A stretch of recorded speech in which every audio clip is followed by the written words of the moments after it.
Assembly chamber. Sound.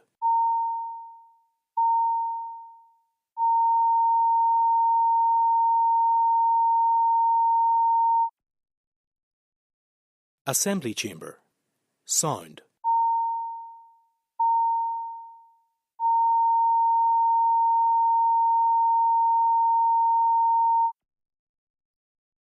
Assembly chamber. Sound.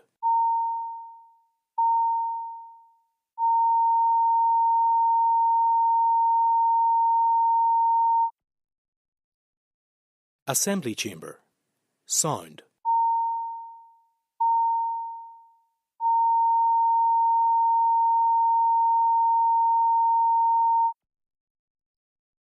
Assembly chamber. Sound.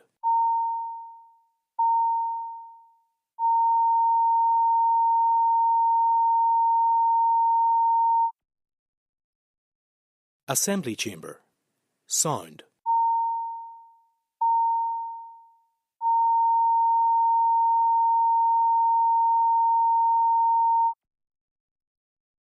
Assembly chamber. Sound.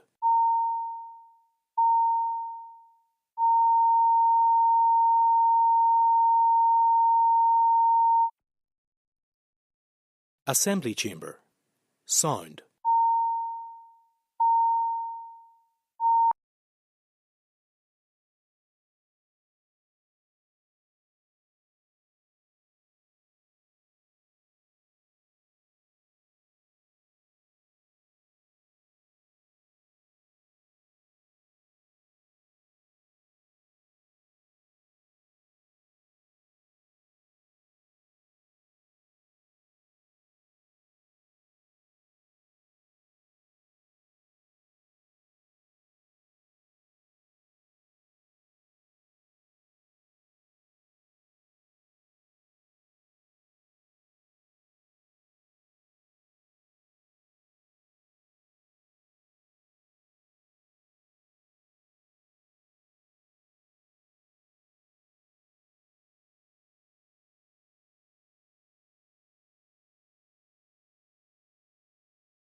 Please be seated.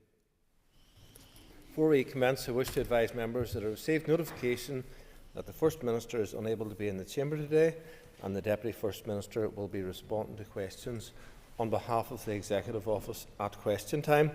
Jonathan Buckley has been given leave to make a statement on the death of Ken Reid, which fulfils the criteria set out in Standing Order 24.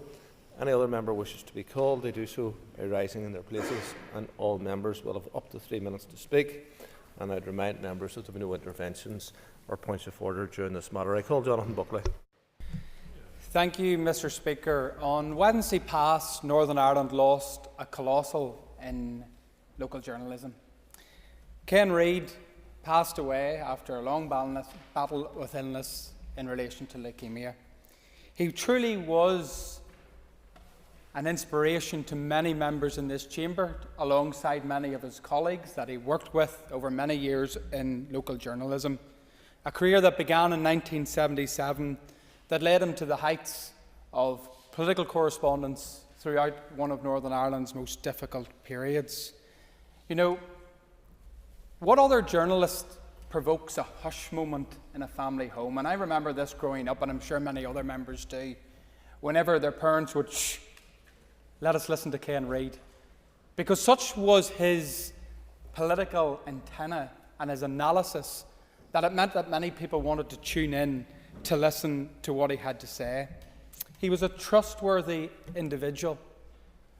I, like many members, have perhaps been touched at some of the stories following Ken's passing, and how members right across this House had a confidence and a trust in Ken Reid that they don't normally have in journalists. But Ken inspired that trust. It was a conversation. And I remember on my first occasion when elected to this place, being introduced to this man that I'd seen in television all my life, and I think it was yourself, Mr. Speaker, brought me down for a cup of tea and coffee with Ken. And immediately Ken was trying to school you, and he had said to me, here's a couple of books, you need to read these books, you need to really understand what they mean, put that at your bedside table. Such was his knowledge and understanding and interest in all things politics. He truly was a man in a class of his own. He interviewed 7 prime ministers, US presidents. Such an opportunity to speak for so many in sometimes such difficult circumstances.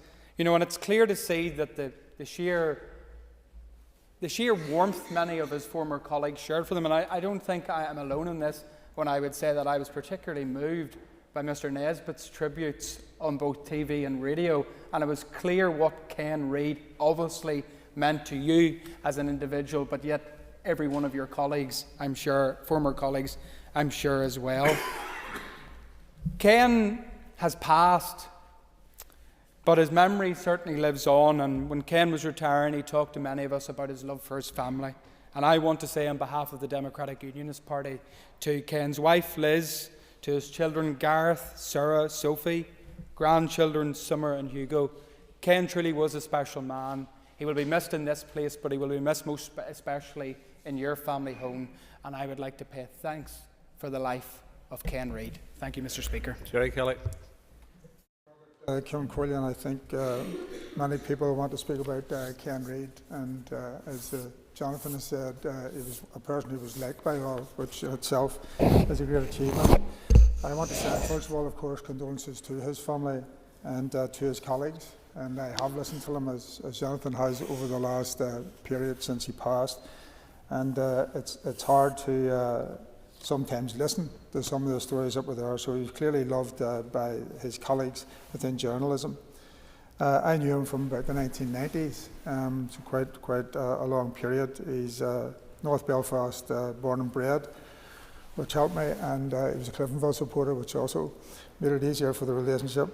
I always found him very quiet, very respectful, very polite, but also very determined, because he was passionate what he did. But his passion, I think, was a very quiet passion in all that he did. And of course, he was a political animal. It's fair to say, I think I've never heard him being abrasive, which is saying something for a journalist who has to deal with politicians and others. He was someone who it would have been very hard to fall out with.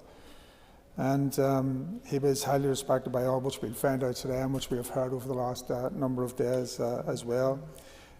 Especially, I think, during his illness, which was quite prolonged and in bouts, I think he showed great courage, and of course then became an advocate for others who were suffering. I remember him through all of the negotiations, through the transition from them, through the assembly, through the politics and all of the rest of it. I found him always balanced. It was also quite hard to say, and also he had a good sense of humour, and he would have, in the middle of a corridor, in the middle of doing something in the Great Hall, would have given you a wee bit of a laugh. He will be well remembered, and I think in all his achievements, the fact that he has friends right across the board in every quarter is as good a legacy as you can put alongside all the things that he achieved as a journalist. He will be sadly missed, and I remember saying to someone of the same age as us, I was around the same age, slightly older, that what would he like to be remembered with? Someone who had a very full life, and he says, to be a good human being. And it was a very simple thing to say, and I think it goes for Ken. Owen Tennyson. Thank you, Mr Speaker, and I rise to join colleagues across the House to convey my sympathy and the sympathy of the Alliance Party to the friends and family of the late Ken Reid. In particular, I want to offer my condolences to his wife Liz, to his children Gareth, Sarah and Sophie, and his grandchildren Summer and Hugo, as well as all of his colleagues at UTV at what is an incredibly difficult time. Ken was a towering figure of local journalism. He covered every major political development in Northern Ireland over the course of 30 years, including, of course, the signing of the Good Friday Agreement and the early and delicate days of the peace process here in Northern Ireland.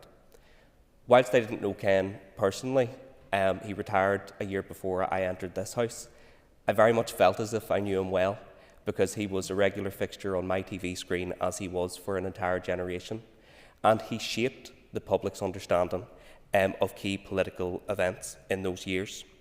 It was clear from Ken's reporting that he was a man of great intellect, of great integrity, of compassion and of good wit and good humour.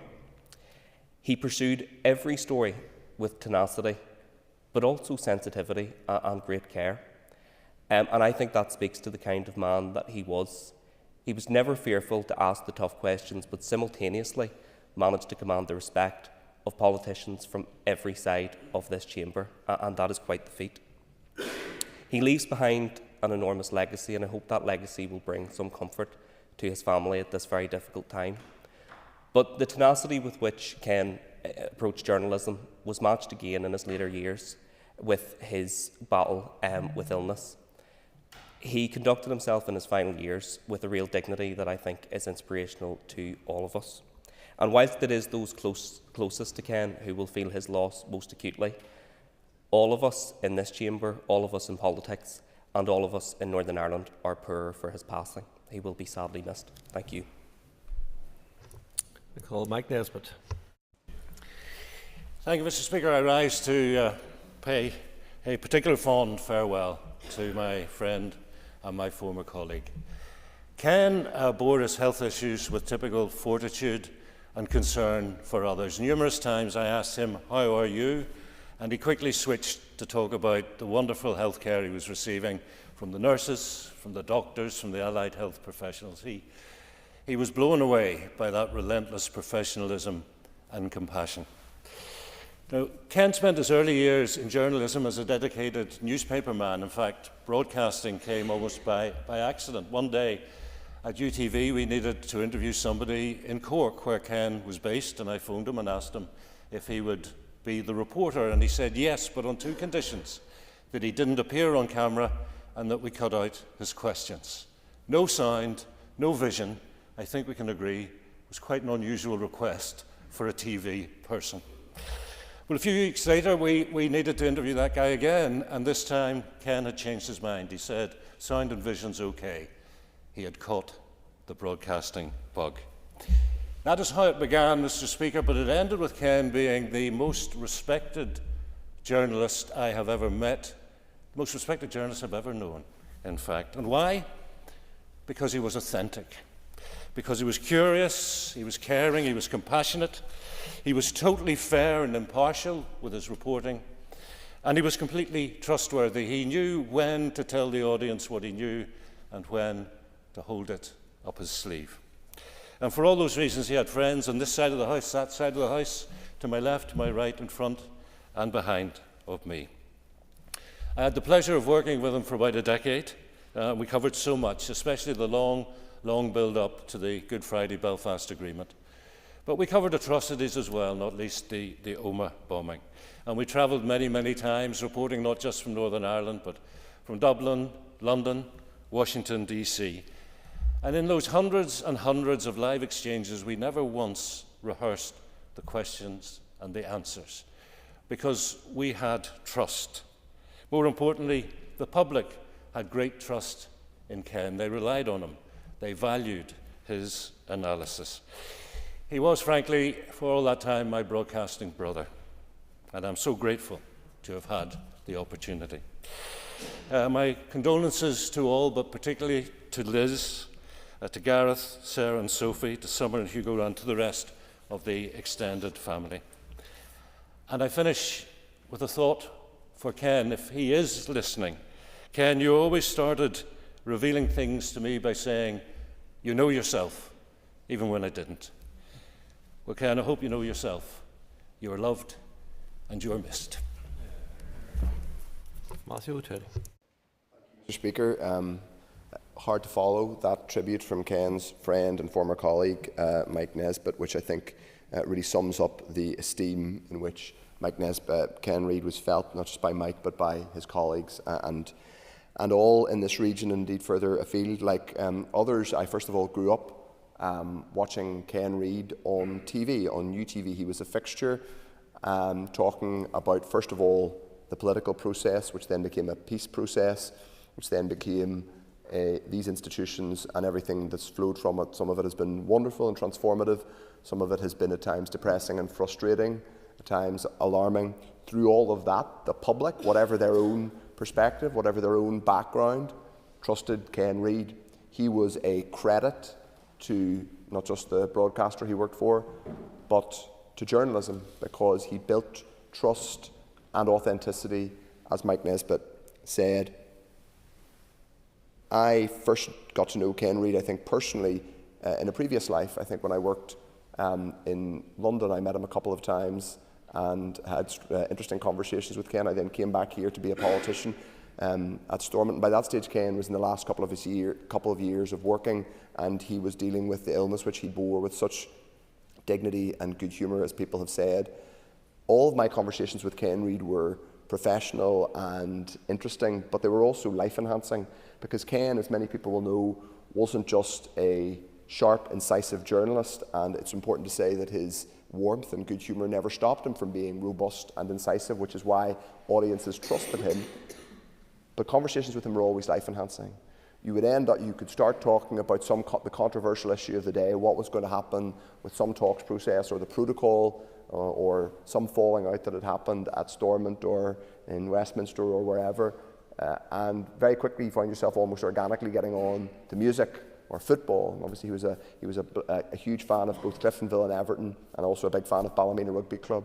You talk about music, he was very interested in music. I remember having particular conversations with Ken about something we were both interested in, which is perhaps not a widely held affection in this part of the world, which is Real Ale. Ken was a big fan of Real Ale, and he and I used to talk about that. He was a deeply warm, authentic person, but he was a hugely respected journalist, not just by people in this chamber in Northern Ireland politics, but by presidents, prime ministers, Taoiseach, all of whom sat down with him. He challenged them, and he brought what they had to say to an audience at a time when people, they needed that information and they needed proper journalism. His passing is hugely sad for his family, and my condolences and that of my party go to Liz and his children, Gareth, Sarah and Sophie, and his grandchildren. But also, I want to say at this moment to reflect on Ken's huge contribution to public life here and his contribution to journalism, and the importance of journalism and what it can do for a democracy and a society when done right. Because my gosh, Ken Reid did it right. Thank you, Mr. Speaker. Paul Fruit. I rise to pay tribute to Ken and pay my condolences to his family. Ken was a big personality, but he portrayed that in his own small way. And for a journalist, that's quite a niche. And he was a giant in his trade, in journalism. And I think whilst we all speak to journalists, it's not very often you actually sit down and have a proper conversation with journalists. But you did with Ken Reid. When I first met Ken Reid, he complimented me by saying he had followed me in council. I was quite embarrassed by the fact that he called me the Young Turk. And he actually says, don't lose that. Don't lose that. Democracy needs that in a place like this. And so right he was. Ken was a giant in journalism, but he was also a local man. He lived just outside Ballymena, and he loved Ballymena Rugby Club. And he loved some of the premises in and around the town, and everyone knew him. Not only because they'd seen him on TV, but because he took the time to talk to people. And Ken also wasn't one of these people who didn't want to talk about trade. On a Saturday, he would have openly talked to anyone who cared to listen. and that's the gift of Ken Reid. We think in this place that democracy needs politicians, but actually democracy needs Ken Reids. Thank you. Timothy Gaston. Thank you very much, Mr. Speaker, and I join all those around the House in paying tribute for the life of Ken Reid. Ken was one of my constituents who, from humble beginnings as a newspaper reporter, became one of the most recognisable faces in Northern Ireland. While I am new to this place, no set of crisis talks would have been complete without Ken reporting live from the Great Hall, or more often from outside in the cold. In more recent days, we saw something of the other side of the man. Someone, when faced by the challenge of chronic leukemia, used his profile for good, campaigning to raise awareness of the condition. His colleagues at UTV, and indeed throughout the wider media circles, I have no doubt, will miss him deeply. I want to assure his entire family circle that they are in my thoughts and prayers at this time.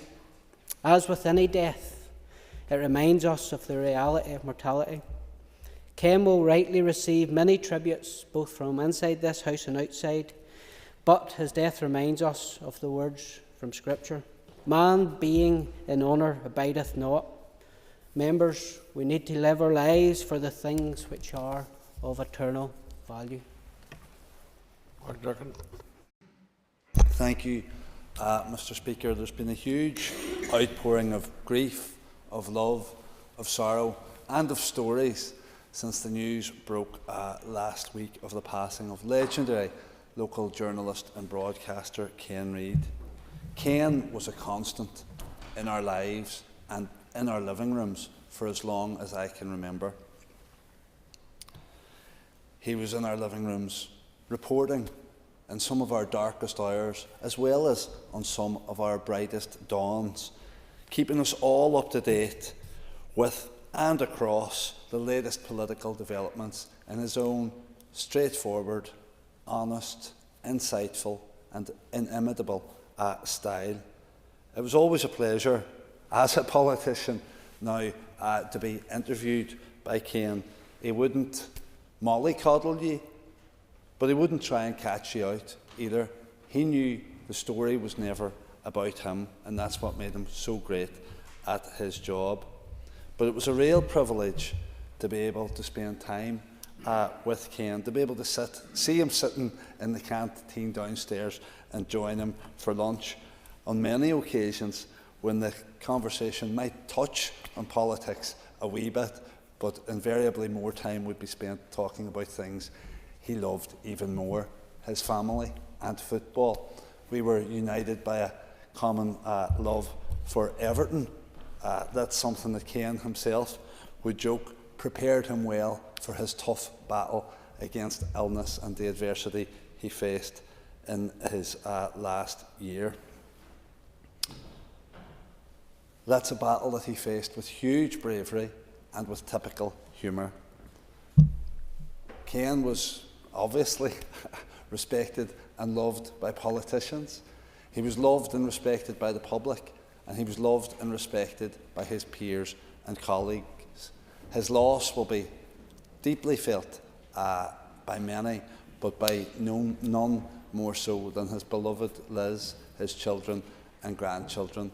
We offer them all our support and love. Come on.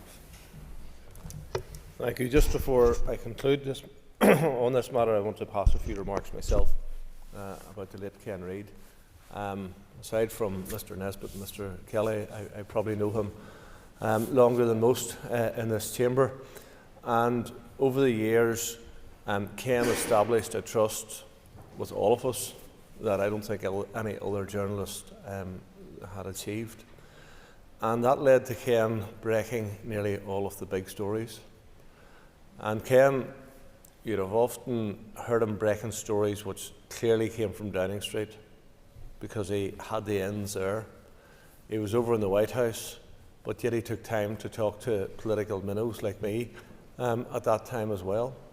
And you know, that was Ken's journalism. He built friendships, he built relationships, he got bits and nuggets here and nuggets there, and he pulled that all together, and he got the story, and he got the story right. Ken didn't have to come on and apologise for getting things wrong, because he got the stories right. And I look at the type of journalism that Ken Reid excelled in, and I look at some of the gotcha type journalism that exists nowadays, and they're never going to break the big stories, because they're never going to have the trust that Ken Reid had. And that is a really, really special achievement, to have that level of trust right across the community of politicians that represent Northern Ireland is something that is really, really significant.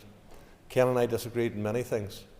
Linfield, Cliftonville, Liverpool, Everton, Van Morrison, Phil Collins. You know, his music taste was terrible, his footballing taste was terrible, but nonetheless, he was a really fine journalist, and he was a really fine gentleman.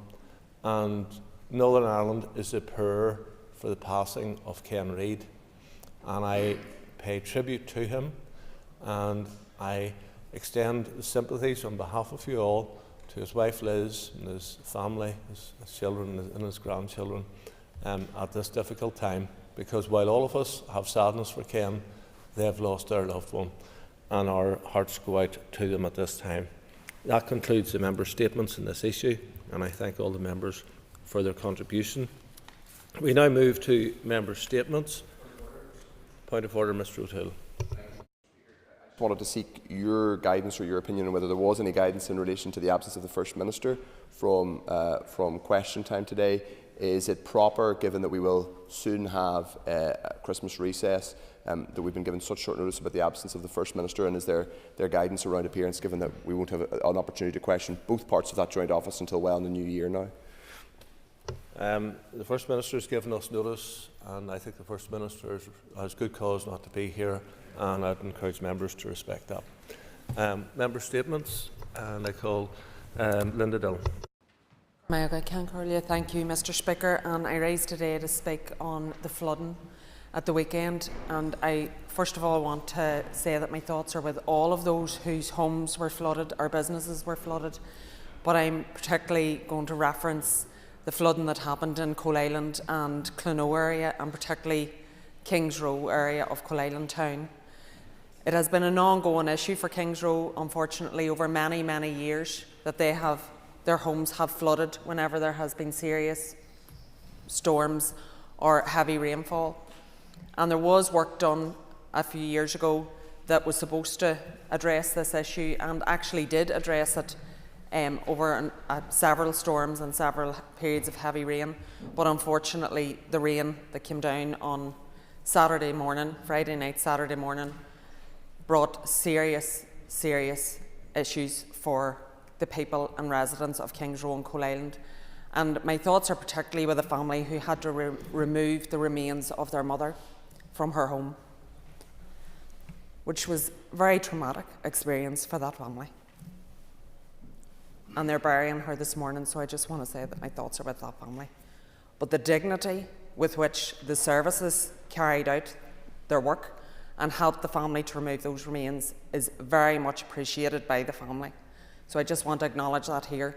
But going forward, we need to ensure that no family in Kings Row ever has to face that again. These people are out of their homes in the mouth of Christmas, homes destroyed, and there's nothing more devastating than seeing your home destroyed. But trying to repair a home after water damage is absolutely horrific. It is a horrific experience for anybody.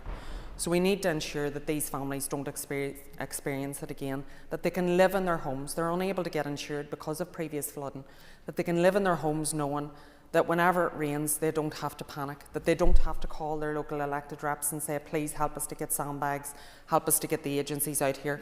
So in that vein, I have spoken to the Minister, the DFI Minister this morning, and he has said if there's anything that his department needs to do or have not done, he will ensure that that is addressed. He has asked for urgent updates from his officials in relation to it, but also for solutions going forward. So we will be having an interagency meeting in that respect, in that regard, and I believe that Mid-Ulster Council have been asked to pull together and facilitate that interagency meeting, but it is urgent that that is pulled together and that we don't have these families sitting in fear of their homes being flooded again. I would also call on all those responsible, particularly the housing association that owns a number of those homes, to ensure that all work is carried out with urgency in order to get those families returned to their homes before Christmas. And I know that a lot of work has happened on the ground, and elected representatives are out with those residents this morning, as they were on Saturday morning, helping them and working with them. And I want to pay regard to those elected representatives that were on the ground on Saturday morning, from early morning until late afternoon, helping the residents. But the particular regard goes to the residents, and my thoughts are with all of those families who had to leave their homes. I rise this afternoon to condemn those who, under the cover of darkness on Thursday night past, erected a large sign on the wall of Priest Lane car park in Castlederg, calling for a total boycott of all shops and businesses in Castlederg, as they had taken umbrage to the flying of a Union flag in the area. This is nothing short of hate speech and an incitement to hatred, which contributes to both division and fear, and is a direct and deliberate attack on the minority Protestant Unionist community and all the business owners across the Castlederg area. Business owners are not responsible for what is placed on a lamppost within Castlederg. Therefore, to call for a boycott of businesses, stating there is no alternative to the action, is but a continuation of the anti-Protestant Unionist campaign of hatred, which caused devastation to many families in Castlederg over the past 30 years of the IRA terrorist campaign. We know there has always been an alternative to the murder, the bloodshed, the bombings, the intimidation and the devastation caused by Republican-inspired sectarian bigotry. To boycotting both in the past and today, and I call on those who erected these signs to have them removed immediately, and if not, then Council must step up to the mark and have it removed. Business owners in Castlederg must be given the full support, irrespective of what religious background they come from. And with Castlederg having recently had the opening of the redevelopment of the Diamond area, the new play facilities at Castle Park, as well as the COVID recovery paint scheme in the town, there's now time to come behind the businesses and the community and to give them the support that they need, rather than taking such a backward step which causes division. Allowing the sign to remain damages not only the community values, but also the Council's credibility. The Council must therefore demonstrate leadership and accountability and take swift and decisive action to ensure the sign is removed and implement measures to prevent such incidences happening in the future. We can't have this type of thing happening in Castlederg or any other town across Northern Ireland. Those days are in the past, and it is time for those who are living in the past to come into the real world and to seek to work together with each one to ensure that our businesses across Northern Ireland thrive and that they get the support that they require. Thank you. Connie Egan. Thank you, Mr. Speaker. Today marks the start of 16 days of activism against gender-based violence. The next weeks are time for action and time for reflection on the global theme, Unite to End Violence Against Women and Girls. To coincide with the beginning of this 16 days is White Ribbon Day, a global movement that was started by men to combat violence against women and girls.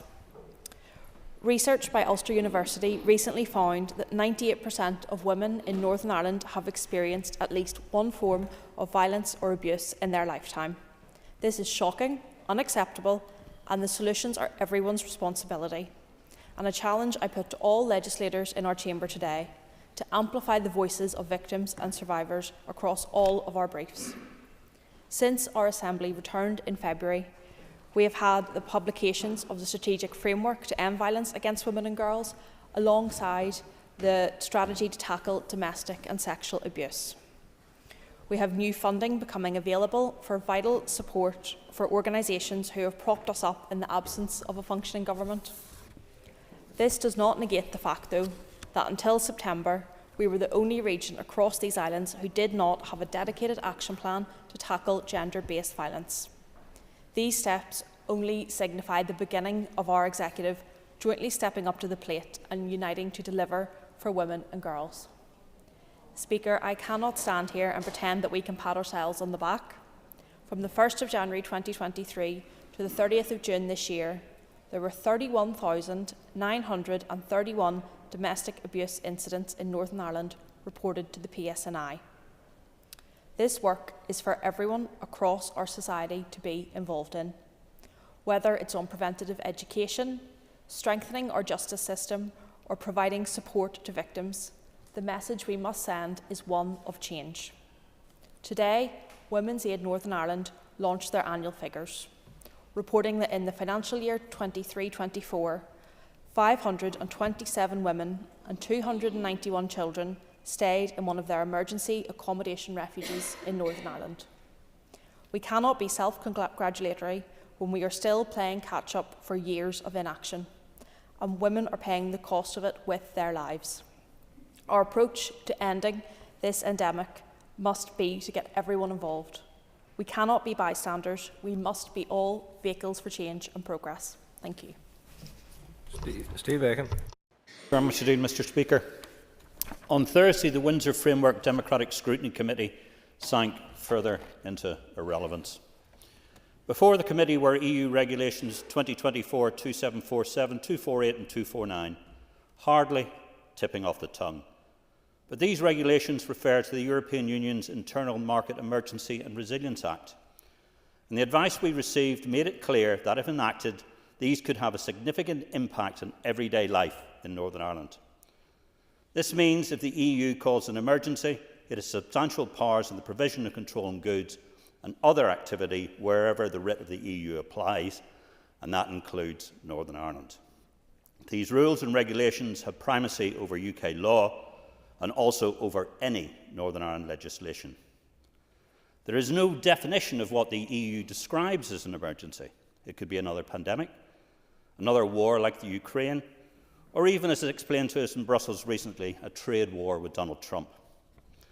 Even though there was little detail or indeed input from our own department, it was clear that from the only property scrutiny done was by some Westminster committees, and they had significant concerns as well. The purpose of the meeting on Thursday was to ask whether we should hold an inquiry into the impacts of such legislation. The public can view the responses of elected representatives, especially those of the Alliance and Sinn Féin party members, but to not hold an inquiry, just because the issue is complex or difficult to understand, smacks not of good due diligence on our part as a committee, but rather just following a particular ideology. I have remarked before that this committee is the most incurious I have ever sat on, and its near pedantic following of the letter of its terms of reference goes significantly against what the clear intent of the committee was supposed to be, namely, acting as a safeguard for the people of Northern Ireland. Yet again, the committee has singularly failed, for ideological reasons, to do so. The Democratic Scrutiny Committee is, I'm afraid, neither providing much democratic scrutiny, accountability, or even functioning much as a committee. The people of Northern Ireland, Mr. Speaker, deserve much better of its elected members. Thank you.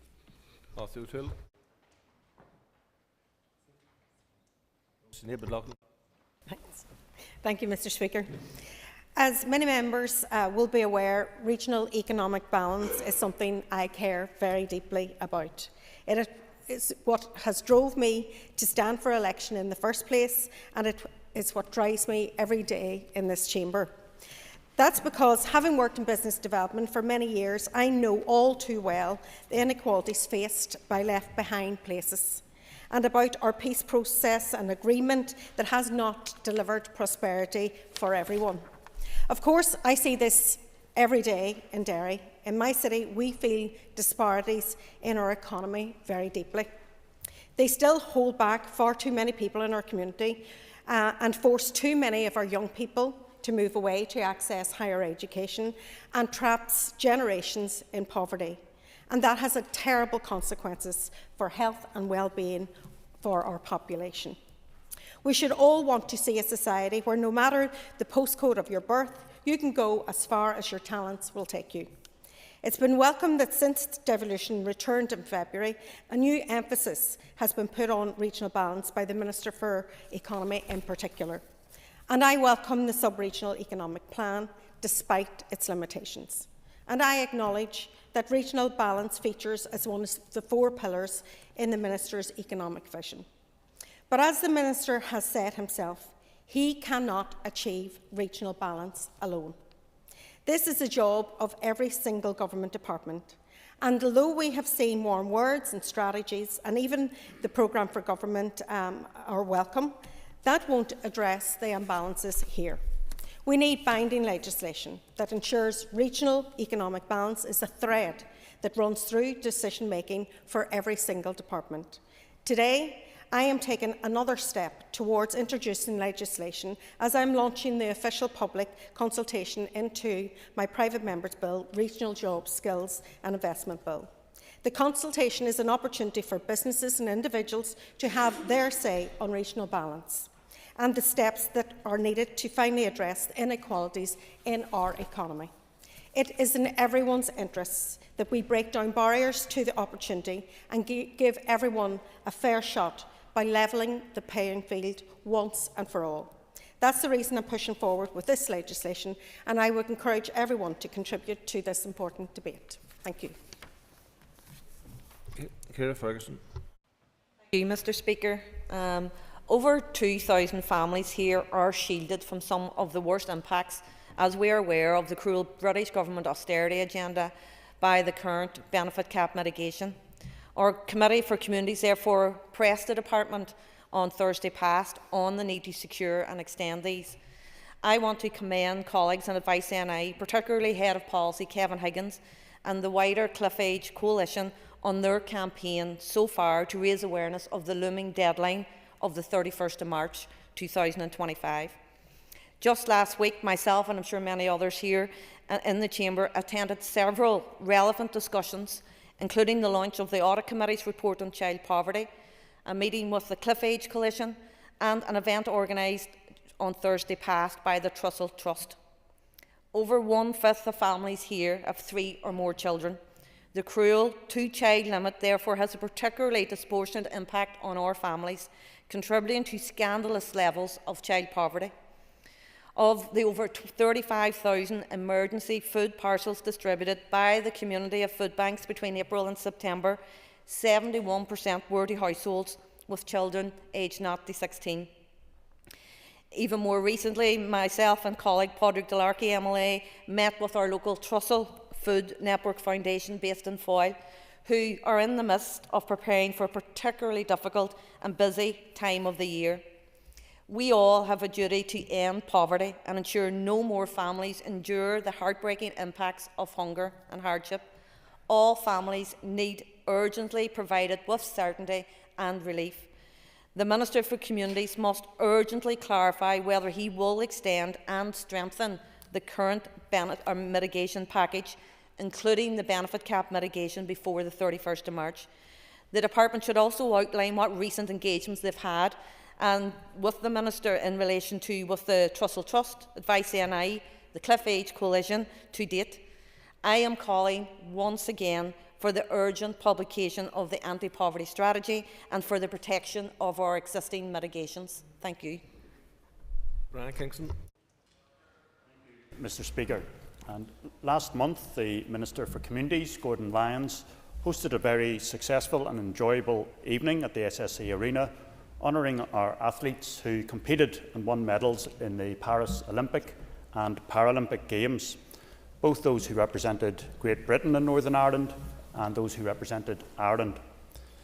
Many will now be looking forward to the next major games, which will be the Commonwealth Games, and we welcome that Glasgow has stepped forward to host these in 2026, albeit in a reduced number of disciplines. Of course, in the Commonwealth Games, our athletes from all community backgrounds unambiguously represent Northern Ireland, and we take pride in them representing our wee country on that international stage.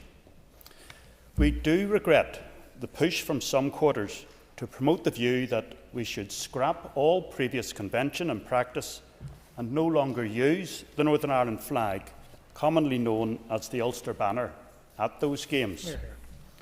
I want to make absolutely clear that the DUP would completely oppose removing the Ulster banner, the Northern Ireland flag. We know that many issues around flags and anthems are established by convention. It is entirely clear that Northern Ireland has the Ulster banner, and that should be used on appropriate occasions when people and teams represent our wee country. We see it used across a wide range of sports, including football, golf, snooker, athletics, darts, bowls, and many others. Such matters belong to the political arena for consideration by elected representatives, and in particular for this elected assembly, where they are part of the ongoing process on flags, identity, culture and tradition. That is where such matters should be decided. We do not wish to see sporting bodies being divided against each other on this matter. We do not agree with those wishing to impose such a political matter on sporting bodies, where the convention is clear and unambiguous. Northern Ireland has a proud tradition of punching above our weight in sporting achievement. Let us all be proud of those who represent us at the highest level of international competition. Here. Sam Hull. Thank you, Mr. Speaker. The words I'm about to say are not mine. They are that of Sinead, a Trussell service user from part of the group that launched the Trussell's Building Blocks report on Thursday, but I felt they were important enough for this chamber to hear fully. I have to begin by illuminating an uncomfortable truth. That is the fact that people like me see our government and state as an adversary instead of a source of support. The imbalance of power feels crushing. The majority of the systems we have to interact with feel hostile to us. Each interaction can be a battle. People living with trauma are re-traumatised, often unintentionally, by the system. Those systems we face seem purposely built to make it more difficult to access the support we require. The one thing that reducing access guarantees is that it is disadvantaging and potentially discriminating against the vulnerable, the ill and the disabled. According to a 2021 census, around 1 in 4 people are disabled. However, 61% of those who accessed a food bank in Northern Ireland identified as having a disability issue. That means that already vulnerable people are heavily overrepresented at the sharpest end of poverty. Chronically ill and disabled people on ESA were told we would be migrated to universal credit in 2028. It was brought forward to 2024 by the UK Government. A date for that process to begin has not yet been given by our government here. That letter hitting doorsteps will cause untold harm to already vulnerable people. We are not being given adequate notice to prepare. Living in financial hardship is tough enough, but it isn't just financial costs that we have to deal with. Income inequality is deeply unfair, undignified, and causes poor outcomes for our people when it comes to child development, education, health, mental health, and social outcomes. That's why Trussell's building block strategy to defeat hardship and poverty here in Northern Ireland is so important, because it doesn't just look at the obvious cause, that is having enough money to meet basic needs, but it is also looking at the factors that can lead people into a life of poverty. Being poor should be enough to contend with.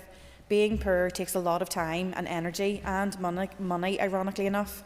We're more likely to have adverse life experiences if we're poor, to have poor health outcomes and lower life expectancy. Excuse me. The reduction of face-to-face interactions replaced by phone calls and journals means that it's easier to dehumanise and to feel dehumanised. Again, it feels like this is by design rather than a coincidence. In the face of more and more people coming forward with similar experiences, we are reminded by successive governments just how insignificant we are and inconsequential dealing with poverty is to them. Every single year we go without an anti-poverty strategy. We are being told that we do not matter. Whilst I'm not naive enough to think it's straightforward or easy, we've waited long enough for the release and implementation of a fully funded strategy. The reality is that poverty is a political choice. Rogan. Thank you, Speaker. Today is the International Day for the Elimination of Violence Against Women. Every 10 minutes, a woman is killed. When I read that fact, Speaker, I was taken aback. Every 10 minutes, a woman is killed. We have often discussed in this House violence against women. We have all heard the stories, the statistics. We all agree that something needs to be done about this problem. And yet, Mr. Speaker, The violence continues unabated. There are actually people who still think that violence against women is a rare occurrence. How could anyone think that, Mr. Speaker? The United Nations tells us that every 10 minutes a woman is killed. Women are attacked at home, in the workplace and online. Women of all ages. They rarely report the attacks to the police. Shame prevents them from reporting those attacks, as many believe that it would make little difference anyway. I'm glad that we now have a strategy to end violence against women and girls. We do our best to get people to talk about health and mental health problems. We need to do the same thing now with violence against women. Let us speak out. Silence is not golden. Every 10 minutes a woman is killed. There is no excuse for it. Thank you. Thank you, Mr. Speaker. And like many in the House, I spent some of this weekend dealing with residents in my constituency who had been affected by the flooding caused by Storm Bert. It's been a stressful time for them and for their families, and we know, especially in the mouth of Christmas, how they will feel looking at their belongings ruined by the water that had got in. And we need to step up and step into action to assist them. And on that, I know they are thankful for the contribution of the Minister of Communities, Gordon Lyons, who has quickly brought forward the emergency payment of £1,000, which we know will only go a short way towards the loss that they have incurred, but is in the initial stages something that can assist, and they're thankful for that. I want to thank, in particular, the Northern Ireland Fire and Rescue Service for the huge effort they made to clear the water at Park Avenue in Dundonald, as well as some of the community groups and agencies that attended Crosspoint Church, who opened to allow residents who were affected to come into the church to get support from various agencies. Dundonald Orange Hall, who made the same offer, the British Red Cross, Lisburn Castlereagh Council, the local health trust, all of who spent much of their Saturday, the housing executive as well, spent much of their Saturday there as an emergency response to help residents who were in distress and their families who were there, and for quite some part of the day couldn't get access to the residents who were stuck in the houses. I want to thank too the local businesses, the Golden Chip and Cafe Nosh, who offered to feed those affected, and it's good in times like this that we see communities come together, rally round and support those who've been most affected.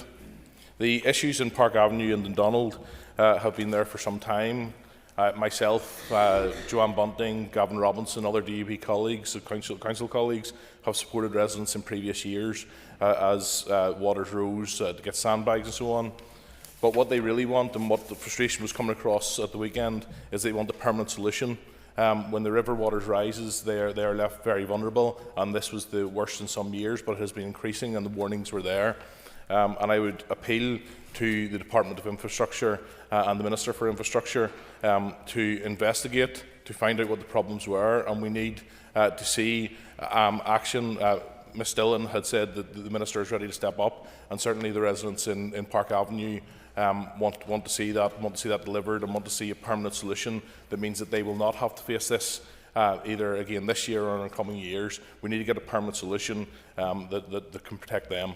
Thank you, Mr. Speaker. Mr. Speaker, I rise today to speak about the tragic death of Gary McMacken in North Belfast, who on Thursday the 21st of November was cycling to work whenever his life was so tragically cut short. Firstly, and most importantly, I want to pay tribute and condolences to the family and friends of Gary and all who knew him. I and many others are very sorry for their loss.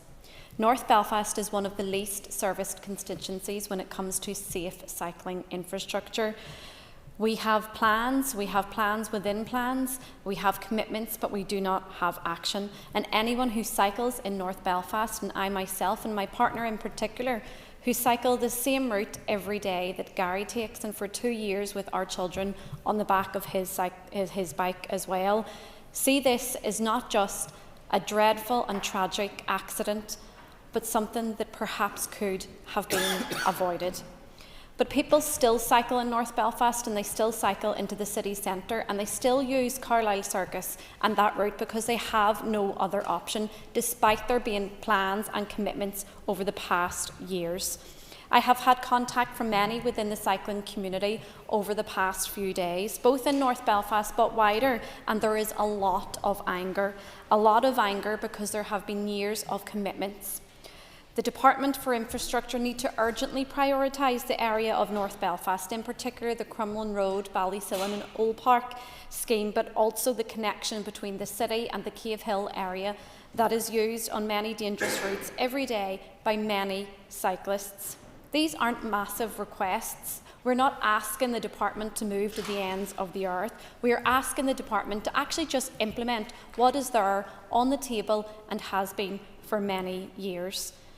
Perhaps what we could see in the coming weeks and months is that perhaps Gary's legacy could be that the Department for Infrastructure turns away from the car-centric attitude, but actually implements the changes that we need to see, changes that are happening right across Europe and the world, and Northern Ireland is yet again being left behind.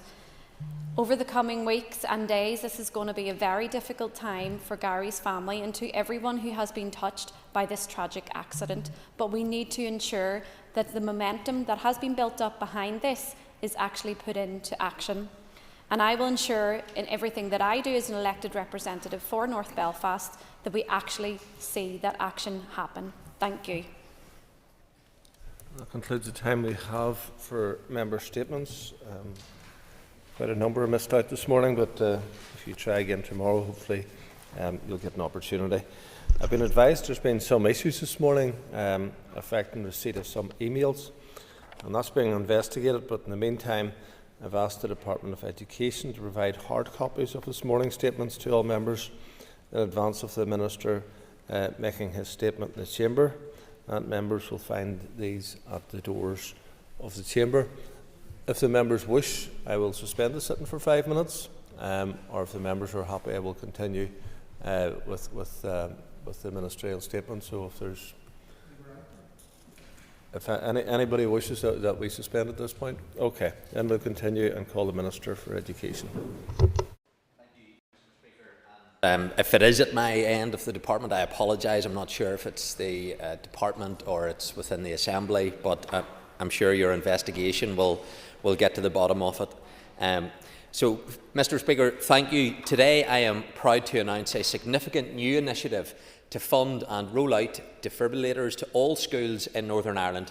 This is an issue that is crucial for the safety and well-being of our society.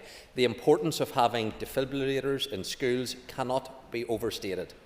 It will help protect the lives of our young people, school staff and visitors. This initiative is designed to address the risk of sudden cardiac arrest. Sudden cardiac arrest can happen to anyone without warning.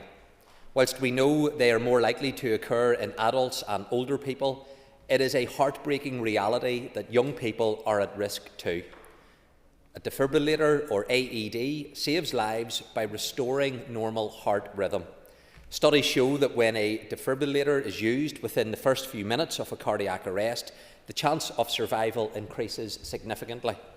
In fact, when CPR and defibrillation are provided promptly, survival rates can increase by as much as 70%.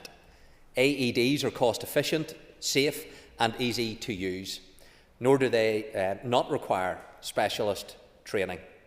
Having AEDs available in all schools will quite simply save lives.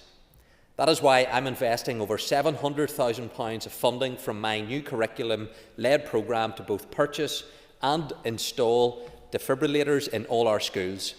This will make sure every school, from nursery to post-primary, is equipped with this life-saving technology. Over 600 schools still require defibrillators. I also know that a significant number of schools have already invested in defibrillators themselves. I want to assure them that my department will fund the batteries and the pads for ongoing maintenance of this equipment. We will also fund replacement defibrillators when their current equipment needs changed. As we roll out this initiative, I urge every school to embrace this opportunity to enhance safety on their site. Let me be clear, we cannot predict when a medical emergency might occur, but we can ensure that we are prepared. This initiative is not just about providing equipment, it is about building a culture of preparedness that complements our work on CPR and awareness of defibrillators within the school curriculum. CPR and awareness of the use of defibrillators have been mandatory elements of the school curriculum from 2022. To support delivery, my department has developed the Community of Lifesavers programme in partnership with SIA, EA and the Northern Ireland Ambulance Service to provide teacher professional learning, resources and training equipment for schools. Over 500 teachers have been trained to date, and in recent weeks I have also launched an interactive phone app which aims to build children and young people's confidence in developing vital CPR skills. By raising awareness of the importance of defibrillators, we aim to make cardiac emergencies something that schools are actively prepared to address. Having defibrillators in every school will provide a lifeline during moments of uncertainty, and I hope that it will give our pupils, teachers and parents peace of mind, knowing that help is close at hand. Today's investment is not just an investment in schools, but I hope will have a broader impact, providing vital equipment for our wider society. It is about building stronger, healthier communities. The defibrillators will protect visitors to schools, including local communities using the facilities. We'll be working closely with the Northern Ireland Ambulance Service as we roll out this initiative, and I wish to thank them for their support and advice. All school defibrillators will be registered with the Circuit, the National Defibrillator Network, which provides the NHS ambulance services with vital information about the location of defibrillators across the United Kingdom so that they can be accessed quickly to help save lives. In this way, school AEDs will become part of the community's emergency response infrastructure. In closing, I'm delighted today to announce this life-saving investment. Together we can create a future where no life is lost simply because help did not arrive in time.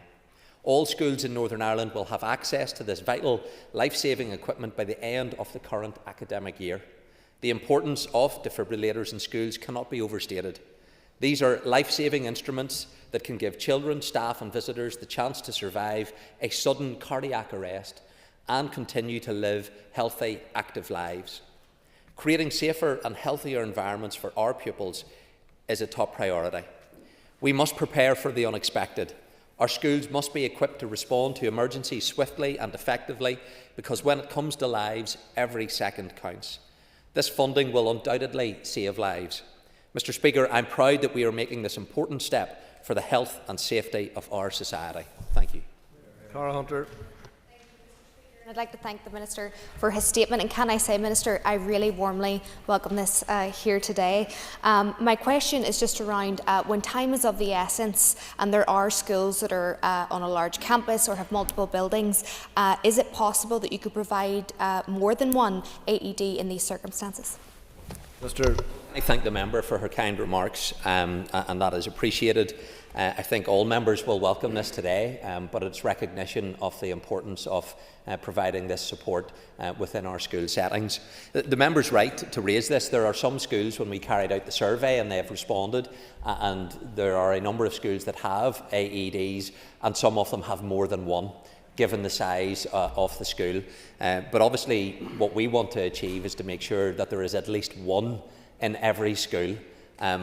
But other schools have already invested in more than one AED because of the nature of the campus. But this statement today is about ensuring that every school has at least one device. But the comments are well made in terms of, given the size of some campuses, should there be more, I want to make sure we at least have one. Nick Matheson. Thank you, Mr Speaker, and I would also want to join to welcome the statement from the Minister today. We speak a lot about scarcity of resource in this place, but I think really the comment of what price we can put on a human life is relevant in this context. So I just wanted to ask the Minister, how are you going to ensure that in every school you have the right number of people with the level of knowledge required to safely and effectively use the defibrillator should that be required? Chairman, for those comments, and he is right to highlight how much do you put on the price of somebody's life. This is about making that intervention as early as possible in order that we can sustain life and make a full recovery. In circumstances where you can't make this intervention and it can be a longer period of time to maybe resuscitate, that can then have far-reaching medical consequences, which reduce the quality of life, but also require significant investment by the health service to provide that lifelong support. So this very much is an invest to save project that we're taking forward. AEDs are very much designed to make sure that they can be used without training being provided. I've been in a number of schools and taken part in this resuscitation programme, and the device is very much capable of making you alert to whether or not a shock should be applied to the heart or whether you need to continue with CPR. So the devices can be used in the absence of that formal training, but within schools, resuscitation is part of the curriculum. So our schools are teaching young people how they can get those necessary skills. It was many years ago now that I completed my St John's Ambulance certificate in CPR training whenever I was at high school, but that is training that takes place. We have invested in a new app for CPR training, so the rollout of these defibs, I think, will very much bring this to the higher levels of awareness within schools, help prioritise CPR training through the promotion of these devices now that will be within our school settings. I thank the member for this statement. And I also want to welcome this initiative from the Minister. And I know there are pressures on the education budget. We're all very much aware of that. And I wonder, given that, did the Minister ask his colleagues in the Health Department to shoulder some of the burden of the cost of these devices? Minister. Can I thank the member again for his support in this project that we're taking forward? He is right to raise the capital pressures that exist in my department and in other departments. And in advance of getting near the end of the financial year, I've already been saying to my department, let's make sure that we're in a position where we can spend capital funding. And as you approach 4 months to go, it's very difficult to stand up new contractors to go in and maybe have an electrician or building work carried out. The ability for the private sector to respond to that kind of capital work make it very difficult to spend funding on other capital projects.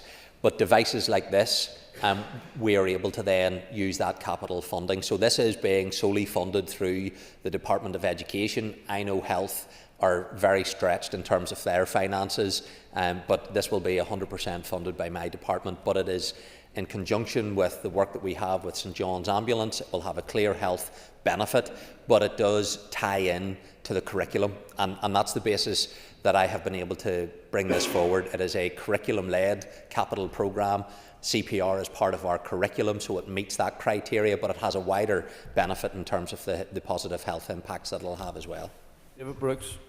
Thank you, Mr Speaker, and I thank the Minister for what, as the statement says, will be a truly life-saving investment. He's already covered the element of training that I was going to ask on, but can I ask, maybe if in collaboration with other departments there will be an effort to increase awareness of where the location of these devices are to the wider community whenever they're in place?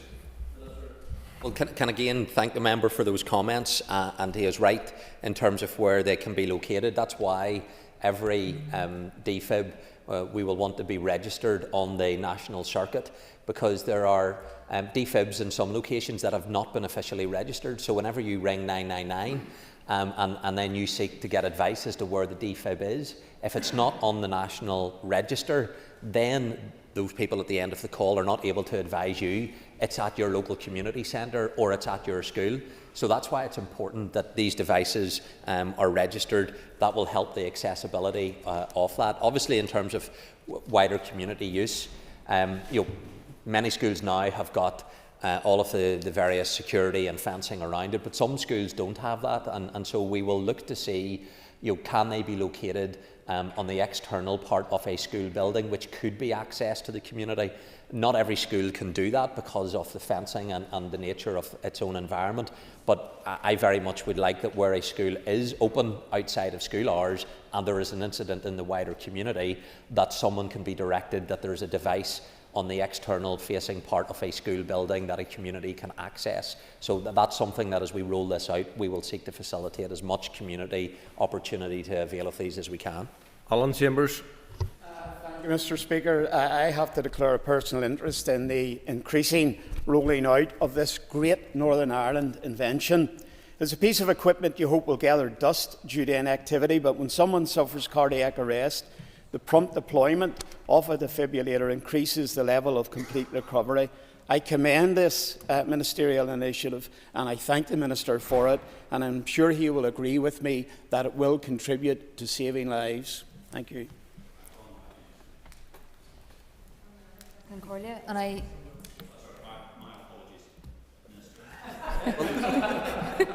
To be fair, it was probably more of a comment than a question so I didn't hear a question. I only wanted to get up to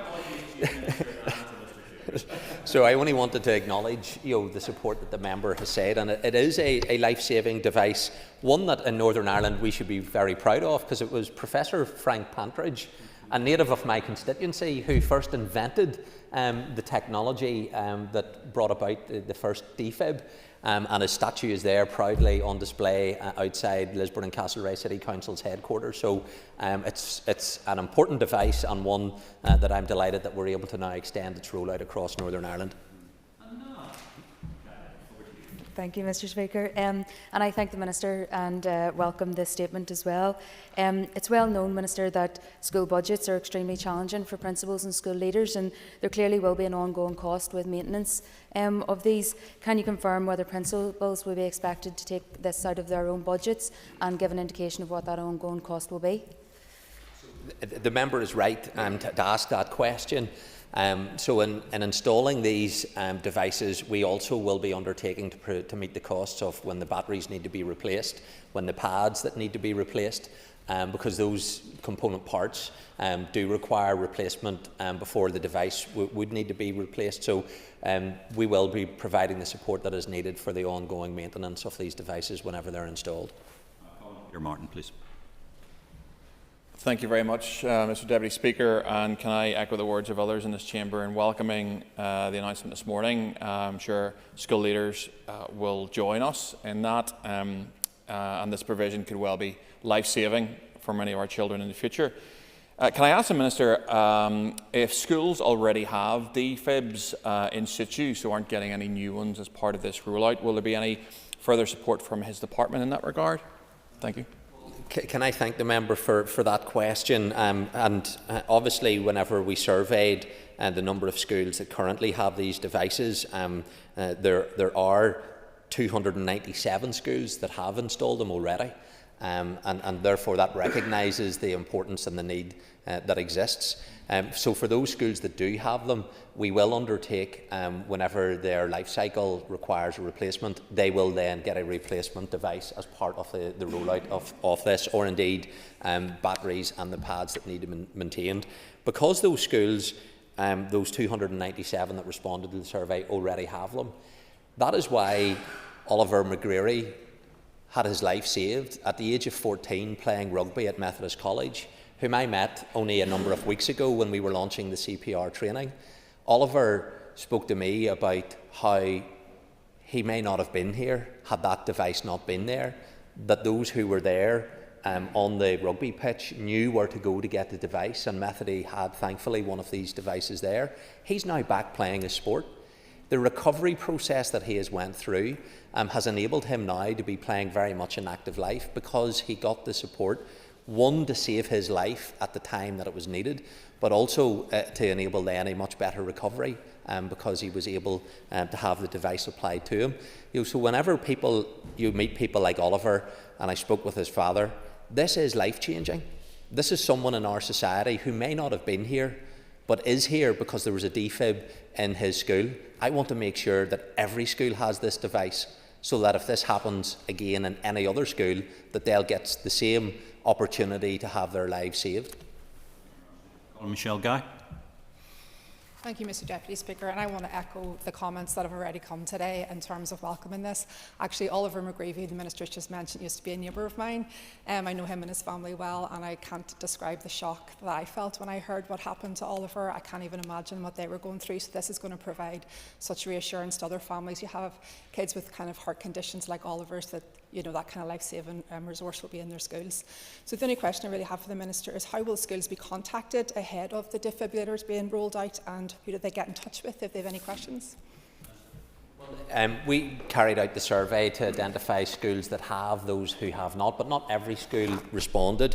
But we estimate that there's around 600 schools in Northern Ireland that require these devices to be placed in them. So schools are all able to avail of this. We will want them to be rolled out. Obviously, it is the Education Authority which will now take forward the procurement exercise, and that will be then an engagement with the schools to make sure those that need it are able to receive it. And thank you, Minister, for the statement. It's a very important initiative. I suppose you've sort of answered it, just to follow up the importance of them being registered, and I had some of these in my own community that weren't, and after we got them registered, they were used within a week, saving lives. And I suppose leading to that is the community use of these. How can we guarantee that maybe prioritise? I know you've answered it a wee bit. Prioritising these being accessible for our community outside of school hours, because our schools are in the heart of our communities, and the more we have of these, the more lives we'll save. Deputy Speaker, the member's absolutely right, and there is now a number of areas where these defibs exist, but we need to know where they are. I know whenever I was going to say run around Wallace Park in Lisburn, try to run around Wallace Park, there's a defib there, because the council have put it in, it's registered. So we just need to make sure that it's accessible. But it does speak to the wider community response, greater awareness of this. We all can speak to those stories of knowing maybe someone that has just had a cardiac arrest in whatever situation, and there's maybe that nervousness of how do I respond? What should I do? The benefit of defibs is you don't need training, but I think it's a challenge to all of us. When was the last time maybe we updated our own CPR resuscitation in community? We've many now community responders and community groups who have taken on this community responder role, and that's supplementing the ambulance service and how they respond. I think for all of us in society, if somebody was with you right now and they had a cardiac arrest, what would you do? And if you don't know the answer to that, then it's a challenge. Go get yourself prepared. Where's the nearest AED? Have you been CPR trained as well? Because that is critically important to try and make sure that we can save lives if it happens. I call on Jonathan Buckley. Thank you, Deputy Speaker. And the Minister will know that the rollout of defibs has very much been a community-led rollout to date. So with that in mind, would the Minister join with me in paying tribute to the 297 schools who, through PTA funding and community business funding, have supplied these in many of our schools? And can he outline the process by which these schools will obtain their defibs? Well, yes, I do pay tribute because you will see in all of our constituencies community groups that engage in fundraising to provide these devices. Often it's maybe a family member who had lost a loved one or a friend who had lost somebody close to them, who then get actively involved. And as part of taking this forward, why did it become a priority for me that I wanted this to happen? It was first of all through some of the engagement that I had had with young people who spoke to me about a friend who had a cardiac arrest and on one occasion lost their life, and now that lady is actively involved in promoting CPR and creating awareness. So for all of those people who are out raising funds, creating awareness, thank you for what you do. we as government have to try and enable our communities to be able to respond, and this will be a good enabler for that. So it'll be the Education Authority that will now carry out the procurement. It is very much on track for this to be delivered for every school to receive their device before the end of the academic year. So by June 2025, this will be rolled out in every school, and that will also keep us in line. In England, for example, every school received defibs back in 2023. So they recognised the importance of it. I'm glad that we have been able to do this as well. Colin Crawford. Mr Deputy Speaker, and I join with others in welcoming the announcement today, and I thank the Minister for coming to the House to give us it today. Minister, just on the interactive phone app, can I ask, is that available now for pupils to download, and is it free? Thank you. Yes, it is available. It was produced by SIA in the development of the app, and it helps align then with the curriculum because CPR is part of the curriculum. I was there at Methody only a number of weeks ago as we launched the CPR app. I was able to see how it works on the mobile phone device in terms of providing that training to the young people who were then able to put that into real world practice whenever I was there. So yes, it's available, and this also will complement having the defib in a school. I very much hope that whilst it's in the curriculum, that by bringing defibs into every school, that will help generate a higher level of priority in terms of the delivery of that part of the curriculum within schools. I call on Diane Forsyth, please. Thank you, Mr Deputy Speaker, and I thank the Minister for his statement today. In constituencies like mine, South Down, particularly rural, emergency services have further to travel in the case of these emergencies. So particularly welcome this being rooted right into the schools, and hope it'll make a big difference to our communities. But I just wanted to ask the Minister, it's great to see this in Northern Ireland, but could he outline what the position is in some other jurisdictions? Well, can I thank the member for those comments, and she is absolutely right to highlight, particularly in those rural localities, often it is only the school which is within those areas, and therefore accessibility to these devices is going to be important. So where we can, I would like to see defibs being available, but they have to be in an environment where there's a constant temperature, and what kind of box you would use to make sure that happens. So allow the process to see how many of these devices we can locate externally to schools. But in terms of other jurisdictions, I had mentioned in England they were provided with defibrillators in 2023. The Welsh Government offered defibs to all post-primary schools as well, but they haven't been rolled out by the Scottish Government or in the Republic of Ireland, where it remains a matter for those individual schools. So I'm delighted that Northern Ireland has been able to do this. Not every other jurisdiction within the British Isles have so far taken it forward, but I very much would hope that other countries would follow suit. I welcome this excellent announcement, and I know that it builds on the previous work of the former Education Minister in ensuring that that curriculum is included for teaching CPR. It was quite a battle with the Minister before that and the threat of a private member's bill, but we got there, and it's building on it now, which is excellent. Something that I've often reminded Education Ministers, they're not just the Ministers for schools, but they're also Minister in charge of youth services. And would the Minister consider offering this scheme out maybe to full-time youth centres so that we can continue that spread? There's not a huge amount of them, but it's always good to include them within the education family. Well, can I thank the member for his comments and the work that he had pursued on this in the past. And again, he is right to pay tribute to Diane Dodds on this issue, and in recent weeks has been pressing me about it. And Michelle McIlvaine was involved.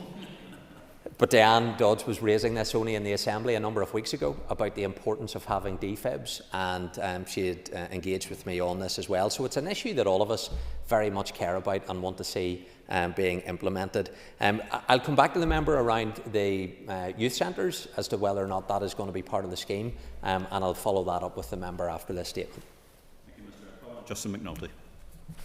Where am I able to last Concord? Minister, I warmly applaud you and your initiative to place life-saving devices and defibrillators in all of our schools. Minister, with today's positive announcement, would you agree it would be remiss not to mention the importance and recognise the importance of the work done by the Cormac McAnallen Trust 20 years on since his passing, and before his passing, not many of us knew about AEDs, defibrillators, and resus and CPR. And since that, the Comic Trust was set up in his name by his family, Brendan, RIP, Sally, RIP, Donald and Bridget, and hundreds of thousands of pounds has been spent on research and on placing defibrillators in schools. So in many ways, the Comic Trust was the genesis of defibrillators being available in sporting clubs and saving lives, saving lives, saving lives. And it is important today to recognise that. Well, Deputy Speaker, I'm more than happy to associate myself with the member's comments about Cormac McAnally and the work over many years in highlighting these issues. It has been through some of those tragic stories of sudden death in sporting fields that has generated the level of interest now that exists to make sure that we provide the right support. He is involved in sport, I'm involved in sport, and coach a number of different clubs as well. And one of the things that some of the participants in the club I'm in, whenever as a coach someone says to me, could you keep a track here on, I have a heart monitor on, and just keep a track of my heart rate, it sends me nervous about all of that. So, this is a challenge as to how across schools, sporting clubs, but across society, how are we making sure there's the appropriate devices that are available and accessible, and we're also prepared with the skills that we need to be able to intervene whenever something like this is to happen. But I absolutely associate myself with the member's comments and pay tribute to the family as well. Thank you, Mr. Colin Timothy Gasson. Very much, Deputy Speaker. Join other members and wholeheartedly welcome today's announcement to ensure that a defib is present in each school throughout Northern Ireland. I want to pick up, Minister, on the point where there's 297 defibs already in schools. I think this is a fantastic opportunity to work with those schools to ensure each one of them, each defib that is already in situ, is also registered with the link.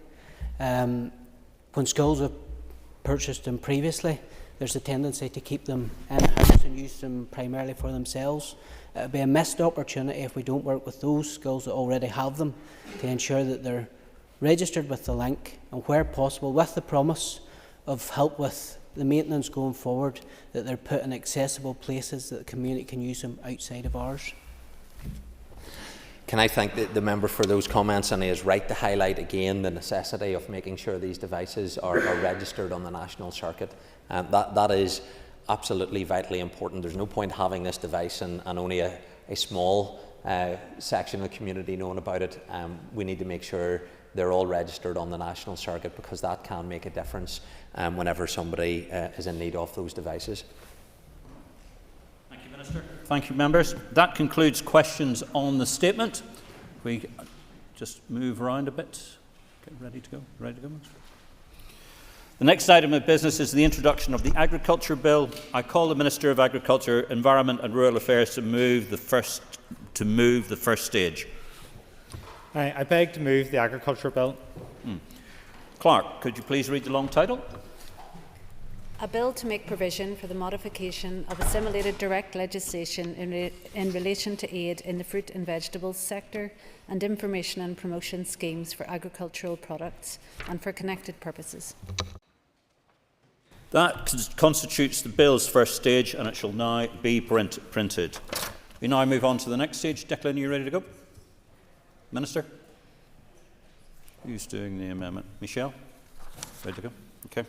The next item of business is a motion on supporting upland sheep farmers. Clerk, could you please read the motion? That this Assembly recognises the vital role of the sheep sector within the agri-food industry, particularly as the primary farm enterprise in less favoured areas, acknowledges that the carbon footprint of ewes in upland areas is 8% lower than that from ewes on lowland farms, further recognises the lack of support for sheep farming under the future agricultural policy, with farmers facing a 17% reduction in their basic payment scheme, and calls on the Minister of Agriculture, Environment and Rural Affairs to outline his plans to support and safeguard the future viability of sheep farming. Thank you. Can I call on Declan McAleer to move the motion? Moved. Okay. Thank you. The Business Committee has agreed to allow to 1 hour 30 minutes for this debate. The proposer of the motion will have 10 minutes to propose and 10 minutes to wind.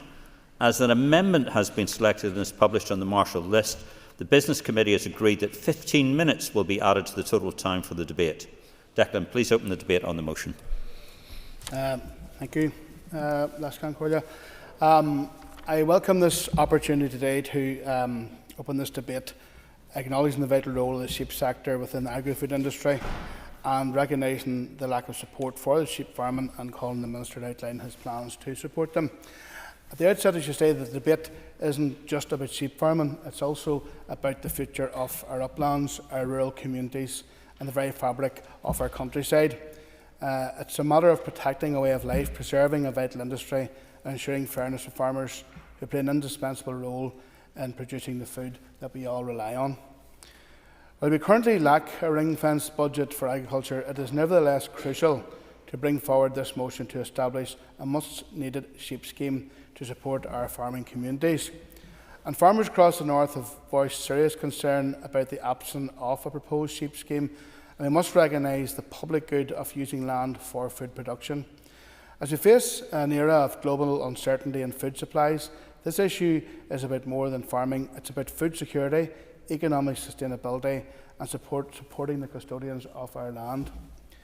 During the ERA Committee meeting earlier this year, County Antrim sheep farmer and sheep task force member Campbell Tweed emphasised to the committee the urgent need for targeted schemes, particularly those focused on improving flock performance and genetic merit. He highlighted that such measures already in place in the south of Ireland could enhance efficiency, market competitiveness and environmental stability across our sheep farms.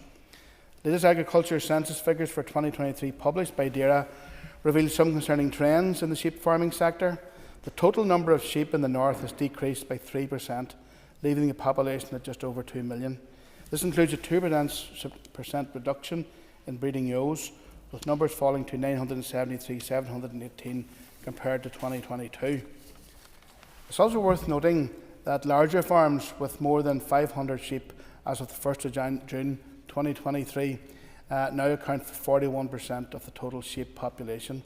This concentration of sheep on larger farms underscores the pressures smaller farming operations face in maintaining their flocks under increasingly challenging economic and environmental conditions. These figures highlight the urgent need for a sheep support scheme for this sector. With sheep farming making a significant contribution to our economy and rural communities, we can't afford to ignore the pressures facing farmers today. It's essential that we ensure the sustainability and future of sheep farming. Sheep farming is not just a tradition, it's an economic lifeline. The 2 million sheep that we have here in the north is part of an industry that plays a huge role in the agri-food sector, a sector which is worth $5 billion. Livestock marts, which are at the heart of this economy, are not just places of trade, they are also vital hubs for farmers to meet, share knowledge and find support for one another. Farmers here face significant disadvantages.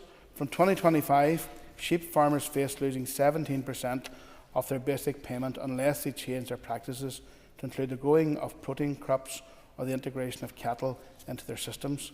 For many sheep farmers, especially those in upland areas, these changes are simply not workable due to the nature of their land, their businesses and the climate. This is why we need urgent action to ensure that these farmers are not unfairly penalised and left without viable alternatives. Trade deals with Australia and New Zealand have only added to these challenges, bringing in imported lamb that competes directly with their locally produced meat. Meanwhile, farmers in the south have a sheep scheme in place. It gives giving farmers across the border a competitive advantage to our local farmers here, and this must be addressed. The Ulster Farmers Union has called for a sheep scheme to ensure fairness and support to our local farmers. Currently, 17% of the basic scheme will be modulated to pay for beef, carbon and suckler schemes, yet no funds are allocated to a dedicated sheep farming scheme. This inequity undermines the livelihoods of these in upland areas where climate and topography lends themselves naturally to sheep farming, and indeed this is also compounded by the loss of the ANC scheme. Sheep farmers in the north could increase profitability while reducing greenhouse gas emissions. According to research led by Dr. Arlie Aubrey of the Agri-Food Biosciences Institute, drawing on findings from the 2022 Net Zero and Livestock Report, practical strategies include genetic improvements such as using estimated breeding values and crossbreeding to boost productivity, as well as nutritional innovations like supplementing lamb diets with microalgae to cut methane emissions by up to 25%.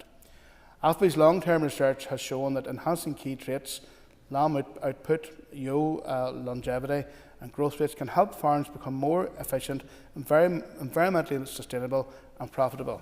These innovations highlight the potential for sheep farming to be both sustainable and profitable, but to fully realise these opportunities, a dedicated sheep scheme is essential to provide the support and resources farmers need to implement these practices effectively.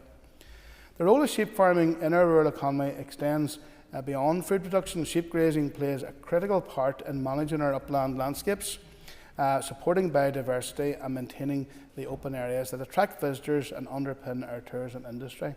Supporting sheep farmers is not a contradiction to protecting our environment, it will actually complement it. Sustainable sheep farming can be a cornerstone of climate action while continuing to produce high quality food. As representative of a rural constituency, I see firsthand the massive contribution that farming makes to our economy and communities. But farming is more than economics, it is a heritage and a responsibility. Future generations will be the custodians of the countryside, but only if farmers are supported now. If we do not back our farmers, we risk losing not just their livelihoods, but the unique character of our rural areas.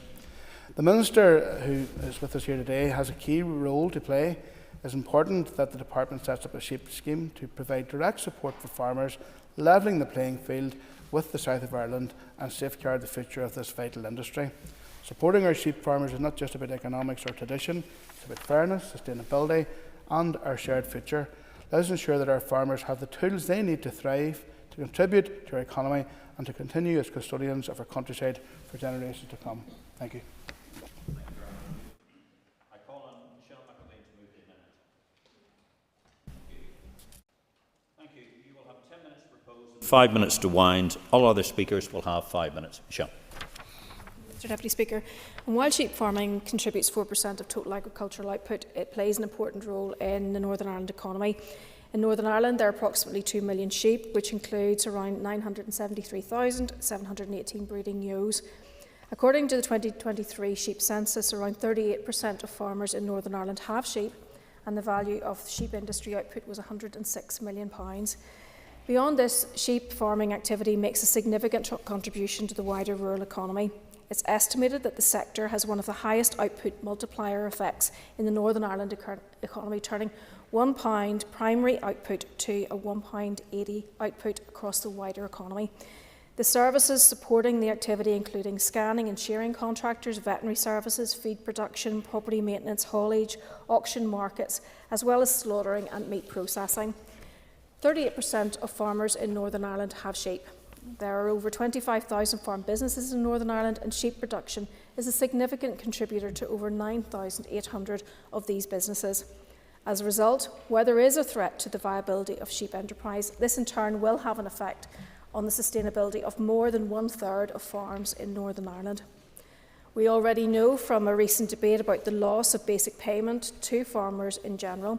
However, by 2025, sheep farmers will lose 17% of the basic payment scheme. This will go to a £50 million fund for a protein scheme, a beef carbon reduction scheme and a cow suckler scheme. In order to regain that 17% of loss to their basic payment scheme, sheep farmers will need to change their businesses to include cattle or protein crops. There's no inclusion of sheep-specific support in DAERA's future agricultural policy in 2022. What that policy did state was, and I quote, "No further proposals for support to incentivise productivity in breeding ewes are brought forward at this stage. However, work will be undertaken to explore options for support that will improve the overall performance and resilience of the sheep sector. This will include work to explore how the sheep sector could be incentivised, to provide baseline performance data, to inform future sector support measures and to engage in a future ruminant genetics programme." So in response to questions raised by a number of members in the Chamber, Minister Muir has stated, "My officials are currently working to better understand the strategic needs of this sector and I will consider deploying levers to meet those needs. It is too early in the policy development process to give an indication of what this might be included in any sheep scheme moving forward." And he also said any decision to introduce new policies or programmes will be in the context of budget availability within the earmarked farm support funding envelope. Now, we fully endorse the recommendations made by the Northern Ireland Sheep Industry Task Force earlier this year. We believe, in particular, proper consideration needs to be given to developing new programmes that pursue genetic improvement in sheep, increase capital investment and encourage effective land management. And I appreciate that the Minister has indicated that he is exploring various levers in this regard, and I would urge him to maintain regular engagement with the task force to this end. The Minister has the benefit of the task force, which has not only produced evidence-based recommendations, but can also give a voice to the sector as a whole, which wasn't available to previous ministers.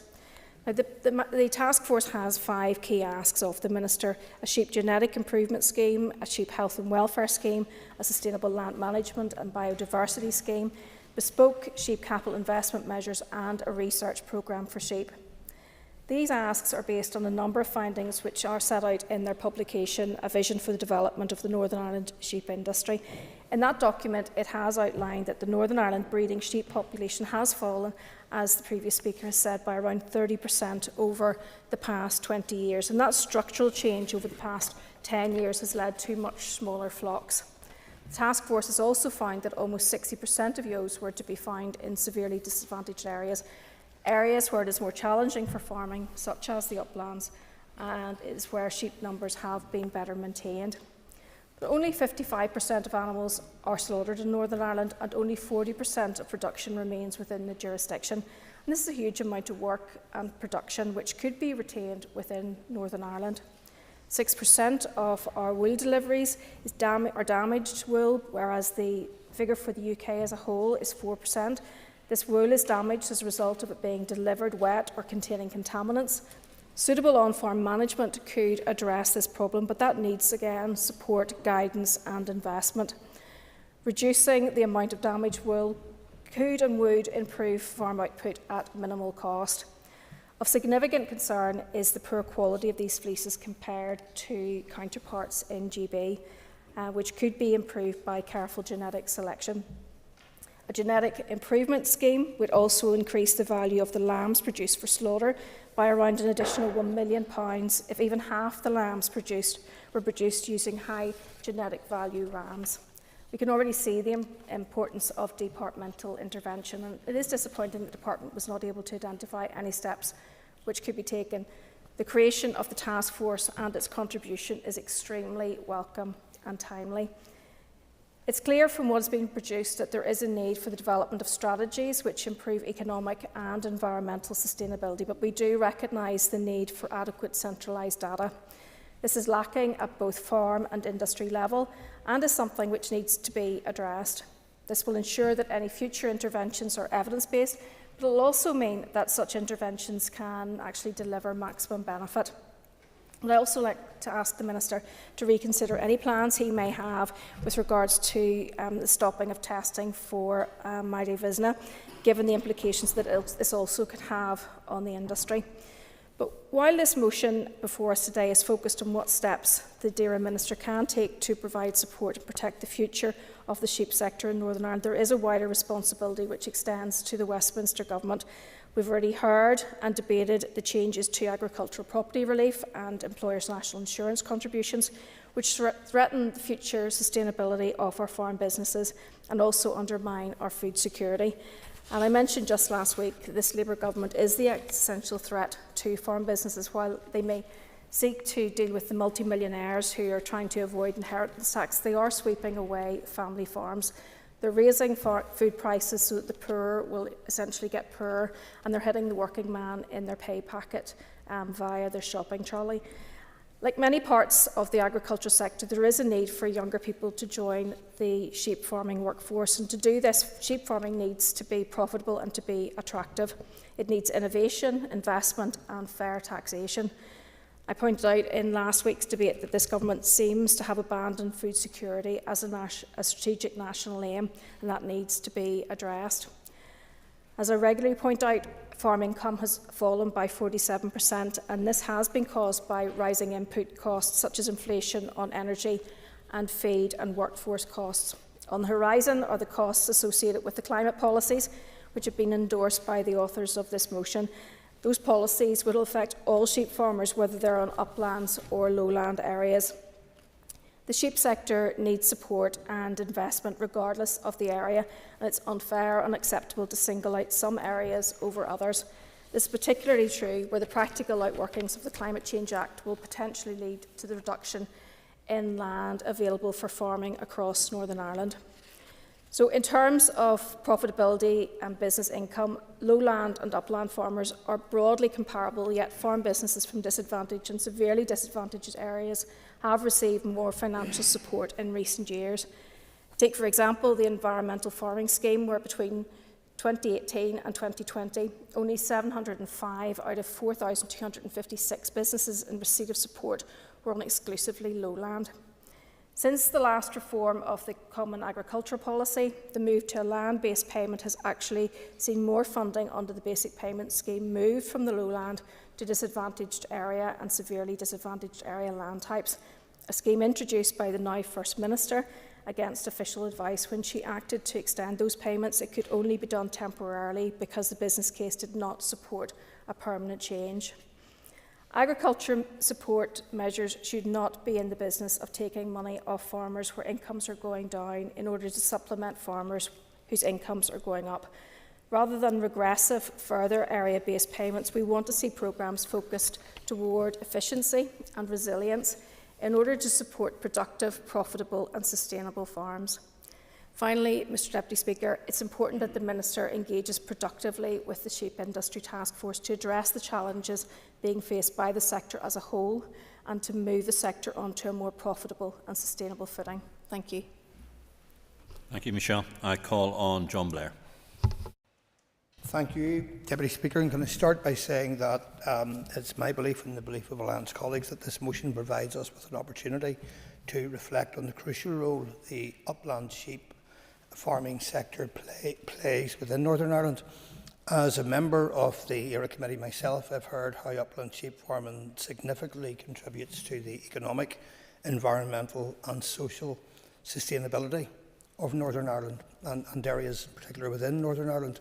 The presence of sheep farming in these upland areas helps maintain the landscape, promote nature recovery, increase biodiversity and restore natural habitats. It's an effective and sustainable method of utilising land that may not be ideal for other agricultural practices. It is therefore imperative that we recognise the unique contribution our upland farmers can play when it comes to lowering our greenhouse gas emissions and thereby achieving the targets identified by the Climate Change Act. Deputy Speaker, as the motion references, research shows that the carbon footprint of ewes in the upland regions is 8% lower than that of their counterparts in lowland areas. This highlights the potential of our sheep sector to play a significant role in combating climate change. However, balancing the production of food and wool with environmental objectives presents challenges, adding to other existing significant issues. For example, sheep farmers across Northern Ireland are facing inflationary pressures, with sheep prices rising by 55% from 2020 to February 2024. The recent report conducted by the Sheep Industry Task Force serves as an important resource for examining both the current landscape and also future potential of Northern Ireland's sheep sector as a whole. The report highlights the specific challenges faced by sheep farmers in Northern Ireland while also identifying opportunities for growth and also for improvement. The DAERA Minister has informed the committee that he has met with the Sheep Industry Task Force to discuss the report, better understand the sector's strategic needs and explore potential future support measures for the sector. The unfortunate reality we face, however, is the tight budgetary and resource pressures that the department, as well as as other departments, are currently facing. Furthermore, as has been mentioned numerous times in the Chamber already and in various debates, Westminster's decision not to ring-fence farm support budgets or adjust funding levels in line with inflation is severely impacting our farmers, including upland sheep farmers. The in-turn effect, Deputy Speaker, on the department is therefore obvious. I will continue to support Minister Muir as he urges the Executive to allocate funding for agriculture, agri-environment, fisheries and rural development within the Executive's 25 to 26 budget and beyond. Therefore, Deputy Speaker, while Alliance agrees with the motion in principle, we cannot ignore the challenging financial situation we're currently facing. I am confident, though, that when he addresses the motion, the Minister will express his openness to exploring potential solutions and will offer support where possible.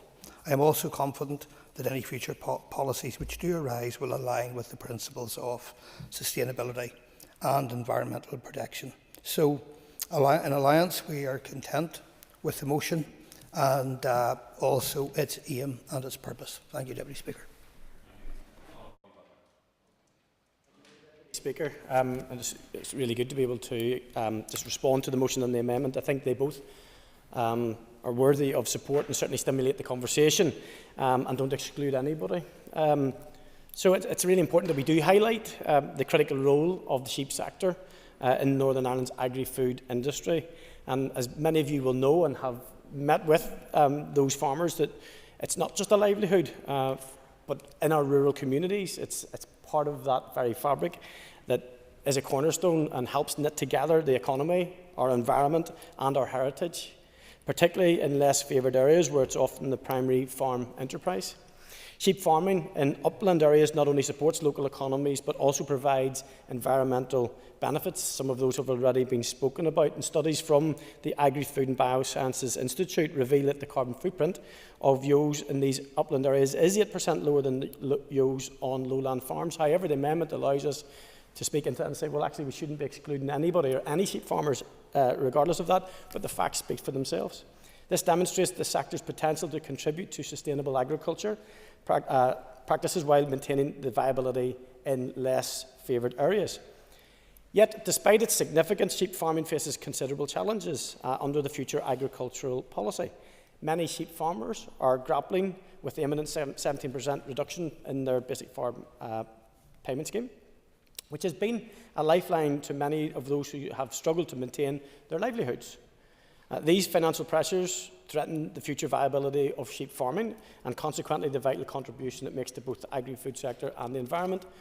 And Ms McElveen has very well put on record the additional burden that all of our farmers, and in particular sheep farmers at the moment, with the potential reduction of 17%, with the draconian budget that this Labour government seemed to have foisted upon farming, business and industry.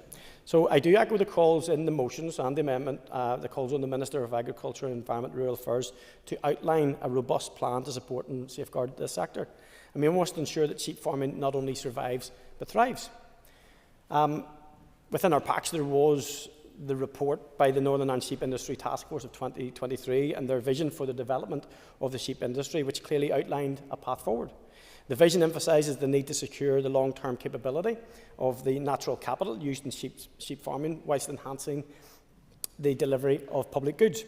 This includes carbon capture, improved soil quality and better water management, all while reducing greenhouse gas emissions from sheep production over this next decade. And we do know of the benefits of sheep farming over other types of farming. To achieve this, individual farm businesses must be resilient. Economic viability is key to enabling investments in productivity gains through genetic improvements, better animal health and welfare, and advancements in soil and grassland management. These are not just aspirations, but necessities if the sheep sector is to continue delivering for our economy and our environment.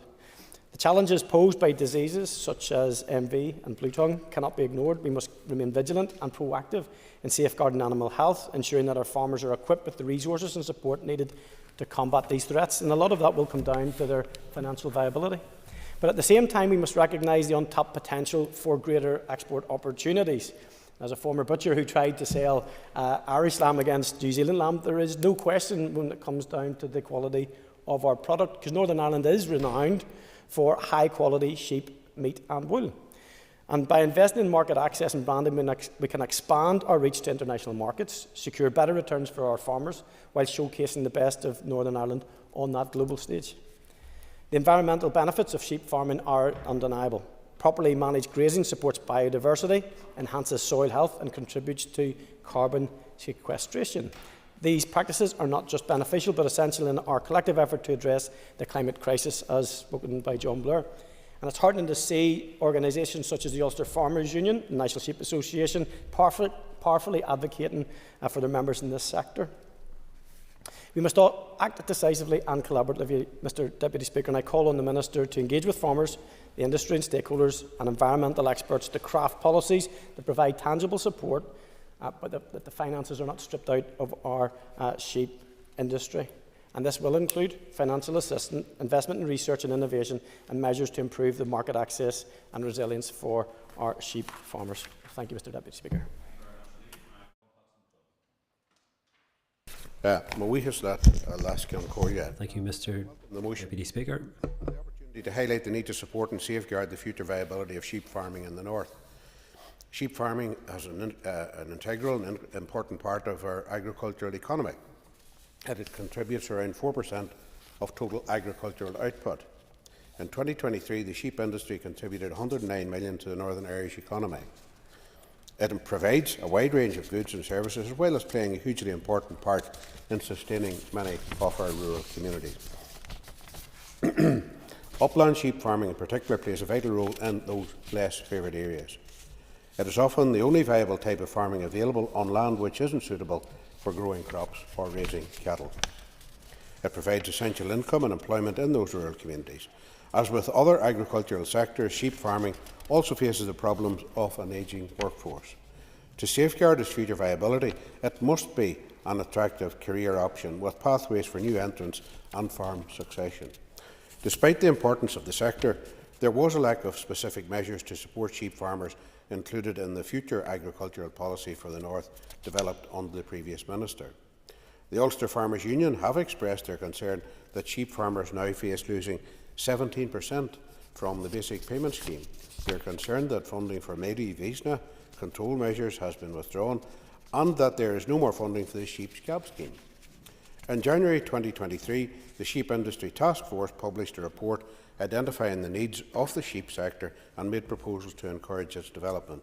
I believe indeed that the Minister and his officials have met with the task force to discuss the report, and I'm sure the Minister will respond to that. The Minister has previously indicated that he is keen to understand the needs of the sector and will consider adopting proposals to meet those needs. However, this was in the context of a ring-fenced farm support funding provided by the British Government. That in itself would have been challenging enough. However, since Brexit, the annual funding for agriculture has been capped at approximately $330 million. To maintain its real value, the overall funding for agriculture should have increased to $389 million by now. That is a real-term cut of funding of around $60 million this year alone. Following the British Government's the autumn budget, the situation has changed again. The new rules for inheritance tax on agricultural land poses a risk and indeed a big worry for many who are thinking of farm succession. And instead of managing a ring-fenced fund for agriculture, the Minister will now be faced with the dilemma of negotiating with his executive colleagues for a share of the block grant.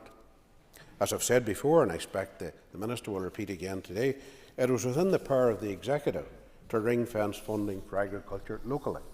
They could, if they wish, put additional funding within that ring fence to provide for the proposals brought forward by the Sheep Industry Task Force. If members here today are serious and they're concerned, yes. No. Would the member, thank the member for giving way. Would the member agree that it's all well and good to note the needs of the sector and the struggles facing our hill sheep farmers? And would the member agree that we need to see clear commitments and measures from the Minister and the Executive to assist and safeguard our farmers and farming families and communities? Yep. Thank you very much indeed, and I thank the member for his intervention. Yes, I get entirely what he's saying about loads of take note motions, but very little rubber hitting the road whenever it comes to executive action. So that's exactly the point. And in that regard, if we are serious about that and seriously want to help farmers, then members and parties within this room can do so. They can negotiate. The Minister can negotiate on our behalf. He has committed that he will do that. And they're calling their party colleagues in the Executive to support the Minister's bid to ring-fence funding for agriculture locally. They should also lobby those colleagues to support the provision of any additional funding required for the proposal brought forward by the Sheep Industry Task Force. That's when we see the colour of the money. Thank you very much indeed. Mr. 57. Ladies and gentlemen, as question time begins at 2 p.m, I suggest that the Assembly takes its ease until then. This debate will continue after question time, when the next member to speak will be Emma Sheeran. Thank you. Take your ease.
Members, we move to questions to the Executive Office, and I call Tom Buchanan.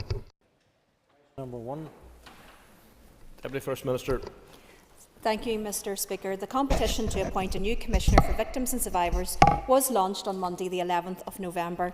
The appointment of the new Commissioner is essential to inform the development of policies and help ensure that the longer-term needs of victims and survivors are addressed.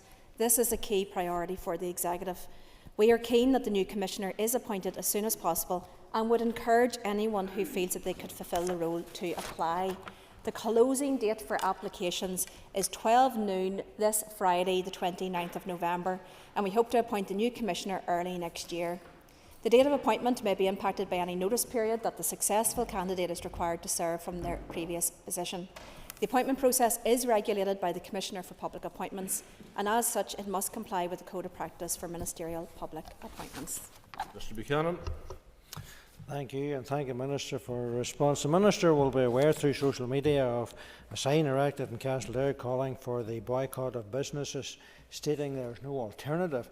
Would the Minister agree that this is an incitement to hatred, an attack on the minority unionist culture, the business community, and is further intimidation experienced by many innocent victims over recent years?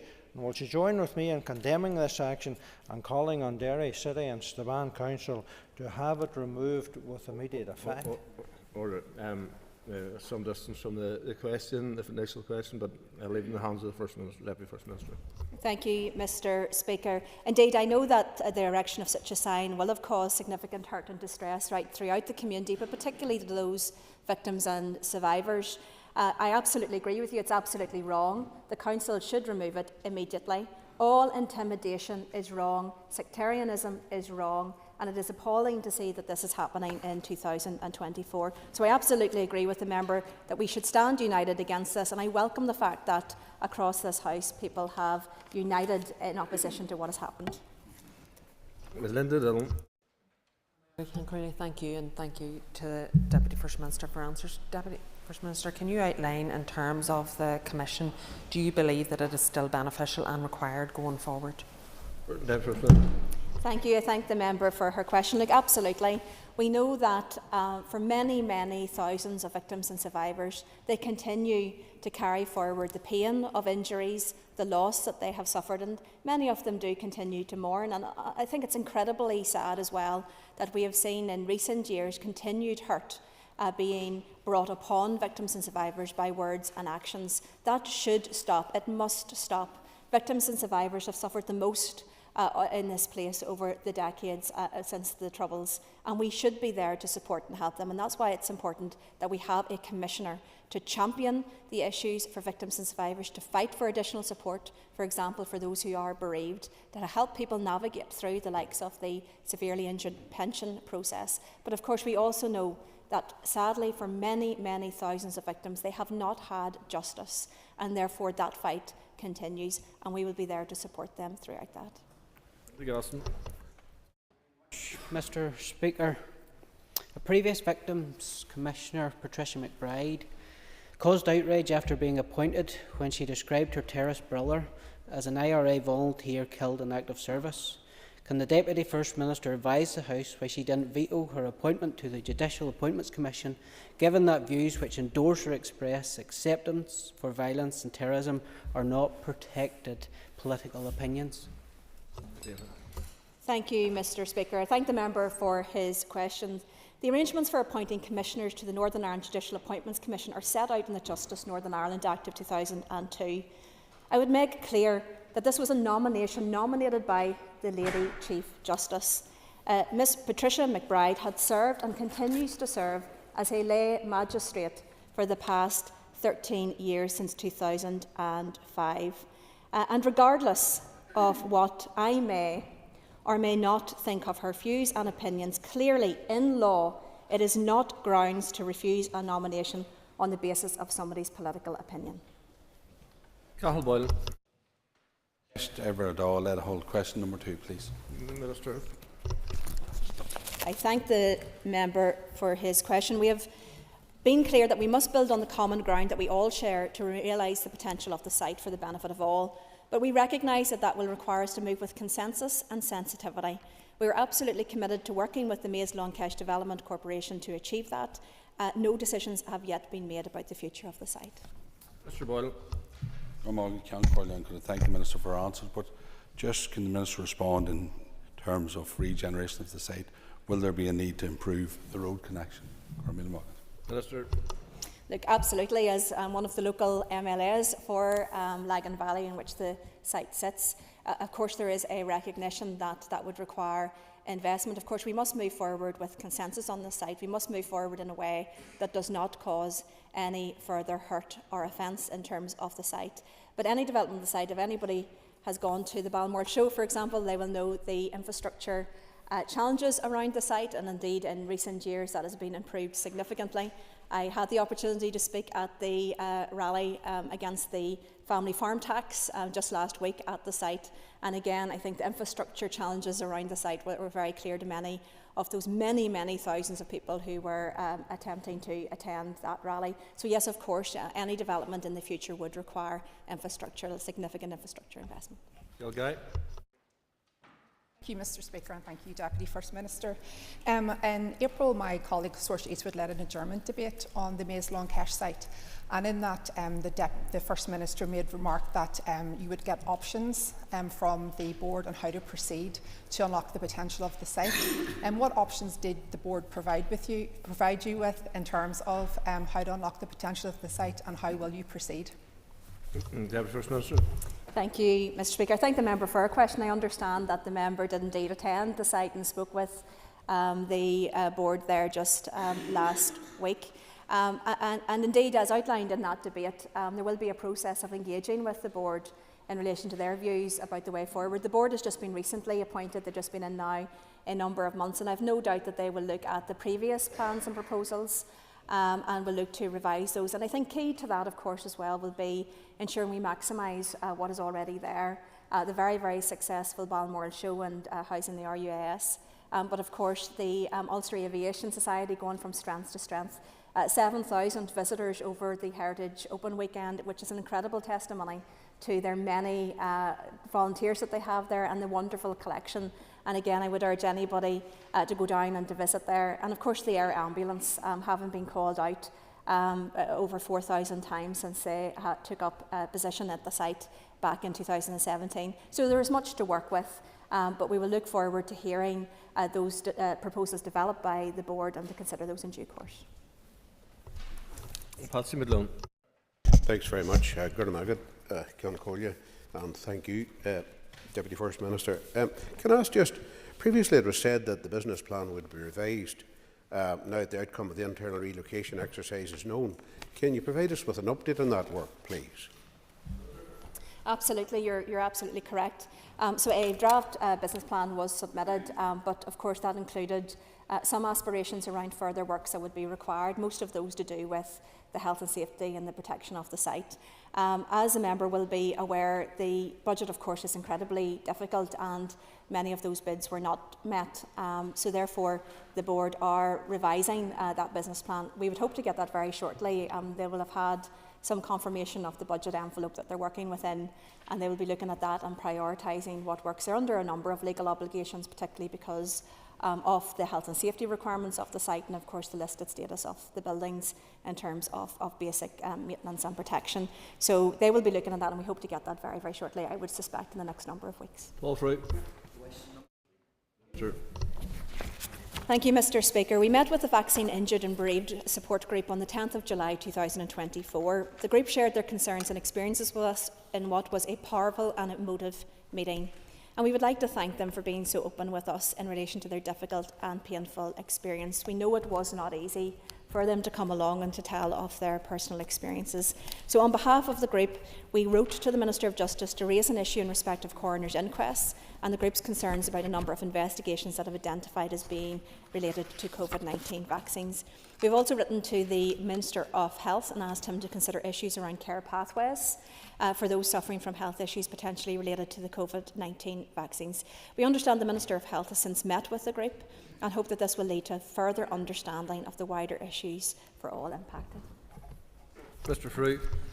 Thank you, Mr. Speaker, and I thank the Deputy First Minister for the answers and also with meeting with the vaccine injured and bereaved and of course then the actions that came out of that meeting. The Deputy First Minister may not be aware, but there's also, not only do we have FIBS NI operating in Northern Ireland doing sterling work, but we also have a new charity called UKCV Family, which represents all of the vaccine injured and bereaved throughout the United Kingdom, and they have a growing number of people who they help in Northern Ireland. UKCV Family have reached out to contact the First Minister, Deputy First Minister. Will the Deputy First Minister give a commitment to this House today that they will reach out to the charity UKCV Family? Minister. Thank you, Mr. Speaker, and thank the member for his question. It is the Health Minister that does take the lead on these issues, but of course it is important to speak directly, so we'll certainly look into that. I don't believe we've received a request, but if we have, we'll certainly look at that. And indeed, look, it's been incredibly powerful to hear the first-hand stories from those that have been impacted. There is that compensation scheme there, but I know from speaking to many of those that it is a very frustrating process, and I do think that more needs to be done by the UK Government to take a look at that scheme again, make it much easier in terms of applications, and indeed to lower the thresholds and look at the criteria to make sure that those who need that support through no fault of their own are able to access that in a more timely way. Liz Kimmins. The Deputy First Minister for answer so far. Can I ask the Deputy First Minister then to detail what further support the First Minister and Deputy First Minister may be able to provide in the time ahead? Deputy First Minister. Thank you. I thank the member for her question. The support that we can give will be largely with working through the Health Department, but we did write, as indicated, to the Minister of Justice and the Minister of Health to pick up a number of those issues, and I have to say, quite frankly, the frustrations of many around that table in terms of not getting those answers. I think the lack of a care pathway, many of these issues are medical issues. They do require that medical intervention, so we really are urging the Health Department and through the Trust for there to be those clear medical pathways to support people.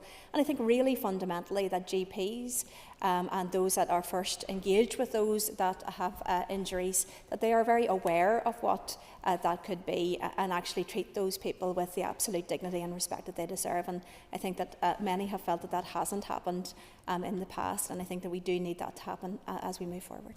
Nicola Brogan. Question number 4, please.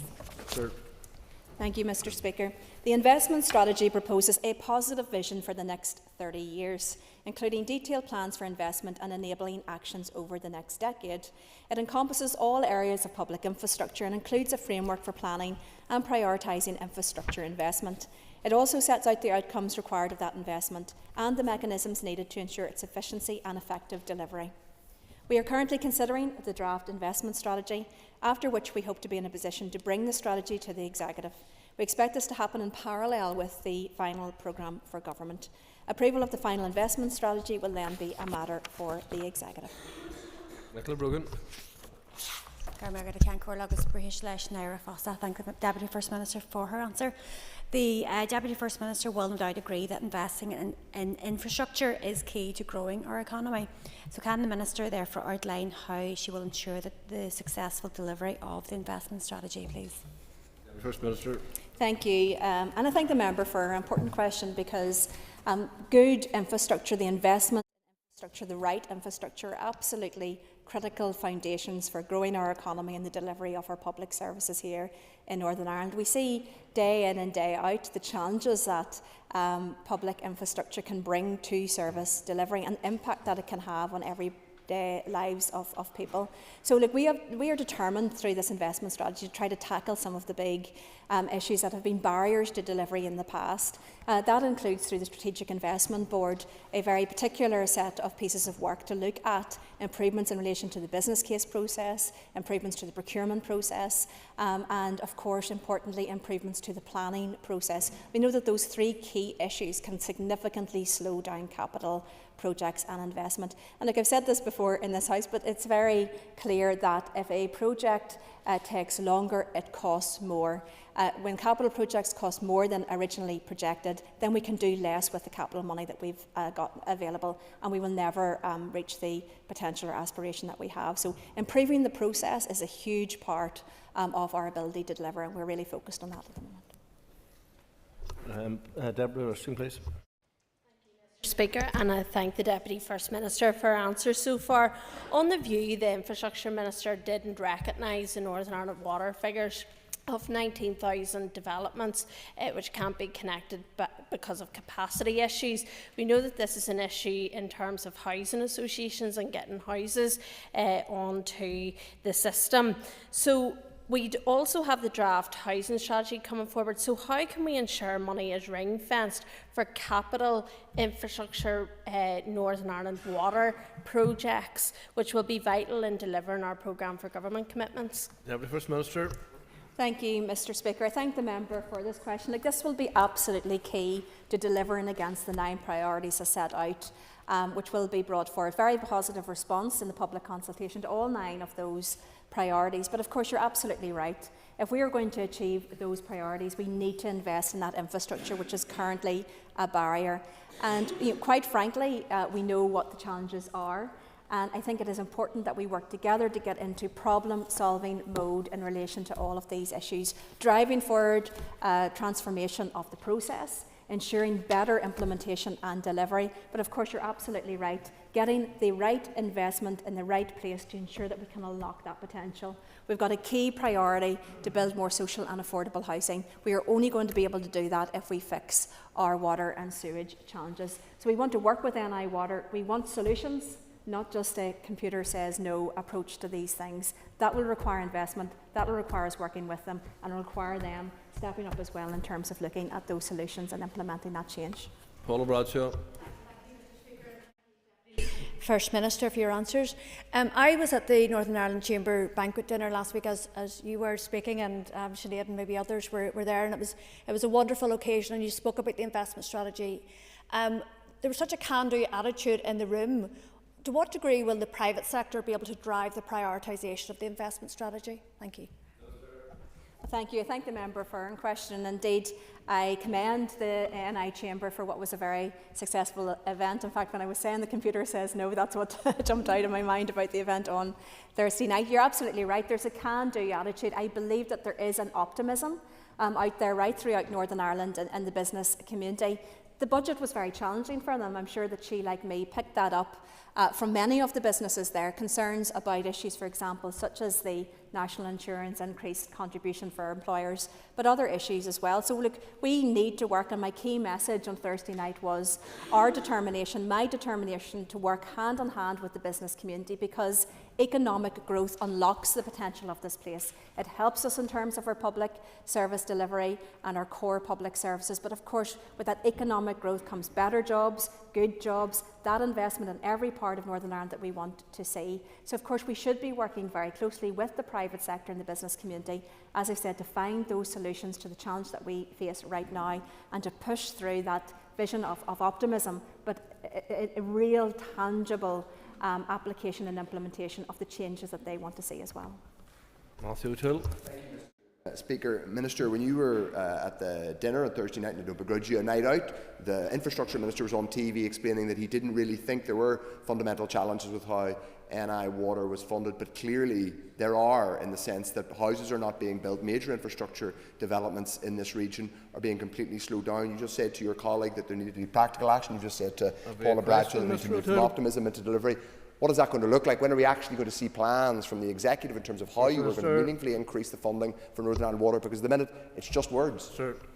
Thank you, Mr. Speaker. I thank the member for his question. Indeed, I was representing the Northern Ireland Executive speaking at the NI Chamber dinner to show our support for the vital work that our business community, over 1,000 people gathered in at that dinner on Thursday night. So a good opportunity for us and for me on behalf of the Executive to emphasise how important it is for us to work both in partnership and collaboration.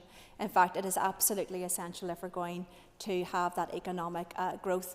As indicated earlier on in response to another question, we are specifically looking at a number of key actions. That includes improvements in terms of planning, improvements in relation to procurement, and improvements in terms of the business case process. Those are all process aspects to this, but these are aspects that really slow down the delivery and implementation of our capital programme. In addition, we've extended the investment strategy period of time. Rather than just a 10-year period, we are looking to bring this to 2050. So for the first time, this will be an investment strategy that looks in the longer term over the course of the 30 years and allows for that planning. And thirdly, of course, we have seen the budget reset by the UK Government that largely focused on revenue. We are anticipating that there will be announcements in relation to their capital plans, not just for the next year, but setting out their vision for the future. So we are hopeful that there will be additional capital that will be available, but we need to utilise that capital in a way that makes that meaningful difference. That means tackling the issues within water and sewage, having the right plan, making sure the capacity is there to deliver it, and making sure that the process is fit for purpose in terms of implementation. Question 5 is withdrawn. I call Ciara Ferguson. Mr. Speaker, question 6. Deputy First Minister. Thank you, Mr Speaker. With your permission, I will answer questions 6 and 13 together. As you are aware, the Together Building a United Community Strategy, or TBUC, reflects the Executive's commitment to improving community relations here between people of different political, ethnic and religious backgrounds. Since its launch in 2013, we can all recognise that considerable progress has been made with a number of headline action targets fully achieved. Progress continues to be made towards other targets in often complex areas of work. But we know there remains work to be done, and we want to ensure that our approach to good relations meets the needs of everyone in our society. And we acknowledge that since the first TBUC strategy was launched, our society has become increasingly diverse, and there is a need to ensure that our approach to good relations effectively engages all of those who live here and creates a truly united society. The final draft of the Together Building United Community Review is currently under development by officials. We expect recommendations to be submitted to us shortly. Those recommendations will help shape the starting point for designing a refreshed approach to good relations, as well as informing the timeline for its development. Ferguson. Can I thank the Deputy First Minister for her answer thus far? Could I ask the Deputy First Minister what will be the impact of the cross-cutting commitment to peace being included within the draft programme for government? Minister. Thank you, Mr Speaker. I thank the member for her question. Sadly, we see globally that instability, we see the lack of peace and how that impacts so detrimentally in terms of any place. And that remains the case for here. We absolutely need there to be that underlying agenda of peace to everything that we do. And that is why we made the decision that for Northern Ireland, that would be a cross-cutting underlying mission to ensure that stability that allows us to deliver. And that is why, since I've come into this post, we have been working incredibly hard to create that stability for the Northern Ireland Executive to deliver. If we are going to deliver against our programme for government, if we're going to deliver that meaningful change, to change people's lives for the better, then we do need that stability, and we need that united approach of driving that positive change.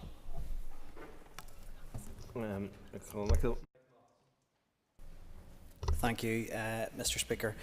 Is there an acceptance within the Executive Office that sectarianism and racism are two sides of the same coin, and that on that basis there is a need for a fundamental review of good relations policy? Minister. I thank the member for his question. There are similarities, there's no doubt that very often such sentiments are based on prejudice, they're based on bias, they're based on a lack of understanding. There are many, many similarities, but there are also a number of differences as well. And I think it's important that any approach in the way forward is sufficiently nuanced to really take into account and understand the impact of that on people, and trying to move in to support and help. The underlying issues which we can tackle through prevention, through education, through those projects, and of course what it is that we need to do to include everyone across our society and make sure that everybody feels that they can play that positive role as part of our united community moving forward. So while I agree with him to some extent, there are particular aspects of that, and I think that requires a very distinct and particular approach while we gather that together within our overarching aim of building that united community. Gary Middleton. And I agree with the Deputy First Minister in that a lot of good work has been done through TBUC. Would the Minister agree that we need to ensure that any review ensures that programmes reach those who are often harder to reach, including those PVL communities within my own constituency in Foy? Minister. Thank you, Mr Speaker. I thank the member for his question. I think it is incredibly important that every part of our society feels that they can play a positive role moving forward. And that is no matter where you're from, what you believe, what your background is, what your identity is. And that includes absolutely those from the loyalist community that very often are and have been vilified without good reason. But there are many, many people within the loyalist community that play an incredibly important role within communities, within organisations, and they will play a very positive role in the future of this place as well. So he's absolutely right. One of the characteristics of recent challenges that we've had on the streets is that many of those people who were engaged in that were not people who were involved in some of the projects and the organisations, and therefore it was very difficult to speak with those young people in particular, to encourage them to come off the streets, to encourage them to get involved in more positive projects. But that is the coalface of this type of work. We do need to engage with those young people no matter how difficult it is, and we have a determination to to support those fantastic organisations and agencies that are working on that coalface to really support and to bring about that peace. Declan Kearney. For a shock at the whole. Question 7, please, Mr. Speaker. The First Minister. Thank you, Mr. Speaker. Consultation on the draft programme for government closed on Monday the 4th of November. In total, 1,375 responses have been received. Work is now ongoing to analyse all responses received and produce a consultation report for consideration by the Executive. Once this has been considered, we will finalise the programme for government and bring it to the Assembly for cross-community approval. Kearney. Thank you, Mr. Speaker, and I thank the Deputy First Minister for that answer. You confirm for me that there will be measurable targets contained in the final version of the PFG? Absolutely. There will be measurable targets in the programme for government. I think it is also important to say, though, that we know that the budget at the moment is very challenging.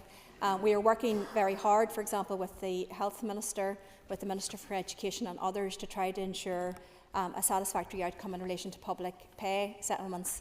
And we know that there is a huge pressure on the budget to try to do so, and that is likely to be the same into next year.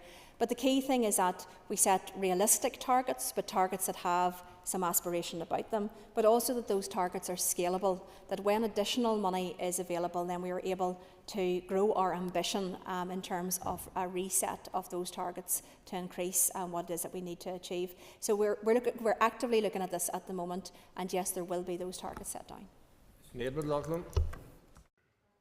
Speaker, Deputy First Minister, recently at the Executive Office Committee, your lead departmental official was enabled actually to outline what type of targets would be measured. Can you just give us any specifics in relation to the types of measurements that you will be looking at? And also, they were unable to express the type of measurements that would go into ensuring regional balance throughout all of the departments and their commitments in the programme for government. Thank you, Mr. Speaker. I can advise the member that I wasn't aware of watched that evidence session. But in terms of the targets and the measurement of this, it'll be done in two ways. So the first will be by the set of wellbeing indicators. So that will measure against a baseline set, and then on a continual basis, improvements against that indicator will be monitored and reported. That is all going to be available online. It's currently live online. But of course, some of those indicators will evolve and change depending on the final programme for government. So that will show you real and meaningful progress against a wide range of targets and indicators that set down in the wellbeing framework.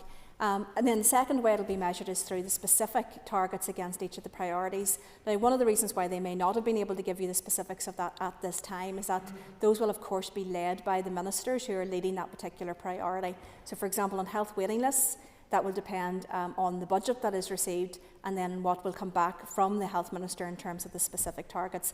Similar with social and affordable housing will be led by and will come forward by the Minister of Communities. The key thing for us will be to try to ensure that there is a consistency in terms of the types of targets that are being set down, that they are realistic, that they can have an associated budget within the very difficult budget envelope that we have, and that they are deliverable as well. Just McNulty. cont'd.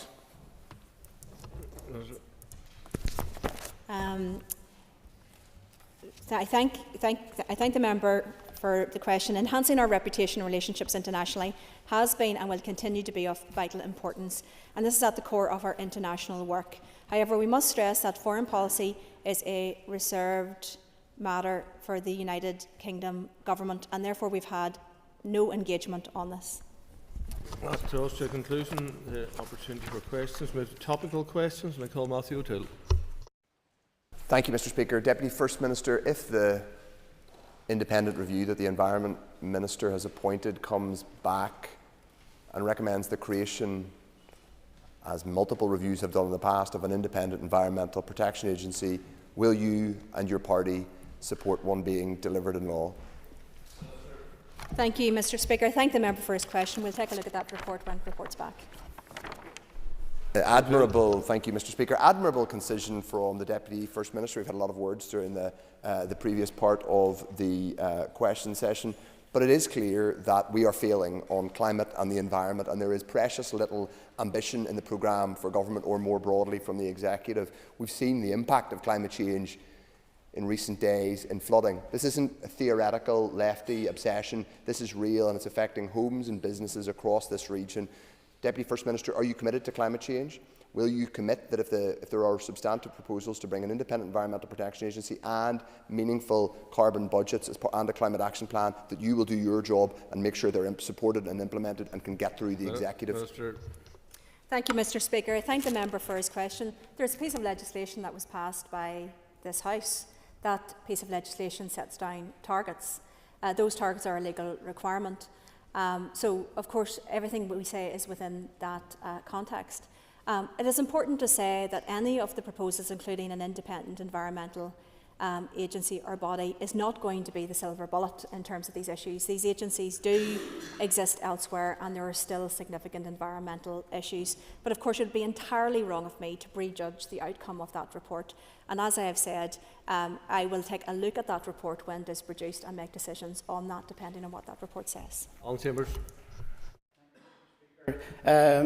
Deputy First Minister, I understand that the previous stated position of your office and the executive was that health was their #1 priority. Can you confirm if that is still the position? Minister. I thank the member for his question. And indeed, the health of people throughout Northern Ireland is such a critical issue.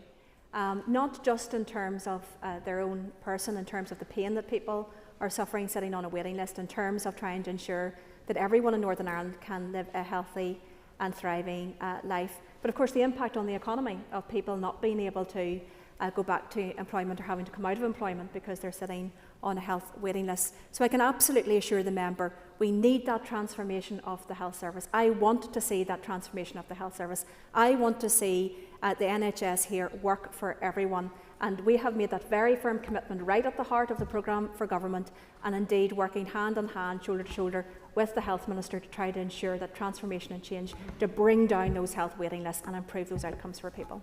Mr. Chambers. Thank you. I take it from that answer, Minister, that it still is your first priority. I'm sure that the Minister would agree that avoiding industrial action during this winter is absolutely essential. Can she detail what conversations she's had with the Health Minister to try and find a solution to the budget shortfall that currently is denying health staff the pay awards that they've been promised? Thank you, Mr. Speaker. Thank the member for his question. I think it's incredibly important that we do everything that we can do to ensure that our public sector workers receive fair pay. I set out very clearly when the budget settlement was announced that we knew that this was going to be very, very difficult for all ministers, but particularly for those departments that have a significant public sector pay pressure, and that included the Department of Education and the Department of Health. I can assure the member that I've met with the Health Minister on a number of occasions, along with the First Minister and the Finance Minister, first of all to assure him of our support in what he is trying to do, but also secondly because it is a key piece of work for us to do everything in our power to get to the right outcome on this. And we wanted to emphasise to the Health Minister that he was not alone on this fight, that we will be working hard with him to do everything that we can, and that remains my commitment today. Linda Dillon. Thank you to the Deputy First Minister. Deputy First Minister, you will be aware that we are beginning today with 16 days of action against gender-based violence. Can you update us on what the Executive Office has done to date in relation to violence against women and girls, please? Thank you, and I thank the member for a very important question, particularly on this day. Today marks White Ribbon Day, known as the International Day for the Elimination of Violence Against Women and Girls, and the start of a period known as 16 Days of Activism Against Gender-Based Violence. Right from the outset, the First Minister and myself made tackling violence against women and girls a key priority. The levels of violence and the level of murder of women and girls in Northern Ireland is far, far too high. And we recognise that this will require us working collaboratively with agencies, with the PSNI, with schools, with families and communities to tackle this. The best way to tackle this will be prevention. And that is not going to be a short-term issue. It's not going to be done tomorrow or next week, as I know the member is very well aware. But I was pleased that we were able to produce not just our strategy on ending violence against women and girls, but of course the associated action plan. We've got £3 million over the course of the remainder of this year and next year, both in the Challenge Fund and the Change Fund. It is not the totality of our aspirations with this. It will not solve all issues, but we believe that this is a very valuable start to really working together to tackle the scourge of violence against women and girls. Mrs. Bill. And just to ask the Minister, do you have confidence in the other executive ministers in terms of our Education Minister, our Health Minister, our Communities Minister and our Dairy Minister, that they are all bought into this strategy and that they are investing where they can in ensuring that the scourge of violence against women and girls is not only ended but actually prevented at the other end? Sure. Look, absolutely. There are a number of different elements to this, not least from a Minister of Justice perspective of speeding up justice, from an Education Minister's perspective about that really important preventative work that can happen within schools and the youth club sector. But of course every minister has a role to play, and that's why I was particularly pleased that not only our strategy but also the associated action plan was endorsed by the entire executive, and this is an executive programme. And there was, of course, that agreement by the executive to ring-fence that £3 million as an initial amount of money. I was also particularly pleased that our launch of that strategy coincided with the joint strategies between the Department of Justice and Health in relation to domestic violence, because, of course, we know that this is not just a female issue. There's very particular issues on that, and I think it's right we had that dedicated strategy, but it is an issue right across in terms of tackling violence, but particularly that domestic violence. Dixon. May I ask the Deputy First Minister what action her department has taken with regards to the comprehensive review on the appalling racist attacks in Northern Ireland in July and August, and indeed subsequent sporadic attacks following the motion passed in this Assembly on the 12th of November? Deputy First Minister. Thank you, Mr. Speaker. Yes, the member was present last week whenever we responded to the debate. I think it was last week. On this very, very important issue, and I outlined a number of strands of work that was taking place, not just led by the Executive Office, but indeed across a number of different departments and agencies. So after that meeting, we had that discussion within the department about pulling many of those strands together into a comprehensive review with a particular aim of identifying the very things that were talked about during that debate.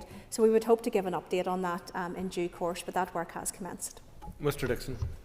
So, Deputy First Minister, can I take it then on the basis that this Assembly on the 12th of November called for a short, sharp review, that we will get that review completed by the end of this calendar year? Deputy First Minister. Thank you, Mr. Speaker. Yes, as outlined during that debate, my response to that debate, a significant amount of this work had already commenced. And I know that the PSNI, for example, had also been looking at what they could do. We've been working with a number of our community organisations on the ground. Some of those areas, for example, have been within our urban villages area under our Together Building United community. So looking to see what more could we do to reach out. Very conscious, as I said earlier on in these questions, that many of those young people who were caught up in that would be what we would describe as hard to reach. So these are not young people that are participants within many of those projects on the ground, but that doesn't mean that we can't and shouldn't try our best to ensure that we can engage with those. It probably requires a different approach, but we're very much looking at that to try to really take that on and to change the outcomes for the better in those areas. Mr. DeLargy is not in his place. I call Danny Donnelly. Just to ask the Deputy First Minister what role the Executive Office will have in ensuring that the priorities set out in the programme for government, such as reducing waiting lists, will actually be achieved. Thank you, Mr. Speaker. I think we play a really key role because, as outlined during the process of the consultation, we made clear that the draft programme for government priorities were not the totality of what government would be doing. Within each department, and indeed with cross-departmental work, there will be a huge range of additional activities that take place. But what is in the draft programme for government in terms of those 9 priorities represent a smaller number of key things that will be driven by the executive in collaboration with those ministers. And indeed, we are creating that internal delivery unit approach, an approach which has been proven to have worked elsewhere, a unit that will have a very particular and focused attention to a change and achieving the targets that we're hoping to achieve in terms of each of those priorities. So it will be a new approach, but it is one that we believe is required because, quite frankly, if we keep doing what we've always done, we will just keep getting the results that we've always got. And we do want to genuinely make that real difference in terms of delivery. Mr Donnelly. Speaker, and thank the Deputy First Minister for that answer. How will the public and indeed members be reported to? Will there be regular reports to this Assembly, or will there be reports released? Mr Speaker, well, as outlined earlier, a key part of that will be our wellbeing framework and our wellbeing indicators. So that will be a significant number of indicators that will be updated in live time and real time to show progress against that. Now, some of those will be reporting quarterly, or it depends on how the baseline is measured, but there's going to be a range of indicators. Those will be open to the public to be able to pop on at any time and take a look as to what's happening and to see the direction of travel and if we're turning the curve against some of those key ones. And secondly, I believe that the committees will have a key role in terms of the particular targets against the particular priority that is led by a particular department. Although I think it's important to say that we don't want this just to fracture off back into silos. These are executive priorities, and therefore that will require an all-executive approach. And key, of course, to that will be the executive prioritising the budget or any additional flexibility on budget towards meeting the targets on those 9 key priorities. Owen Crawford. Deputy First Minister, can I ask, how is your department working to promote social inclusion for underrepresented communities in Northern Ireland? Deputy Minister. Thank you. Look, there's a range of work that is underway. A number of our equality areas of work are equality strategies around older people, for example, people with disabilities, on the basis of gender, have moved to the Department of Communities. So the Department of Communities does take a lead on bringing forward most of our social inclusion strategies now. But of course, at the heart of the programme for government will be that principle that we want everyone in Northern Ireland to be able to succeed, regardless of your characteristics, regardless of where you live, regardless of where you come from. So it'll be key that that is entirely mainstreamed in terms of our implementation. So the projects, the way that we roll these things out, both in terms of the revenue, but importantly the capital investment, must be done in a way that benefits all communities and to be designed in a way that takes into account a number of those key characteristics. Mr Crawford. Thank you, Deputy First Minister. Can you update us of any new initiatives aimed specifically at enhancing support for marginalised groups? First Minister. Thank you. Yes, well, there's been a commitment to bringing forward those social inclusion strategies, so they will be very tailored, looking at those particular groups, and they're loosely based around each of the Section 75 groups. That is the lead within the Department of the Communities, and I know a significant amount of work has already been underway. From our point of view within the Executive Office, we deal with a number of groups that have been and continue to be marginalised, not least victims and survivors, for example, where we have dedicated funding through our Victims Service. We also approach that by a number of different commissioner-type roles, such as the Older Persons Commissioner, to promote the issues associated with older people. So we will be moving to make better reference to that within the programme for government, but of course working with our colleagues, particularly in the Department of Communities, to ensure that all of our communities can benefit. Connie Egan. Thank you, Deputy First Minister. Today is the first day of 16 days to end violence against women and girls. Can I please have an update on the research included in the delivery plan on men and boys' attitudes into violence against women and girls? Minister. Thank you, Mr Speaker. Yes, that work is continuing against our action plan, and good progress is being made. We hope to be in a position then to update the committee in relation to progress against all of those very shortly. That draws to an end questions to the Deputy First Minister. We now move to questions to the Minister for Agriculture, Environment and Rural Affairs, and I call Mark Durkin. Minister. Thank you, Mr Speaker. It is widely recognised that Northern Ireland's natural environment and its habitats and species are under considerable pressure, having suffered continuous biodiversity loss in recent decades. Indeed, the recent evidence report from the Office for Environmental Protection highlights the precarious state of biodiversity here and the key pressures that need to be tackled to first halt biodiversity loss and then restore the diversity of Northern Ireland's habitats and species. Recognising the importance of a more nature-positive future for all and nature's role in tackling climate change, DAERA's strategic objectives reflect the need for specific measures to restore our natural ecosystems, such as those set out in Northern Ireland's first Environmental Improvement Plan. The forthcoming Nature Recovery Strategy, Peatland Strategy, Climate Action Plan and Climate Change Adaptation Plan will also include ambitious measures to tackle biodiversity loss and climate change together, supporting green growth and nature recovery. My department has also been driving forward programmes to enhance our terrestrial, freshwater and marine biodiversity, including through the Environmental Farming Scheme, over 58,000 hectares of protected and priority habitats and their associated species are being actively managed to support their maintenance and recovery over time. 36 projects totalling more than £7.5 million, supported by the Environment Fund, supporting habitat and species recovery. Our review of the Nutrients Action Programme and forthcoming ammonia strategy will also aim to address our excess nutrient pollution problem and key issue in our biodiversity loss.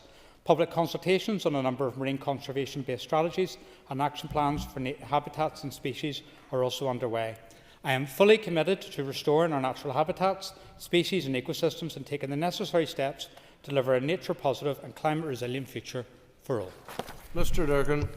Thank you, Mr Speaker, and I thank the Minister for his answer, in which the Minister referred to both the recent OEP report and indeed the Nutrients Action Programme. Given that the OEP report identified as one of the key drivers of biodiversity loss being an unsustainable nutrient surplus, can the Minister advise us when the Nutrients Action Programme will be published? I thank the member for his question. I'm very well of the OEP report and in terms of drivers of biodiversity loss, and it was very stark reading, and I would encourage everyone within this House and beyond to read the report. The NAP, as you outline, is a key intervention in terms of dealing with that nutrient overload in our rivers, lakes and lochs, and it's my intention and hope that we move to consultation of that in January. Brogan. Thank the Minister for his answer. Has the Minister given any consideration to specific biodiversity legislation, or does he feel that existing strategies are enough to reverse the decline in biodiversity here? Minister. So, as I've outlined in my response to Mark, we're taking forward a number of strategies around this area.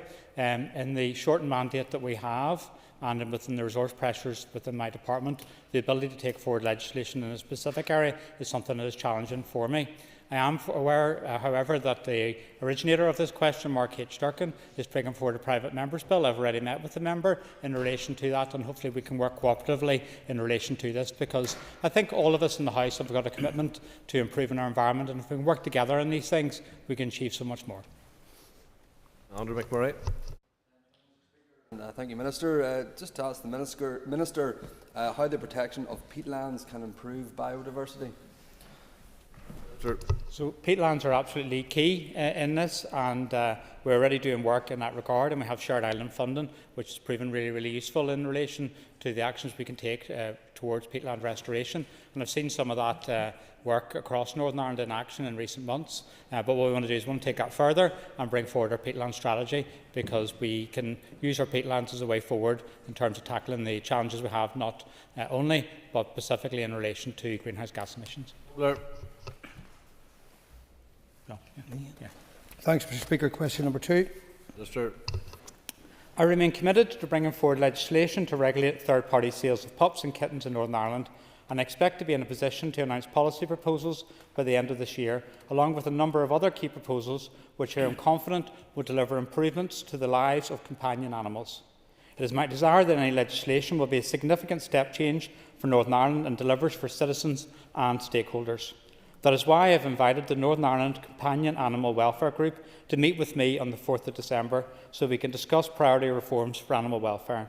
At that meeting, I will outline my department's vision for a version of Lucy's Law, which will meet our local context and needs. One such option is measures that will go beyond a prohibition on third-party sellers.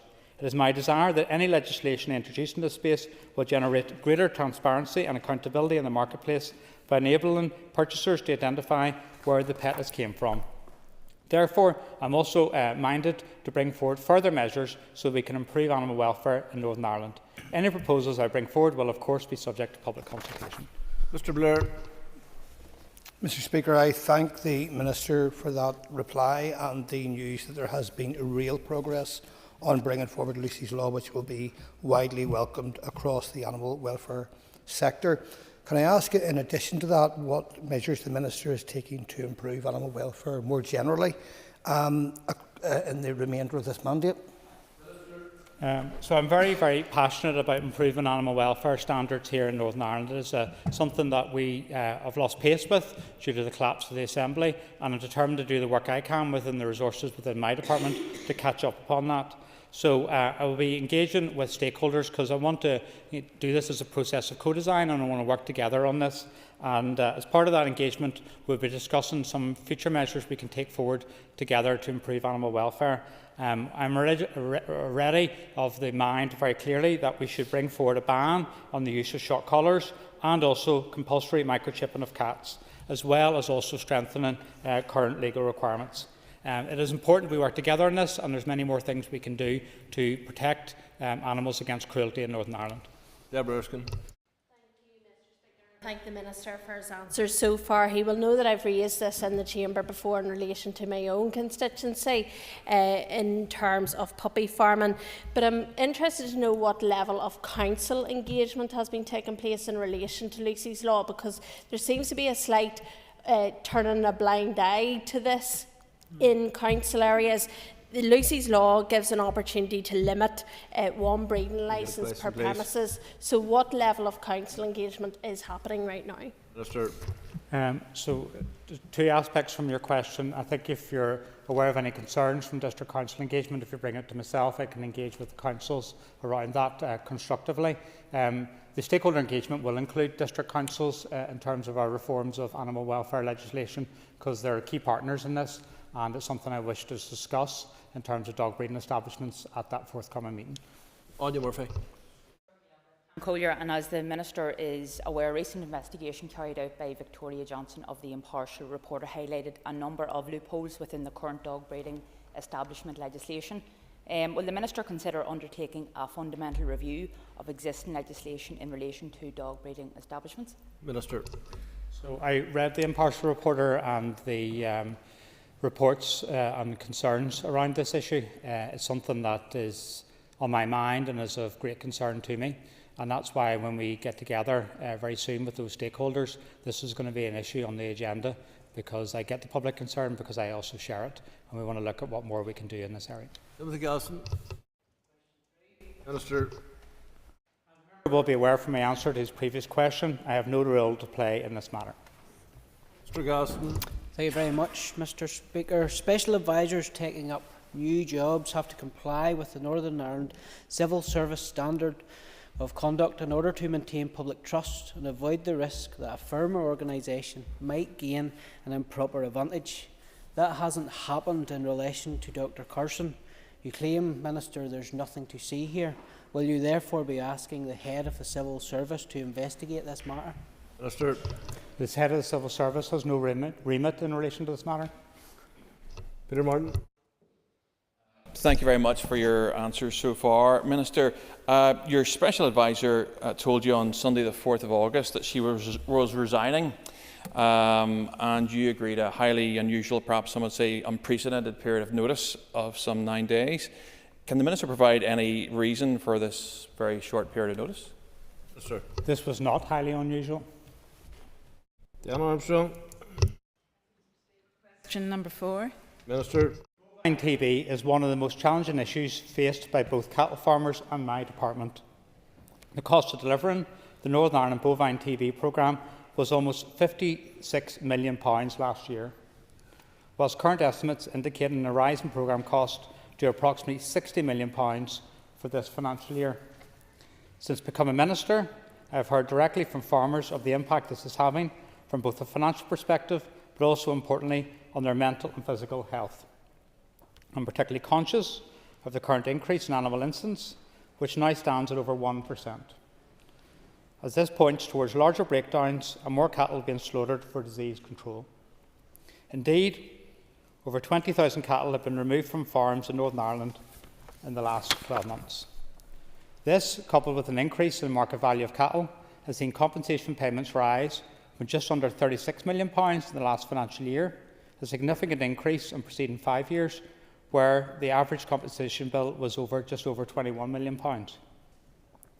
Removal of cattle from farms also results in consequential losses for industry, particularly for the dairy sector. This is not sustainable. As such, my Chief Veterinary Officer, Brian Dewar, is undertaking a thorough review of matters relating to our bovine TB programme and policy, including the actions contained in the bovine TB eradication strategy. I will be briefing the Assembly's Agriculture, Environment and Rural Affairs Committee on this review this week, this Thursday. It is a key priority for me to work closely with industry and key stakeholders on ways in which we can collaboratively seek to reduce both disease levels and also programme costs, setting Northern Ireland on a path to reduce and ultimately eradicate this costly disease. Armstrong. Thank you, Mr. Speaker. I thank the Minister for his response. Given that 13 months has passed since the previous Minister for Agriculture's proposal for a non-selective cull of badgers was overturned in a judicial review, when will your department confirm its position on the matter? Minister. So I'm aware of the outcome of the judicial review because I've read it in terms of the judgment twice. And what we're seeking to do is find a holistic way forward so we can manage the issue associated with TB. And it's beyond just the issue of wildlife. What we need to do is we need to do it collaboratively together, and we need to deal with all the causation factors around this, because that's the only way we're going to be able to drive down the levels of TB, which are, to be honest, the mental health impact upon farmers and the anguish it's causing is a real concern to me.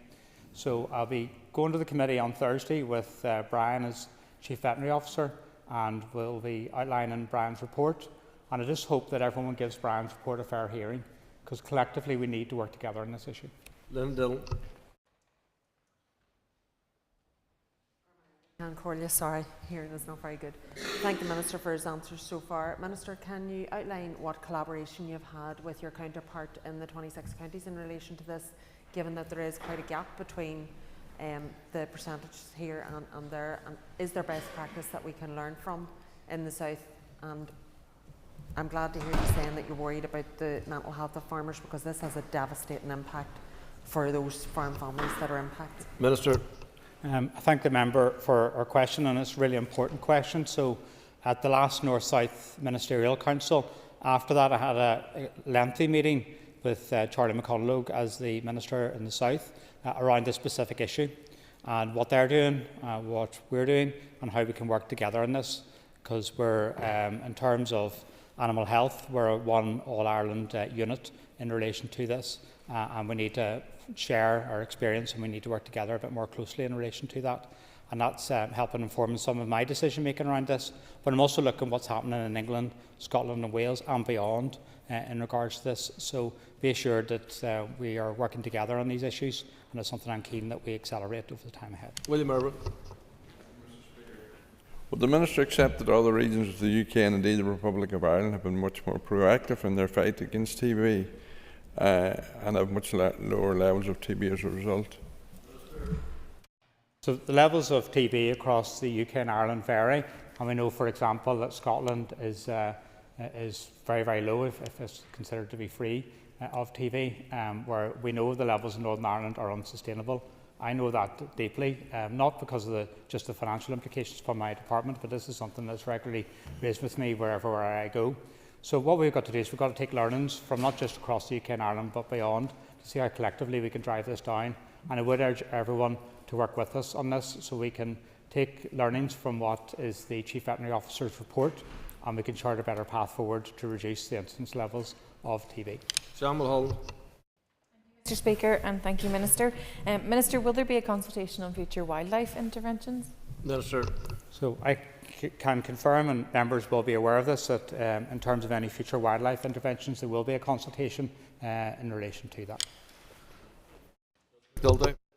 Thank the Minister for his answers thus far. Minister, in terms of the financial sustainability of farmers who are dealing with TB, who do appreciate and respect the compensation for beasts that have to be destroyed, but it's the issue around closing the herd down for 12 weeks where cash flows are halted. Have you thought about how farmers can get cash flow through their doors to ease the burden, ease the frustration and the concern and the mental health challenges that they face as a consequence of TB arriving on their farms? Minister.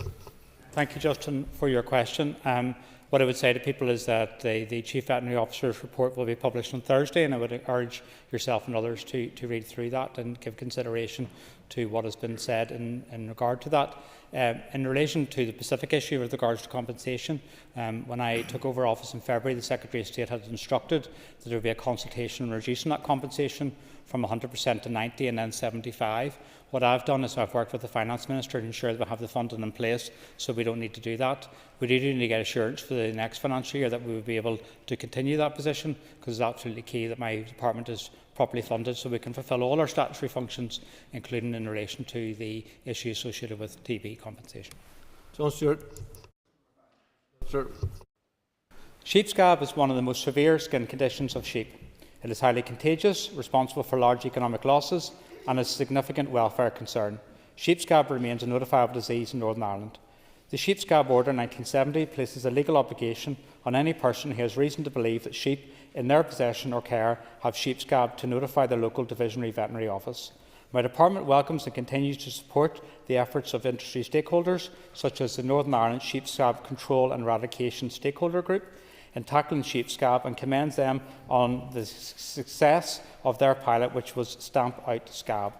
DAERA continues to use social media channels to raise awareness around sheep scab, reminding flock owners to remain vigilant for the signs of sheep scab in their flock.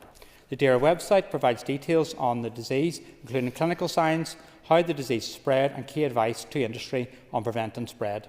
The department also provides a range of practical support and advice to industry and individually affected flock keepers in order to minimise spread. DAERA staff continue to report cases of sheep scab encountered as part of their official duties. DAERA staff are also involved in market and abattoir inspections and have been reminded to remain vigilant of the signs of sheep scab disease. My department will continue to support industry efforts to tackle this disease, and while we will assist where we can, this must be set in the context of current budget and resource pressures within the department. Mr. Stewart. Mr. Speaker, and I thank the Minister for his answer. And you referred, Minister, to the pilot project that was run between August 2022 and August 2023 that coincided with a significant spike in both numbers of flocks where this disease was confirmed and placed under restriction in that calendar year. Can I confirm, or can you confirm what plans you have to build on that pilot project, if any, and are you pursuing a policy of eradication? Minister. Thank the member for his supplementary question, and it's a useful question because the Northern Ireland Sheep Scab Pilot Project, which was Stamp Out Scab as I've previously outlined, ran from August 2022 to October 2023, and the project was co-funded by DAERA and also through the Biotechnology and Biological Sciences Research Council. It has an acronym which is BBSRC. Levels of disease reporting from before, during and after the project appeared to show that the project had been successful in highlighting awareness around the disease. Reported disease has fallen since the project concluded, but remains higher than pre-project levels. What I will say, and I do value question time because it's about accountability, but it's also about how we work together on these issues. And the question you've raised and highlighting this has prompted me to meet the Chief Veterinary Officer today, and we'll discuss a bit more about how much more we can do in terms of maybe running this pilot again and how much we can raise awareness with the industry. Michelle McElveen. I've raised the issue of the department stopping testing of Maddie Visna from January 2026, and while he has stated that a decision hasn't yet been made, the sheep industry is quite clear from the discussions that they have had with officials that that is the case, and that 2025 will be a year of transition. I would appeal to the Minister obviously not to stop the testing, but can I ask the Minister when he will give clarification to the industry of the future of MV testing? Minister. Thank the member for her question. I know it's been raised in the debate today in terms of sheep support as well, and I'll respond as part of that in terms of those concerns. I would confirm I haven't made any final decision in relation to this.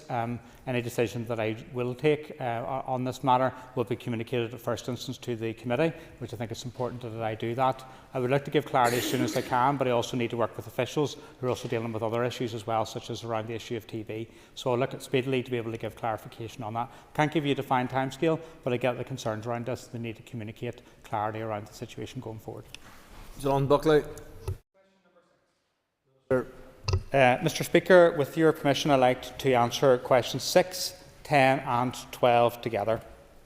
I recognise that the changes announced in the budget regarding agricultural property relief and also business property relief in relation to inheritance tax have generated real concern and anger within the local farming community and also further afield. I expressed these concerns when I met the Secretary of State on the 4th of November and urged him to reconsider these policies. I have also raised the issue with the Deputy Minister of State, Daniel Zeichner, and will continue to do so in meetings with other UK Government ministers. I have encouraged the UK Government to engage further with the farming community so that they have a better understanding of the concerns being raised and look again at this issue. I will also be meeting the Ulster Farmers Union tomorrow to consider next steps. Analysis carried out by my department and placed in the Assembly Library shows that around one-third of farms in Northern Ireland have a land value of more than £1 million. But these farms account for 60% of owned land and the majority of agricultural production. A large proportion of the farms are of significant size will be affected in the dairy sector, which is about 75%. Looking solely at the number of farms does not measure the impact upon the sector. Another issue arising from the budget is the change in terms of ring-fence funding. Although existing funding for agriculture, agri-environment, fisheries and rural development continues to be earmarked by Treasury until 31st of March of next year, it is important to provide certainty on this funding after that. While it is positive that funding levels have been maintained at £332.5 million, it is disappointing that they have not been increased in line with inflation. I have therefore formally asked the Finance Minister that Resourcedale has been baselined in the block grant and is treated as executive earmarked funding for agriculture, agri-environment, fisheries and rural development purposes, and also uplifted in line with inflation as part of the Executive's budget exercise for the next financial year. Mr Buckley. Thank you, Mr Speaker. The Chancellor says that Labour's tax rate on family farms will cost £520 million a year. We are told this is needed to overturn some of the deep dark holes on our public finances. Yet, not even a month later, the same Labour government has committed £536 million to be spent overseas on 10 programmes to promote low-carbon agricultural projects, including Rwanda and Brazil, the 11th largest economy in the world. So can I ask the Minister, do you agree with this wasteful spend of public money? Yes or no? And do you believe that the money should be spent on family farms in the United Kingdom to ensure that they have a viable future? Mr. So I've clearly outlined my position in relation to this in terms of the fact that I'm fighting the corner for agriculture in Northern Ireland in terms of the budget and the budget settlement that's arising from that. I think it's really key that we come together both on the issue of inheritance tax but also in terms of funding for agriculture, agri-environment, fisheries and rural development. We need to be unified in terms of our approach around that, to have these funds ring-fenced within Northern Ireland, and also be clear to our message to the UK Government that they should overturn the decision in terms of inheritance tax. That is absolutely key. One thing I would say is that when we were in the European Union, we had our funding as part of the Common Agricultural Policy and Fisheries Policy guaranteed to us in 7-year tranches. Then we left the EU, and that was earmarked until the end of March of next year. I am answering... Order. The uncertainty arising from the next financial year onwards is largely due, in terms of the earmarked funding, due to departure from the European Union. People would do well to remember that. Daniel McCrossan. Thank you, Mr Speaker. Can I ask the Minister, given the widespread concerns to the introduction of this measure, what steps will the Minister be taking to mitigate against the impact of this on family farms across Northern Ireland? So the issue in relation to inheritance tax is a reserved matter because it's taxation policy taken forward by the UK Government.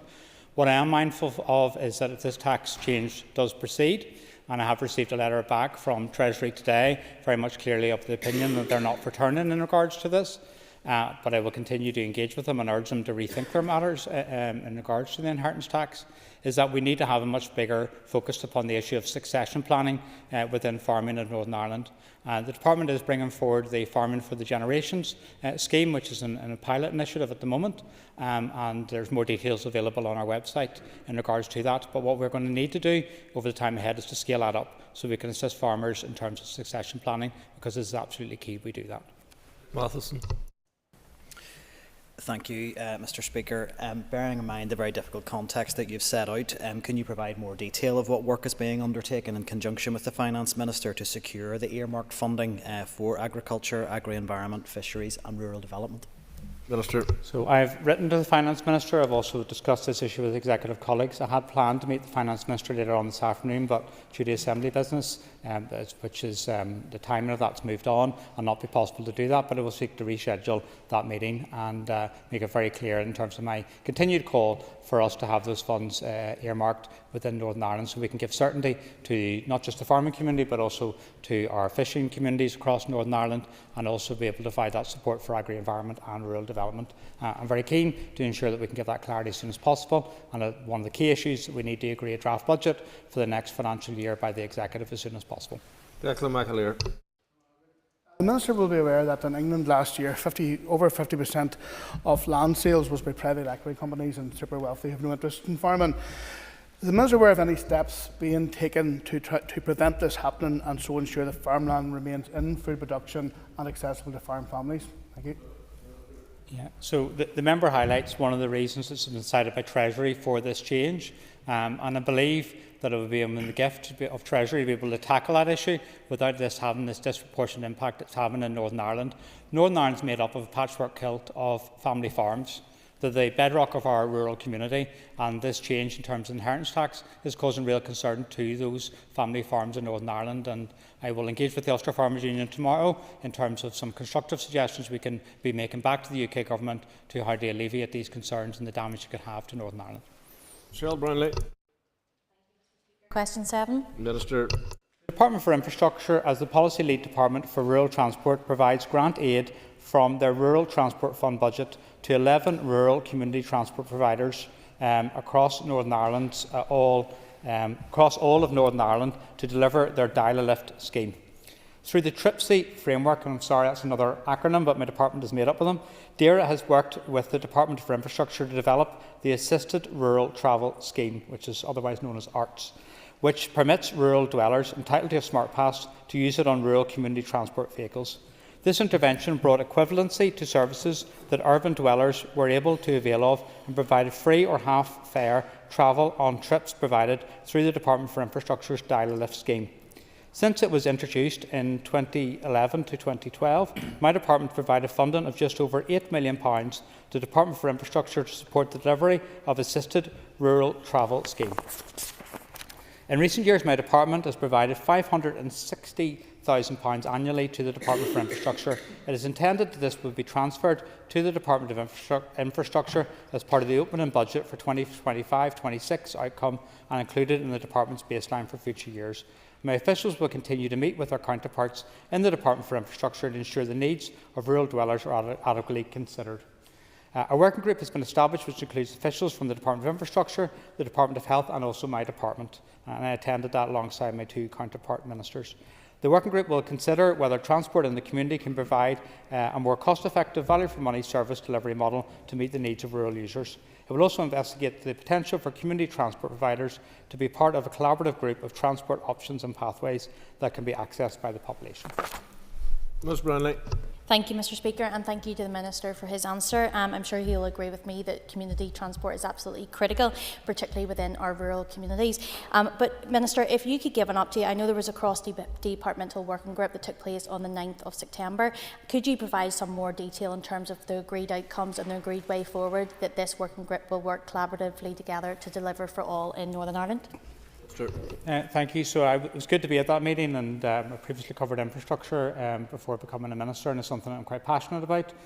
Kelly Armstrong, who's part of our team, keeps me right in relation to these issues because community transport is absolutely key, particularly within rural communities. So I was glad to be able to attend that meeting with the infrastructure and health ministers, and following that, departmental officials have attended 2 Department of Infrastructure community transport cross-departmental working group meetings. Whilst the budget associated with the Assisted Rural Travel Scheme is due to be baselined in the Department for Infrastructure's budget from 2025-26, my officials will continue to meet with DFI to ensure the needs of rural dwellers are given due regard. And this is something I'm quite keen on. We'll move on to topical questions. We call Patsy Midlone. Thanks very much, Mr Speaker. Could I ask the Minister what assessment has been done into the effectiveness of the Rural Needs Act? I thank the member for his question, and the Rural Needs Act is a key piece of legislation and there was a review undertaken in relation to that, and 25 recommendations came back. I'm very aware that the committee considered these issues at this last meeting. I listened back to the audio recording of that over the weekend, and I'm very, very keen to see what more we can do. So it's been outlined in terms of those recommendations, what we could do around that. But what I want to do is I also want to go further than that. I want to see, in terms of funding support for rural communities, what more we can do as well. Mr Woodlone. Thanks, Minister. And I'm not specifically singling out his department, because for those of us who live and represent rural areas, we're seeing many of our services being stripped, whether that's health and GP services, whether that's particularly domiciliary care, whether that's infrastructure investment in housing or roads, or indeed the overall issue around sewage disposal. So therefore it's cross-departmental. What can the Minister do to drive those departments through legislative change to be much more effective in tailoring support to those rural areas that are being deprived of services? Minister. One of the key issues, and you've raised this, is about how we work together as government to ensure the needs of rural communities are heard and acted upon. So what we're doing in conjunction with officials, when we move into consultation very soon, is in terms of our future rural affairs policy, because it's not just my department has a role to play, all government departments have a role in that, and this is why we're bringing that together so we can take a much more unified approach to this, because you've outlined the issues that are being faced within rural communities. Other issues being faced within rural communities, a particular issue about childcare. Childcare is not just an urban issue, it's particularly an issue within rural communities. Also mental health, how much more we can support our rural communities in those issues. So I'm looking forward to we can go consultation in terms of that rural affairs policy, and that'd be quite key, and I'm really valuing the input from the committee on these issues. Phil Guy. Mr Speaker, could I ask the Minister to provide an update on the implementation of carbon budgets as required by the Northern Ireland Climate Change Act? Minister. So the setting of the carbon budgets is, as the member outlined, a requirement of the Climate Change Act, and the regulations were considered and agreed by the Executive on the 21st of November. Work is now progressing to move these regulations to set the carbon budgets for the period 2023 to 2027 and also the 2040 emissions target through the Assembly process. My department will lay the draft legislation in the Assembly for debate and approval as soon as possible. I will bring in the draft Climate Action Plan to the Executive College as soon as possible, seeking their approval to publish the plan for a 16-week consultation as required by the legislation. This guy. What opportunities does the Minister envisage as a result of decarbonisation? Sir. I thank the member for her question, and whilst there's legal obligations in terms of setting the carbon budgets and then moving forward to set the Climate Action Plan, there's also great opportunities for Northern Ireland. And one of the reasons I'm doing this job is because I believe in Northern Ireland and I have hope for the future. And I believe that we, through driving forward the implementation of the climate change legislation, and also very soon in terms of the Green Growth Strategy, which I'll bring to the Executive for approval, we can create a future which is about good green jobs. This is about prosperity for the people of Northern Ireland and ensuring it's a just and fair transition so no one's left behind and that we include everyone on the road towards net zero. This is absolutely key, and I'm seeing the calls from businesses in terms of us taking forward action to drive decarbonisation, but also their support for net zero. And what I want us to do within this place and beyond is that together we travel that course, which is about, yes, it's about livelihoods, but also it's about lives. And it's not lost upon me that in recent times we've seen many examples where lives have been lost as a result of the impact of climate change. That's something that weighs heavily upon me, and it's something that we need to tackle in Northern Ireland. Okay. Dan Armstrong, apologies. Thank you, Mr Speaker. And thank you, Mr Speaker, and I thank the Minister for his replies to this point. I'm going to ask a similar question to that posed by Ms McElveen earlier. Minister, given your department's decision to end funding in January 2026 for the MV testing in sheep flocks, what measures are you taking to support sheep farmers in the transition period up to that point so that Northern Ireland can keep its MV-free accreditation? I thank the member for a question. I haven't taken any decision in relation to this, so no submissions arrived for me for approval in that regard. And if any does, I will give it due consideration. and any further steps beyond that, we'll engage with the committee on this, because I think it's important we do that. The issue of MV is a challenge for Northern Ireland, and it's something I'm very conscious of, not just for my department but also for the farming community. So I get the concerns, I hear them in the chamber, I hear them when I'm out and about, and what I can guarantee is that if we're taking any steps forward, we'll ensure that there's proper communication around this and engagement with the committee. Ms. Armstrong. Mr. Speaker, does the Minister accept that the figures attributed to the TB programmes are way out of proportion to those for the sheep farmers, given that the MV surveillance programme cost little more than $200,000 last year compared to $50 million for the TB programmes? Is this fair and equitable? Minister. So the member highlights a number of the cost pressures within my department around the particular issue of animal health, and the pressures need to be met in terms of the budget for the next financial year, because the challenge within my department, not just supporting the farming community in terms of financial support, extend in terms of what we can do around animal health, and we're talking area in terms of animal welfare, and that's why I have the engagement with the Finance Minister in terms of the budget settlement we get for the year ahead to see what more we can do for the people of Northern Ireland. Thank you. Minister, can I have an update please on the implementation of the food strategy framework? So I was delighted to be in Carrickfergus just recently, and also at Caffrey Lockery in Cookstown to launch the food strategy framework. And this is a really positive move forward about a whole of government approach, well really, to be honest, also a whole of society approach to food. And it sets in place 4 key priorities and then a number of key principles going forward.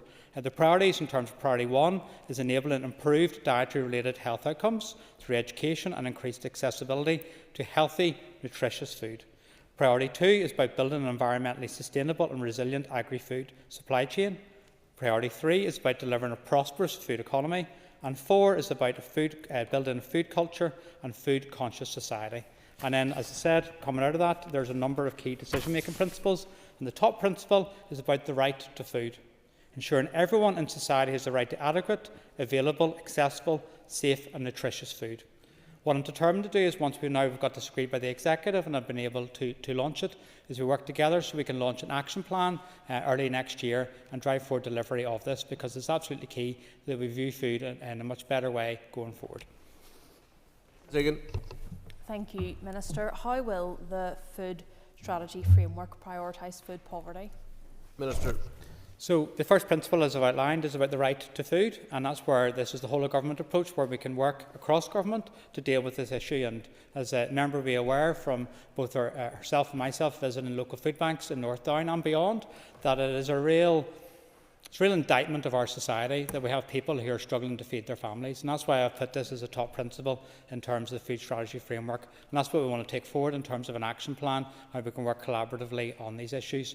And when I was in Carrickfergus, I was really inspired to see what happens there in terms of the community greengrocer. Loads of people came together to set up that community greengrocer. It's really thriving, and it's selling local produce from the local area, and I think that is really great. What we want to do is we want to encourage more of those community and social farms going forward, and that's something I'm looking at as Minister. Stephen Dunn. Speaker, Minister, you will be aware of the recent Office for Environmental Protection report on bathing water regulations, and the report touches on the fact that these regulations are focused on swimming and do not account for other water activities such as sailing and paddleboarding, which, as you know, are enjoyed all year round in our own constituency. Will the Minister outline how and when you will address these gaps in the regulations? Sir. So I welcome the Office Environmental Protection report. It was a constructive contribution to the issue in terms of bathing water quality in Northern Ireland, and the member rightly outlines that people are using our bathing waters not just for swimming but for other things such as surfing, paddleboarding and all the rest. I would have to confess I haven't taken the plunge yet in terms of the open water swimming, but maybe I might be persuaded to do it if you're prepared to join me in relation to that. We will consider the report recommendations in the time ahead, because there's a number of them which are policy recommendations and which will also require not just resources but also require us to work in partnership with local councils. I met up with those partners last week. I was in Croppersburn Country Park, and we had a useful engagement around those issues, and we talked about the Office of Environmental Protection report, because it's quite key for me in an area where bathing waters are very popular, that we seek to strengthen what we can do in this area. Mr. Dunn. Thank you, Mr. Speaker, and thank the Minister for his answer. And indeed, it is, we are very fortunate to have so many areas along our coastline. Just on the back of that, will you commit to looking at introducing all-year-round testing at many of these spots? That finding in terms of the report, and it's something we're going to consider. There is a resource challenge associated with that in terms of doing the testing, and also there's an issue in terms of people being able to understand if the tests are being reported as good with bathing water quality, but then there's a heavy rainfall that also we have to interpret in the context of that to be able to use bathing waters responsibly in that context. So it's something we're going to be considering, and the Office of Environmental Protection have provided the report. We'll give consideration to that and we'll write back, and I'll ensure the member gets a copy of it. Stuart. Mr. Speaker, Minister, could you provide an update on the Northern Ireland Food Strategy as to where that project is at the minute? Thank the member for his question. The food strategy was agreed by the Executive just recently, and as I've outlined previously, we were able to launch that, and I think that was really good that we were able to do that. The next step is in terms of launching the action plan. It's my desire we launch that at the Balmoral Show. Speaker, and I thank the Minister for his answer. In terms of consultation and engagement with various stakeholders, can you confirm if dietitians have been engaged up to this point, given their expertise in this field and they have a very vital role to play? So there was significant engagement in the run-up to getting this agreed, and then there'll be engagement going on forward in terms of programme board. I'll check out the specifics in terms of dietitians and how they're involved. I think you make a useful point, and it's something we should consider. Mr. Speaker, thank the Minister for his answer so far. Minister, farmers often play a very crucial role in helping during emergencies. We've seen that over the course of the weekend in terms of intervening with flood rescue efforts. How is the Minister and his department supporting those farmers who volunteer their time and efforts to support us during these crises? Minister. So I'm very aware of the recent flooding incidents across Northern Ireland, and I know my colleague in the Executive, Gordon Lyons, has activated the flood support grants associated with that, working in conjunction with councils. You raise a particular point which is valuable because the farming community does step up, not just in terms of flooding incidents but also in terms of periods of very heavy snowfall, and it's something I'm happy to engage with the member if he's got any constructive suggestions in terms of how we can further strengthen those relationships. Guy Middleton. Thank the Minister for his response. Minister, are there any particular initiatives or recognition that you can bring forward within your department that can give recognition to those farmers who do step up, as you have said, and sometimes feel undervalued by your department? I would have to examine the varies within my department and what the particular ask is, but if the member is about today or tomorrow, I'm happy to have an informal chat with them so we can have further discussions on this matter. John Mulholland. Thank you, Minister. Can I get an update on your work to support rural communities? So rural communities is featured quite heavily within question time today, and rightly so, because rural communities are absolutely key to the future of Northern Ireland. We're largely a rural society, and I think that's why it's right that it's debated today. Number of actions I'm taking forward, and one's particularly in terms of future rural affairs policy, and we'll go out to consultation about that in the short time ahead, and I'll be grateful to get people's feedback in that regard. So there's also issues in terms of how do we actually support the networks across Northern Ireland, and as Minister I've stepped up in that regard, and I've been chairing quarterly engagement sessions with them because it's important that process of co-design is led from the front as Minister. Ms Mulholland. Thank you, Minister. And I know within my own constituency there are so many groups that are doing amazing work, and I'm just wondering, they are really struggling for financial support, and what consideration are you given to further financial support for rural areas, and will you agree to meet with some of those groups with me? Minister.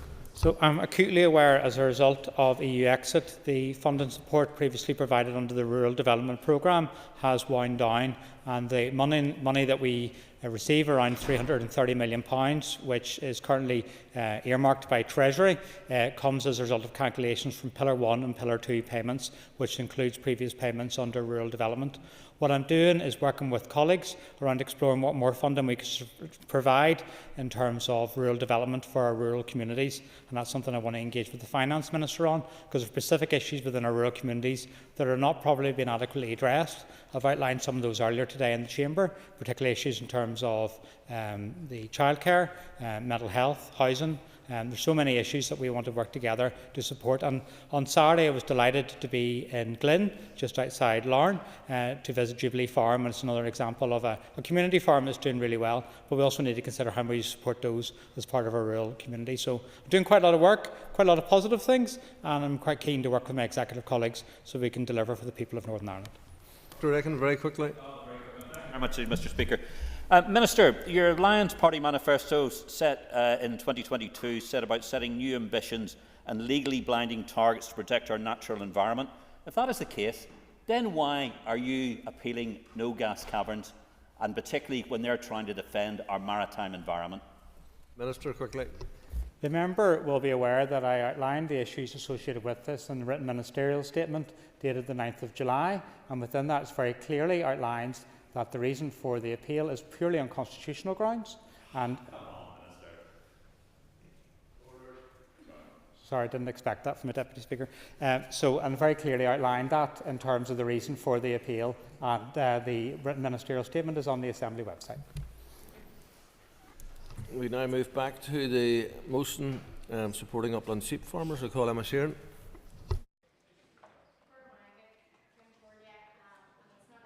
Any surprise to anybody listening to this debate in the Chamber today that I am definitely in support of upland sheep farmers, being as I am the daughter of one and was reared on a sheep farm in the Sperrins. So I have a particular interest in this motion and this topic, and feel that supporting our sheep producers is the right thing to do. This is about equality, this is about addressing needs, this is about identifying the particular challenges that different sectors face and trying to support those people through those challenges. And the challenges faced by our sheep producers in our upland areas are many and varied. The most obvious and timely of those, I suppose, at the minute is the loss of the single farm payment following our removal from the EU. And when we talk about the lack of ring fencing for agricultural subsidies, and obviously there's going to be an expectation on this executive to secure those monies for our farmers next year, and that's something that I believe all executive parties are committed to try and do. We have to acknowledge the fact that we used to have that money coming directly here from the EU, and we had that security in terms of the funding, and that is gone. So there's a pressure on all ministers to work together to support farmers through the subsidies that we've lost as a result of the decision to leave the EU. And I know that the Minister has committed to try and ring fence that budget, but it is a massive pressure, and it's going to be a massive pressure going forward. And for our sheep producers in particular that are facing a 17% reduction in their, what we still refer to as the single farm payment, there's a particular worry and concern. We know that our agri-food industry in the north is worth about £5 billion. And that's not just about supporting farmers. That money is going into our rural communities. It's supporting people like myself that were reared in farming families, but it's also supporting our machinery dealers, our vets, our mechanics, our engineering firms. It's supporting the people who work in our farm-related businesses, our dealers of agri-medicines and feed, all of which are vital to our rural economies and something that I believe we have to consider. And farming in the uplands and in the hills is more expensive, it's tougher, you're facing tougher climates, you're working with lower soil quality, so producing silage and hay is incredibly difficult in any year. A year like this, for many it was impossible. So to say to somebody who has been rearing sheep for years to just turn and start a beef herd is not something that is simple to do, because it costs an awful lot. There's no cattle. I know that the Minister has already said he's not minded to reintroduce the ANC payment previously brought about by my party colleague Michelle O'Neill when she was the Dairy Minister. But the ANC payment was a lifeline for many of our uplands farmers. And those people can't just diversify easily. Any cattle that are on the hill, and they're reducing year on year, but any that are, they're inside from September. They're going through meal and silage at an alarming rate. and that is all very costly, and that all impacts then on our environment. We know that sheep in the hills better the environment. They feed into the biodiversity, and they feed into the carbon sequestration and are not as damaging to the environment as more intensive farming practices are. So we have to think about what we want here. We want to support these farmers. We want to support a type of food production that is healthy.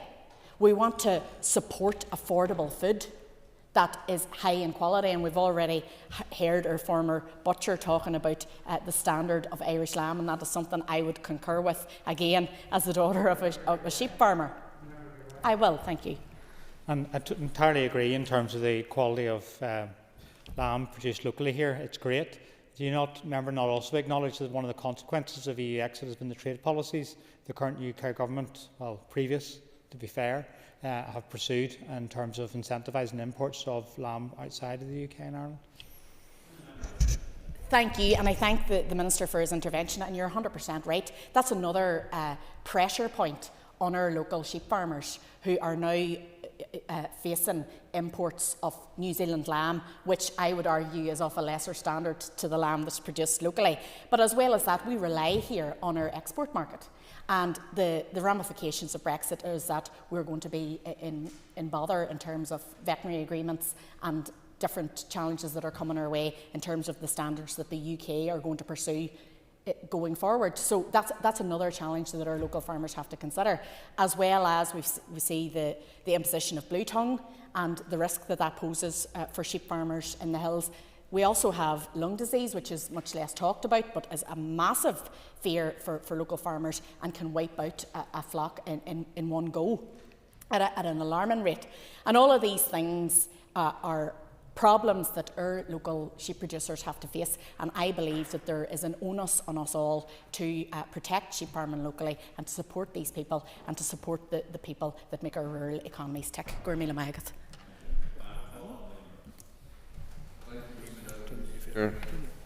Can I welcome the opportunity to speak in support of sheep farmers wherever they may farm in Northern Ireland, be it upland or lowland areas.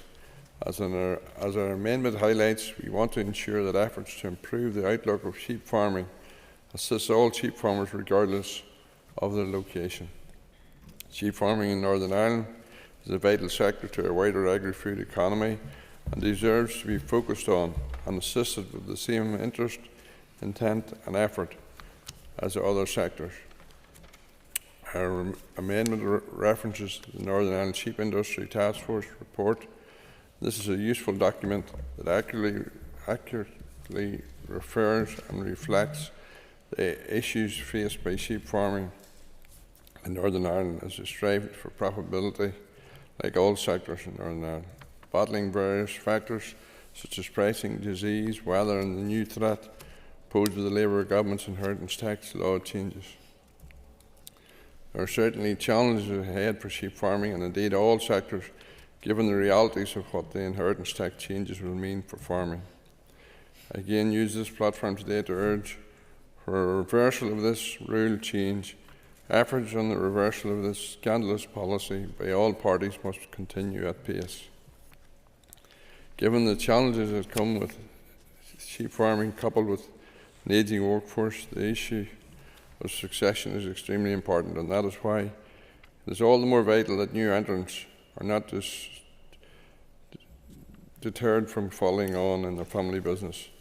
Inheritance tax changes really are a worrying factor in these circumstances. In terms of the future agricultural policy, it is important that there is a recognition of the value of the sheep industry in Northern Ireland. Not only the value in monetary terms, but also in environmental terms, given the fact in upland areas sheep grazing provides a vital service in maintaining landscapes.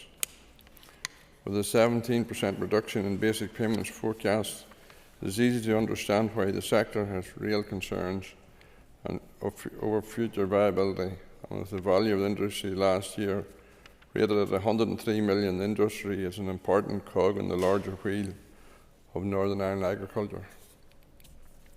Sheep farming is challenging, and as I have stated, farmers seek profitability whilst responding to a whole host of variables. This is not an easy industry, and I salute sheep farmers given these real and very real challenges. The task force report clearly took some time and effort to produce, and its authors have taken a lot of feedback and research from key participants in the sector. Therefore, it is more important recommendations of the report, such as those around sheep genetics, to improve quality, are taken forward and focused on by the Minister. I understand the Minister has met with the task force to discuss the report, and I would encourage him to treat the issue with urgency and determination in order that sheep farming is not only sustained but improved through the various measures as ably illustrated in the report. Thank you. Thank you, William. I call on Cathy Mason. Today I want to highlight the urgent need to support sheep farmers not only in areas like the Mournes and Slieve Crib in South Down, but right across the north and indeed Ireland. Sheep farming is a vital industry that sustains livelihoods, maintains our rural communities and preserves the unique landscapes we share. Yet this sector faces growing challenges that demand action from all of us. On this island, farming has always been at the heart of our economy and our culture. In the north alone, there are 2 million sheep, contributing to an agri-food sector worth approximately £5 billion. In the south of Ireland, sheep farming is similarly significant, with farmers benefiting from a dedicated sheep scheme that provides targeted support. This scheme has created a competitive imbalance, leaving the north's farmers at a disadvantage in an already difficult economic climate. Brexit has clearly compounded these challenges. The loss of EU agricultural funding has left a gap that policies here have struggled to fill. Farmers in the south continue to benefit from CAP funding and schemes that support diversification and innovation, while in the north, our sheep farmers face the stark reality of reduced payments and limited targeted support. This imbalance must be addressed urgently. Data from DAERA shows the total income from farming in the north fell by 44% in 2023.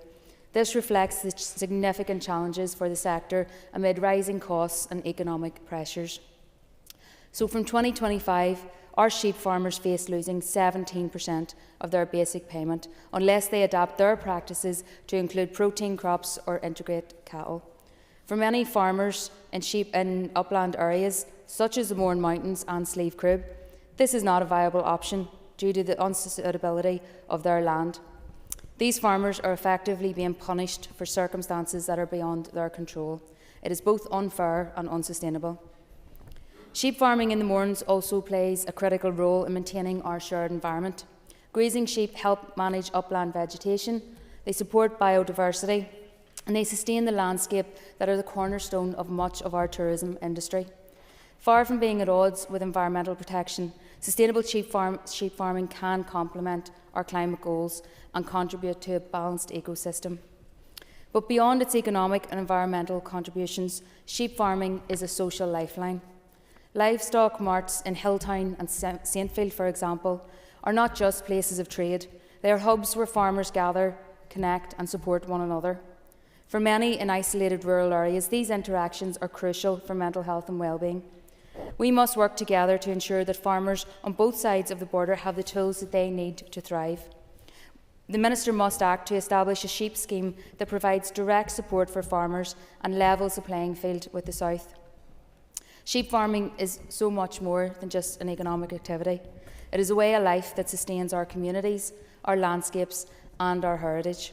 We must ensure a future where sheep farming continues to thrive, contributing to the economy, the environment and the identity of the entire island of Ireland. I call on Diane Armstrong. Thank you, Mr Deputy Speaker. I welcome the opportunity to speak in support of this motion and the amendment. Firstly, I would just like to note that the importance of the sheep sector cannot be overstated. It is a cornerstone of our rural community, rural economy, particularly in less favoured areas where alternative agricultural activities are limited. Sheep farming has and will continue to play a significant role within our agri-food sector, with over 2 million sheep across Northern Ireland. Their contribution is immense, with over £95 million in agri-output and they have an important role to play in the context of the Climate Change Act, with environmental benefits such as managed grazing, which enhances biodiversity, soil health and carbon sequestration, as has already been mentioned. I recently had the opportunity to call into a packed venue at Dungannon Rugby Club as supporters of the Northern Ireland sheep sector met to discuss the potential challenges to the health status and support packages of the Northern Ireland sheep sector. The event was attended by representatives from both the pedigree and commercial sectors, veterinary surgeons from various practices, and individuals from other sheep-related industries. At that meeting, it was clear the message from the floor was unanimous in fully supporting the voice of the National Sheep Association, and that current levels of funding associated with the sheep sector must be maintained at a minimum or developed further. This sector is already facing severe financial challenges, as the move of the motion has referenced, from 17% funding from farm payments being directed to beef or suckler production systems, and ongoing health concerns, especially with funding for the surveillance programme of MV due to be ceased by DAERA. It's important that the Minister and the Department take forward the work of the Northern Ireland Sheep Industry Task Force and set out a forward work plan to implement the strategic overview for the sector: resilience, productivity, sustainability. But this requires investment in terms of capital to promote productivity and skills development for best practice land management. DAERA is in a prime position to ensure the Northern Ireland sheep sector plays a positive role in achieving the targets identified by the Climate Change Act, and I look forward to hearing the Minister's comments on how this can be achieved. This is an area of much uncertainty that requires much needed action from DAERA and the Minister, and I want to work with farmers and stakeholders to ensure that a sheep support package is delivered and that the sector continues to produce high quality produce. Thank you. Thank you very much, Deputy Speaker. Today I speak in support of the amendment in the names of Ms McIlveen, Mr Irvine and Mr Buchanan, and I thank them for tabling this motion before us, or this amendment should I say. While sheep farming is a significant part of our agriculture industry, it is very much the poor relation, as the lowest incomes in the sector arise among sheep farmers. That underscores the need for a sheep support scheme. We already have a beef support scheme, the beef carbon reduction scheme, and a separate cow scheme. Those contribute to environmental enhancements to the direct payment. There is, however, no scheme for sheep farmers, and that is a failure on the part of the Stormont Department. The Department has had a task force recommendation since early last year. What has it done in the matter? Perhaps the Minister in his response could tell us. In the Republic, there is a sheep support scheme that pays up to €20 a head. That isn't available in Northern Ireland. What we do have, however, courtesy of the Windsor Framework and the Protocol, is a situation where Northern Ireland farmers are subject to the same rules and regulations, but none of the benefits. Members of this House should not forget that when it comes to agri-food, most debates which will happen in this place will amount to nothing more than hot air. Why? Because the laws concerning farming in Northern Ireland are not made in this place. They are made in a foreign parliament to which we elect no one. We have a situation where in more than 300 areas of law, the laws are foreign imposed, indeed colony-like, upon Northern Ireland. The laws concerning the whole agri-food industry are made not here, but in Brussels. Because we are subject to the European veterinary regime, we have a looming crisis. From 2025, our veterinary medicines produced in Great Britain will not be permitted to enter Northern Ireland. Up to 50% of our medicines will be excluded from Northern Ireland. Movements of livestock from Great Britain to Northern Ireland are subject to every EU law. This results in quarantine periods of 6 months for those wanting to bring in livestock and of 30 days for the host farm it is coming from. That's particularly an issue when it comes to sheep farming, where farmers need to constantly improve the genetic line. They need to bring in new rams, but bringing in one from Scotland or Wales, which would be our traditional sources, is now nearly impossible because of these quarantine rules. MLAs from all parties should recognise that when your constituents come to you about issues touching upon farming, they should be honest with them and tell them that in many instances we cannot make the changes necessary here because those powers have been surrendered to Brussels, where none of us have any say. That is a constitutional obscenity. It also has profound practical ramifications which need to be faced up to when we discuss matters like those in this motion before us today.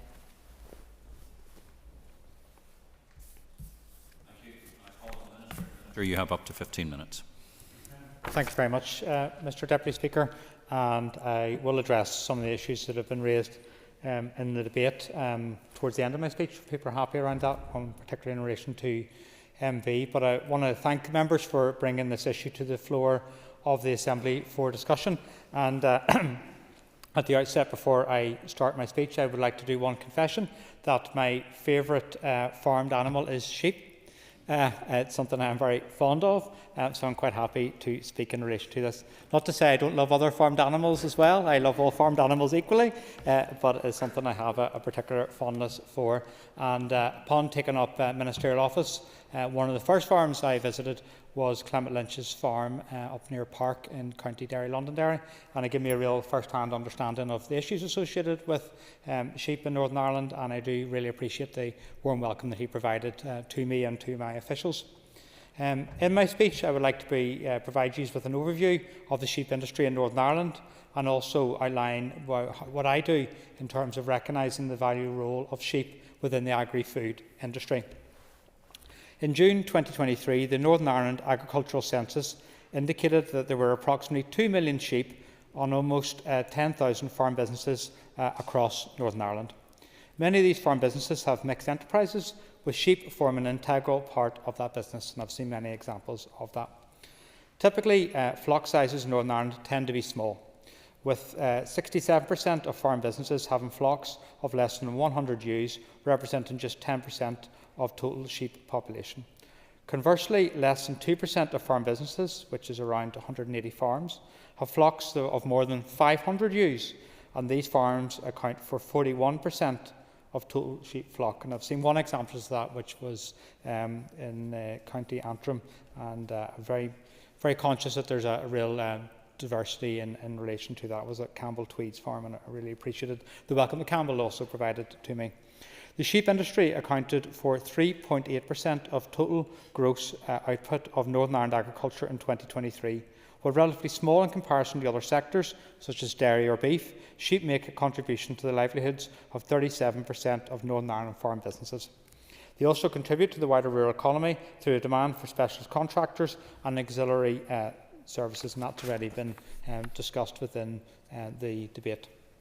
I'm aware that sheep prices have improved in recent months, although production costs are high and overall sheep production remains less profitable than other enterprises on a gross margin basis. The less favoured areas accounts for a large proportion of our agriculture area in Northern Ireland and is home to the majority of breeding sheep and suckler cows, as well as many of our most valuable habitats and visually appealing landscapes. In 2023, 79% of sheep and 75% of suckler cows were farmed in the LFA. Sheep in the LFA play an important role in the protection of the environment. They help with the control of scrub encroachment and managing heather growth, delivering benefits for the environment. And I've seen that in many farms across Northern Ireland. I am, however, also aware of the challenges impacting upon the sheep sector. As I've mentioned earlier, the majority of sheep flocks in Northern Ireland are small. The sector is reliant on export markets, and that's been touched upon as well in this debate, with 52% of sheep and lamb produced in Northern Ireland exported for slaughter or breeding in 2023. In recent years, the market value of sheep wool has also been low. There is limited use of performance recording, a key driver in genetic improvement compared to in other regions in the UK. Furthermore, from a health and welfare perspective, in some flocks there may be limited disease investigation and screening. Disease control in these flocks tends to rely on blanket flock treatment rather than targeted interventions. Like all farmers, sheep farmers work in difficult conditions and must adapt to and deal with changing weather patterns and fluctuating input costs and product prices. The obligations of the Climate Change Act 2022 must be met, and this House is aware we have many environmental challenges. I know those all too well. In terms of emissions, the 2022 greenhouse gas emissions data published by the National Atmospheric Emissions Inventory indicates that sheep directly account for 327 kilotons of carbon dioxide equivalents, or 7.2% of livestock-sourced emissions. 97% of total sheep emissions is attributable to methane produced during the digestion process. Sheep also account for a proportion of the greenhouse gas emissions generated by fuel use in agricultural vehicles and emissions from nitrogen fertilisers and lime applied to the agricultural land. In respect to the impact of sheep farming in severely disadvantaged areas, SDAs, in terms of carbon, I acknowledge that the carbon footprint of ewes in the SDA is 8% lower than that on ewes in lowland farms, as demonstrated by analysis of the Northern Ireland greenhouse gas emission inventory data.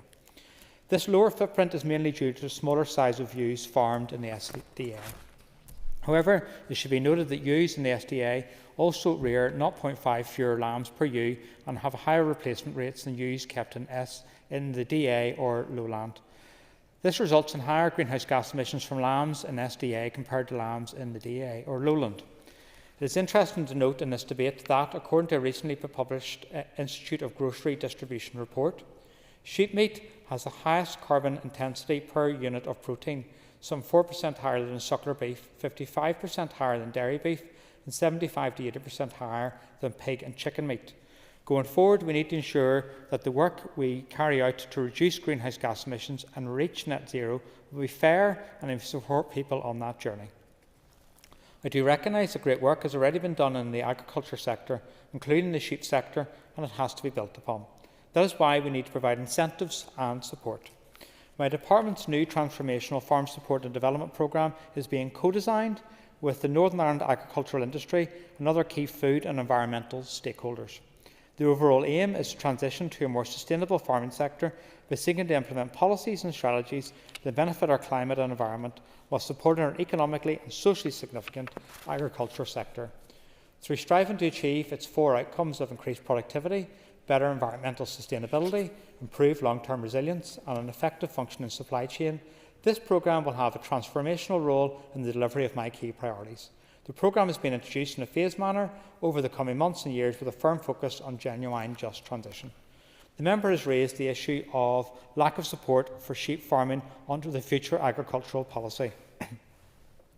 Whilst I recognise that at this point there is no dedicated scheme for sheep farming, the programme will provide options for all farm businesses in Northern Ireland, including sheep-only businesses, to maximise the sustainable returns they can achieve from the assets at their disposal, providing opportunities to secure and improve the viability and sustainability of individual businesses.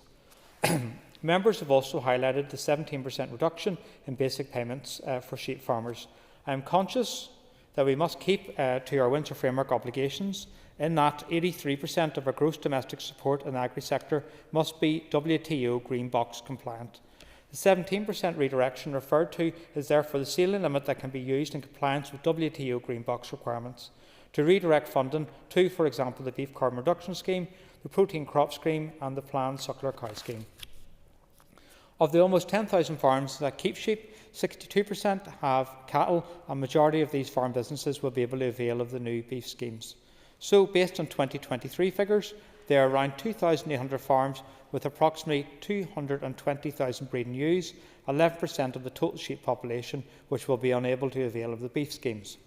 Of these 28,000 sheep businesses, over 2/3 are classified as part-time with some form of off-farm employment, and approximately 80% are located in less favoured area. The sheep-only farm businesses will be able to avail of other schemes within the Farm Support Development Programme in addition to the new Farm Sustainability Payment. These schemes are Farming with Nature package, carbon footprinting, knowledge transfer and capital investment measures, and so on. I also recognise the industry needs to advance genetic improvement in the sheep sector. However, the best approach to deliver this still has to be agreed. I have been asked to outline my plans to support and safeguard the future viability of sheep farming today, and I'm happy to do that. I'm always keen to learn about from others about interventions that can support farmers, and DAERA engages regularly with both at ministerial and official level with counterparts in UK administrations and in the South to discuss agricultural policy and share best practice.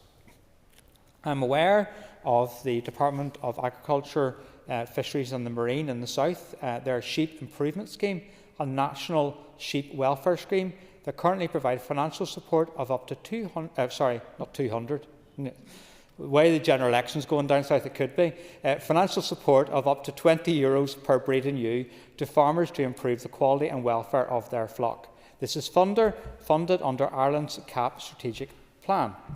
And I note Mr Gaston's praise of what's been the situation in the south. Given the different given the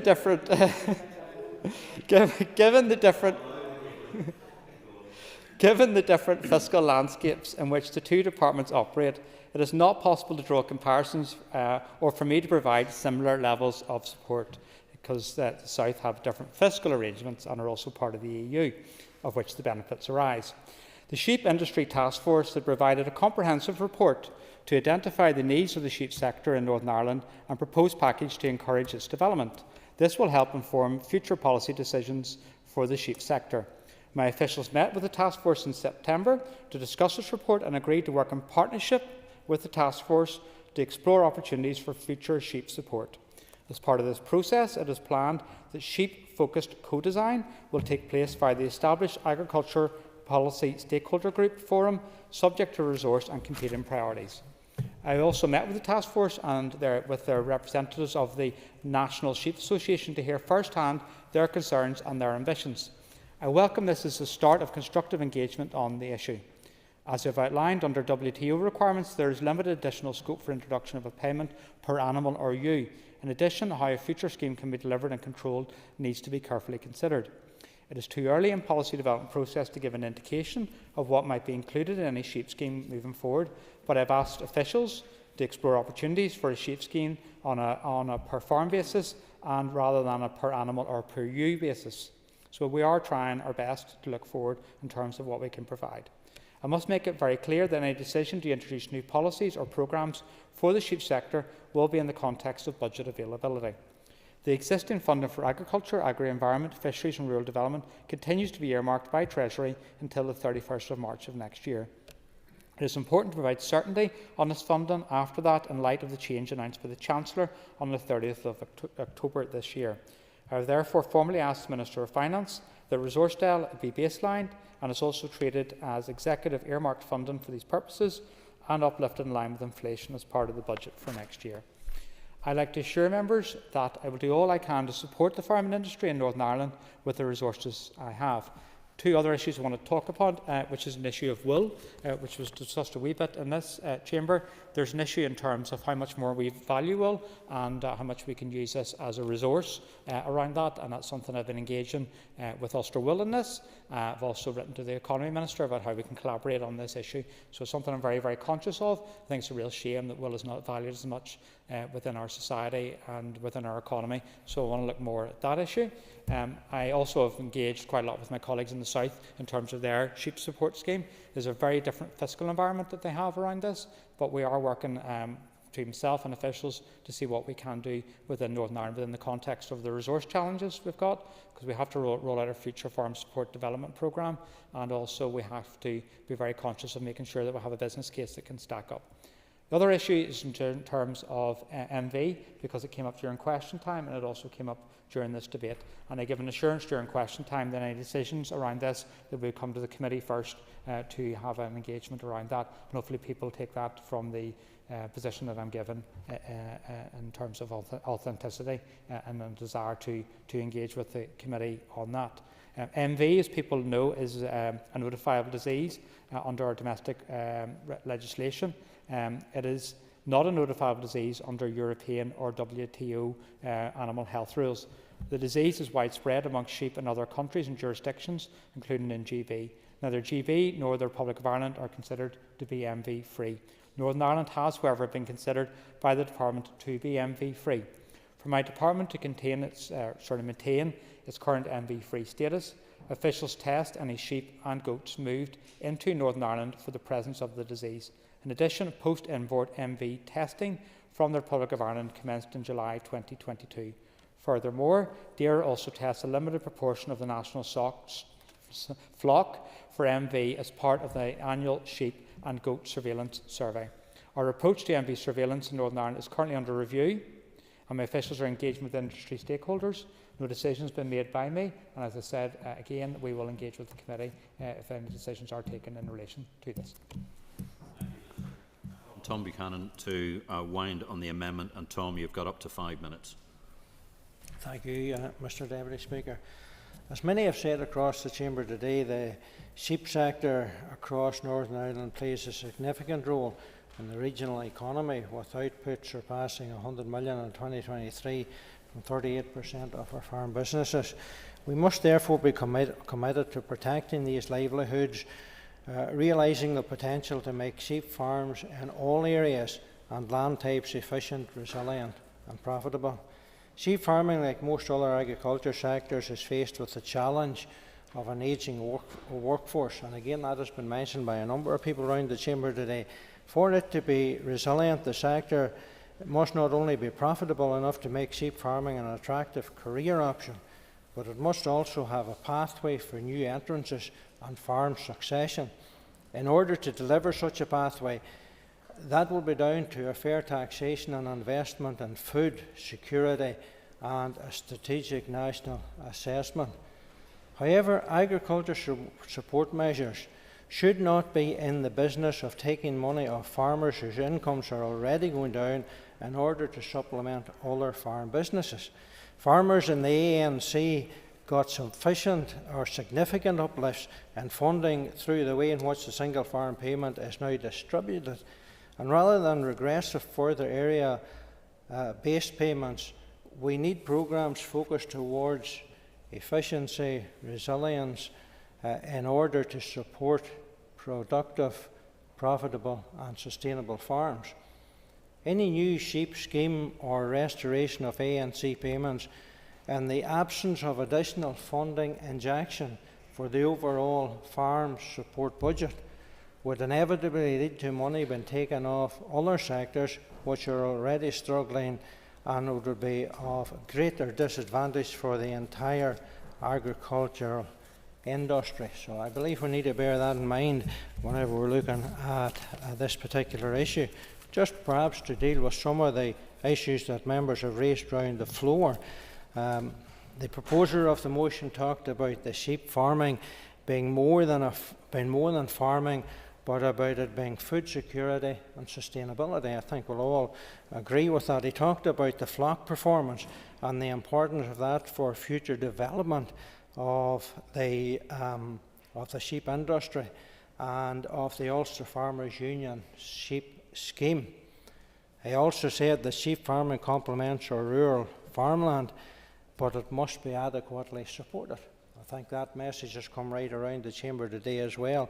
And he did say that the Minister has a key role to play in all of this. And I think we'll all agree with that the Minister has a key role in this. And we hope that the Minister will take it forward in a positive way. My colleague, Michelle McIlveen, while proposing the amendment, spoke of the important role that sheep farmers play in the Northern Ireland economy. She talked about the 38% of farms in Northern Ireland and the value to the sheep industry of 106 million, contributing to over 9,800 businesses. By 2025, the sheep farms, she said, would lose 17% of the basic payment scheme, and there was no inclusion of the sheep-specific support in DAERA's future agriculture policy.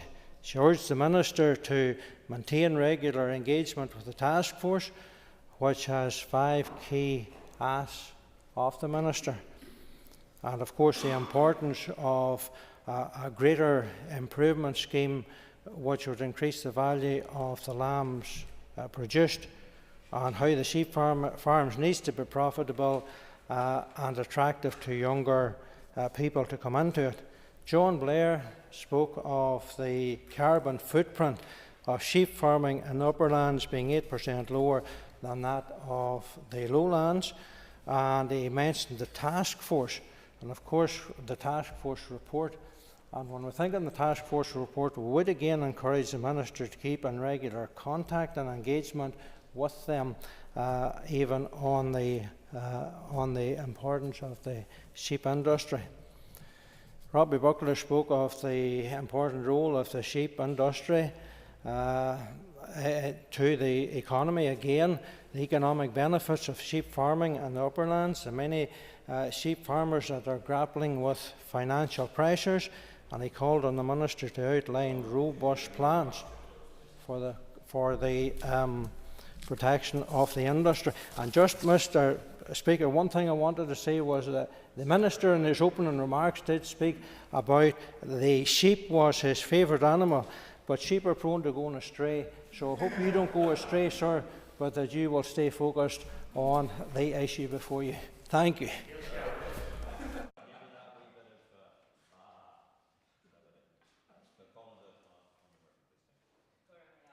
Collier, and I want to take this opportunity to thank everyone who contributed to this debate this evening on what is a critical issue for our rural communities and the wider agri-food industry. That is the future of sheep farming in the north. This sector is not just an economic cornerstone for our rural communities, but a lifeline for farmers in less favoured areas, sustaining livelihoods, preserving traditions and managing our landscapes. Sheep farming faces immense challenges. Under the Future Agriculture Policy, farmers are confronting a 17% reduction in their basic payment scheme, with no alternative scheme to offset these losses. These cuts come as input costs soar, markets remain volatile and economic pressures mount. Many sheep farms, particularly those on severely disadvantaged land, cannot benefit from existing schemes like the Beef Carbon Reduction Scheme or Suckler Cow Scheme, leaving them vulnerable. The environmental contributions of upland sheep farmers must also be acknowledged. As we have heard, ewes in upland areas have 8% lower carbon footprint than those on lowland farms, demonstrating the sector's potential to be environmentally efficient. Farmers are ready to adopt efficient and sustainable practices, but they need targeted support to do so. In the south of Ireland, the Sheep Improvement Scheme and the Sheep Welfare Scheme provide vital support to sheep farmers, focusing on animal health, welfare and sustainability. These schemes incentivise best practice, offering financial assistance for measures such as parasite control, flock management and nutritional improvements. Building on this model, the sheep sector in the north could benefit from similar schemes that incentivise farmers to provide performance data. This data could play a crucial role in shaping future support measures by identifying productivity trends as well as sustainability gaps. Furthermore, engaging farmers in a ruminant genetics programme would enhance flock performance, resilience and environmental efficiency, ensuring that the sector's long-term viability whilst aligning with broader agriculture and climate goals. Economic data further underscores the urgency, and I know some members have touched already on this in their contributions. In 2023, total income from farming in the north fell by 44% compared to 2022. Sheep farming alone contributed £109 million to the economy and involves nearly 40% of all farm businesses. Without dedicated support, many sheep farmers could collapse, with devastating economic, environmental and community consequences. Ken Collier, I know the member opposite summarised a lot of the points made by other members whilst he was waiting. So to conclude, I call on the Minister to act urgently, listen to the concerns of the Sheep Industry Task Force and introduce targeted support into future agricultural policy. Let us ensure sheep farming remains viable, balancing sustainability with economic stability for the good of our farmers and our rural communities. Thank you. The question is that the amendment standing in the names of Michelle McIlveen, William Irvine and Tom Buchanan be made. All those in favour say aye. Any contraries? The ayes have it. The ayes have it. Therefore, the question is the motion as amended be agreed. All those in favour say aye. Any contraries? The ayes have it. The ayes have it. If we take our ease for a few moments while we change over the top table.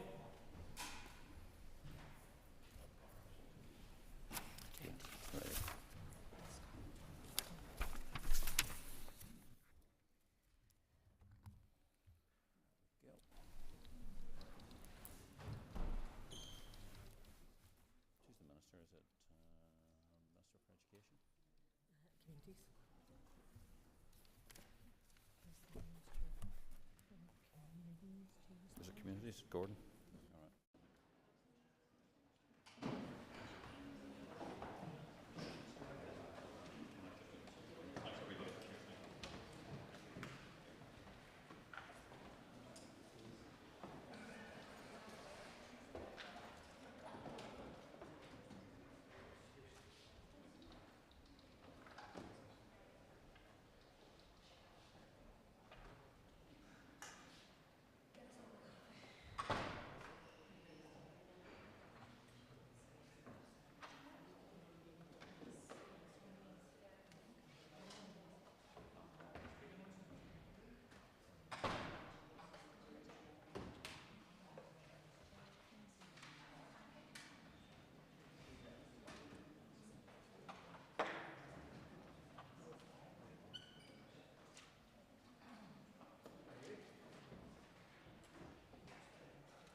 Members, the next item of business is a motion on the United Nations Convention on the Rights of Persons with Disabilities. Clerk, please read the motion.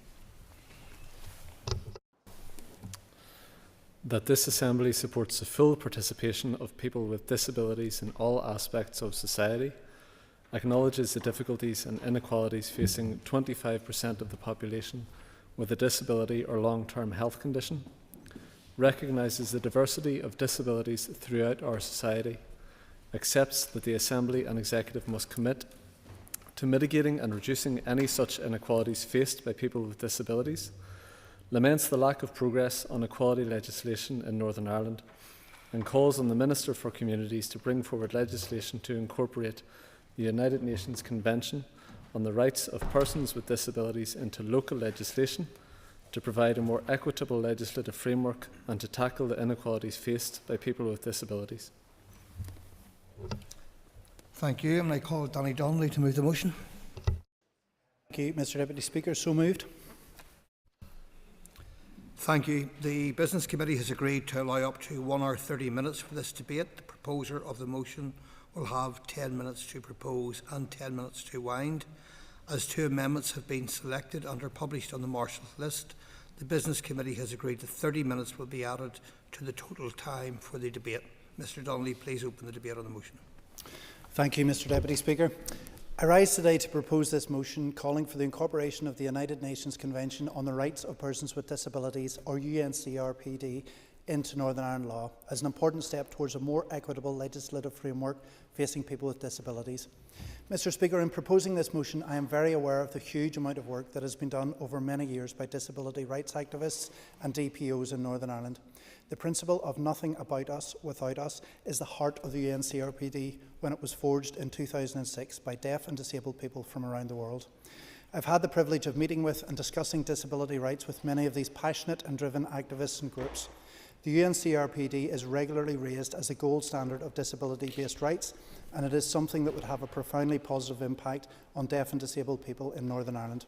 Local disability activist Joanne Swanson states, "As a community of people with disabilities, passing this motion will give us all the needed platform of possibility we need to gain our rights, rights protected from the capacity argument, allowing us to one day feel like we belong as citizens with our unique potentials recognised in law. To dream, to aspire, to achieve a reality, a life with meaningful choice in how we live life and truly belong together in a society, lawfully inclusive. Together we are all stronger, and this place can become more than a place of birth to a place that feels like home." In the 2021 census, 463,000 people in Northern Ireland had a long-term health problem or a disability which limited their day-to-day activities. That is 24.3% of the total population of Northern Ireland, and it also represents a 25% increase from the 2011 census. To date, this Assembly and Executive have failed to adequately legislate to improve the lives of people with disabilities, and previous Assemblies have not addressed the growing gap in equality legislation between Northern Ireland and the rest of these islands. Equality legislation in Northern Ireland is covered by several pieces of legislation, most of which precede the creation of this Assembly.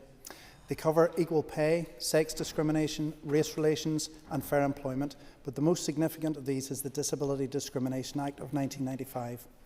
The Northern Ireland Act of 1998 introduced a wider range of protections for specified groups through Section 75, which was rightfully recognised at the time for its innovative approach to equality policy.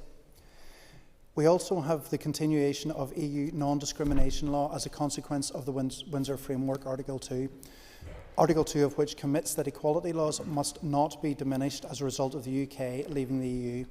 And we have the European Convention on Human Rights, which, despite what some Conservative MPs in Westminster have said, is a fundamental part of our peace process and the Good Friday Agreement. But all of these have come from elsewhere, mainly Westminster, Brussels or Strasbourg, and this Assembly has failed to maintain parity with the rest of the UK in equality legislation. In Great Britain, the Equality Act... Yep, certainly. Thank you, Deputy Speaker. Thank you, Danny, for outlining the key elements of this resolution this afternoon. And you've made reference to a range of pieces of legislation that apply in Northern Ireland. But would you agree with me that the best way to move forward, in addition to adopting what's included in your motion today, would be to have a single bill, equalities bill for the whole of Northern Ireland? Yes, thank you for that, and absolutely I would agree with the member, and that's what we are directing towards.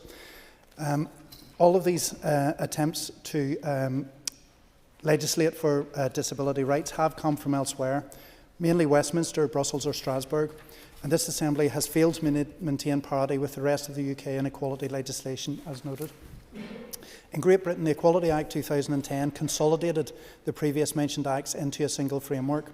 This is important as it allows individuals in GB to bring cases of dual discrimination, whereas here cases can only be brought forward on individual protected characteristics.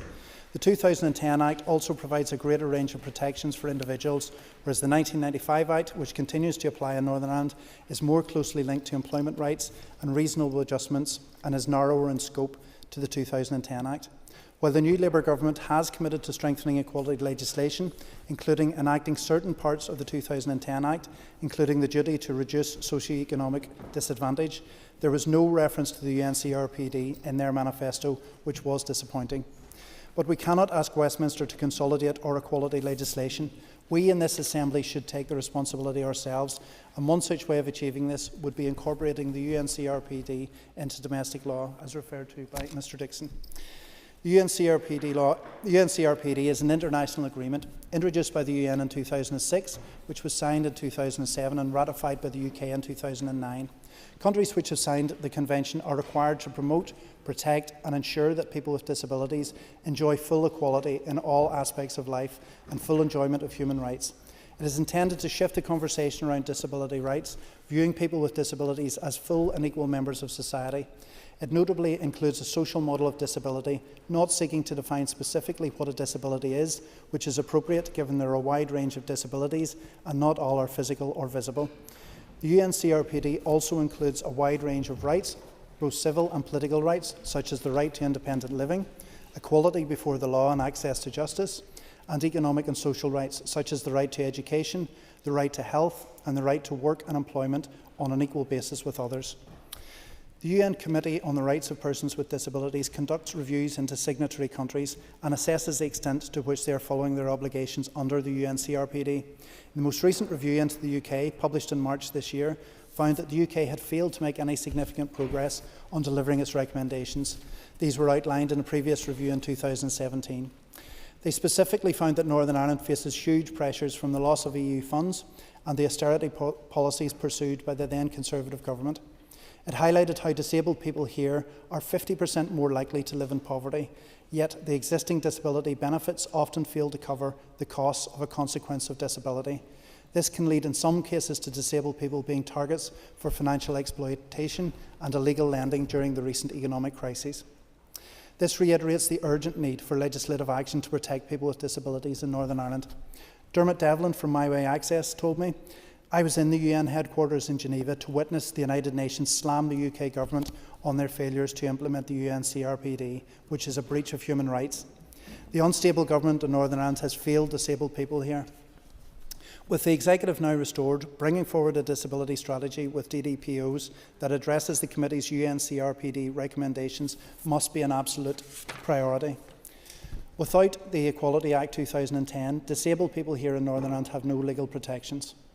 As Dermot highlighted, the inquiry report highlights the impact of political instability, especially the absence of decision-making when this Assembly was not functioning for 5 out of the last 8 years, as having a disproportionate impact on people with disabilities. This is a strong reminder that institutional reform is needed to prevent this Assembly from collapsing ever again due to the withdrawal of one party. In 2022, the Equality Commission and Disability Action published a report entitled Progress Towards the Implementation of the UN CRPD in Northern Ireland. The authors were Nuala Tomlin, Tony O'Reilly, Matthew McConway, Andrew Hamilton and Emma O'Neill. This report is remarkably detailed and provides strong examples of how Northern Ireland policy and legislation is out of touch with the UN CRPD and each of its substantive articles. I don't have time to discuss every section, but I will highlight a few examples and encourage all members to read that report. Some examples raised by people with disabilities in response to this report were that they were concerned around the regression of rights, and these include the continued impact of welfare reform, reductions in social care funding, the closure of the Independent Living Fund to new applicants, the continued lack of accessible transport and public services, the impact of Brexit, the impact of COVID-19, including the collapse of services, inappropriate use of do not resuscitate notices and withdrawal of medical treatment, the reduction of public finance budgets and austerity on public service delivery, and the under-resourcing of disabled people's organisations.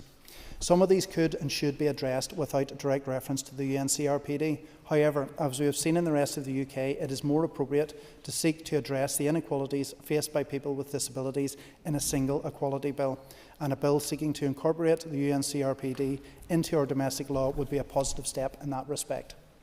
I welcome the progress we have seen to date on the development of a disability strategy, and I look forward to the comments from the Minister of Communities. I am hopeful that this strategy and its next steps are a key priority for him and the Department. In particular, I hope that as part of this, consideration is given to the benefits of incorporating the UN CRPD into legislation here in Northern Ireland. Just recently, we saw the Scottish Parliament take a lead on another important human rights treaty, the United Nations Convention on the Rights of the Child, the UNCRC, and incorporate it into their domestic law. It is possible for devolved legislators to seek to legally incorporate treaties that the UK is party to.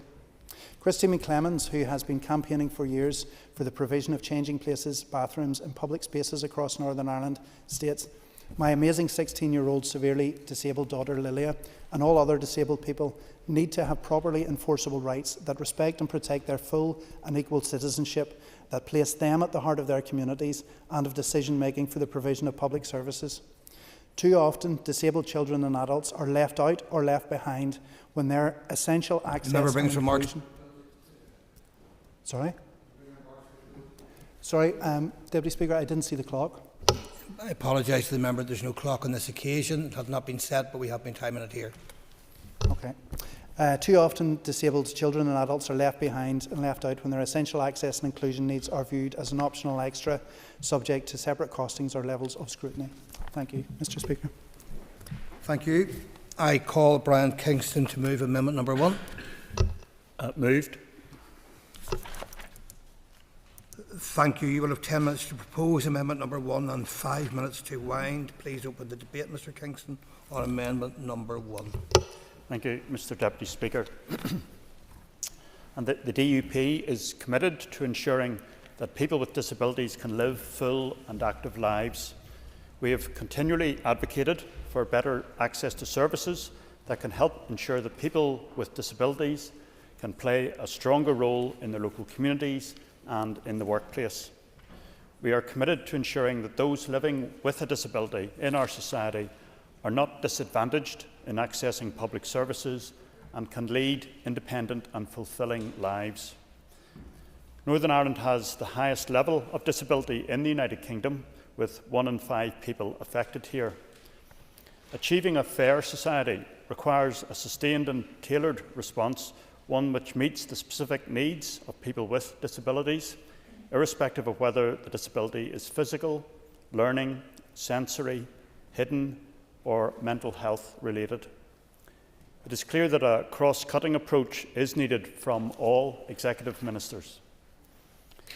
It is imperative that the needs of people with disabilities should inform how government makes policy and plans for the future.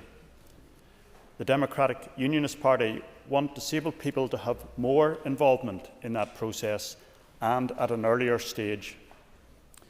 Our party will continue to champion the development of a disability strategy. The United Nations Convention on the Rights of Persons with Disabilities, UNCRPD, was ratified and entered into force in the UK in 2009. The Communities Minister, Gordon Lyons, has advised that he is considering the next stages in the development of an executive disability strategy and the opportunity that would provide to incorporate UNCRPD. The Alliance Party motion before us calls for that to happen. Article 10 of that convention outlines that every human being has the inherent right to life. My party, the Democratic Unionist Party, has always defended the most basic human right, the right to life.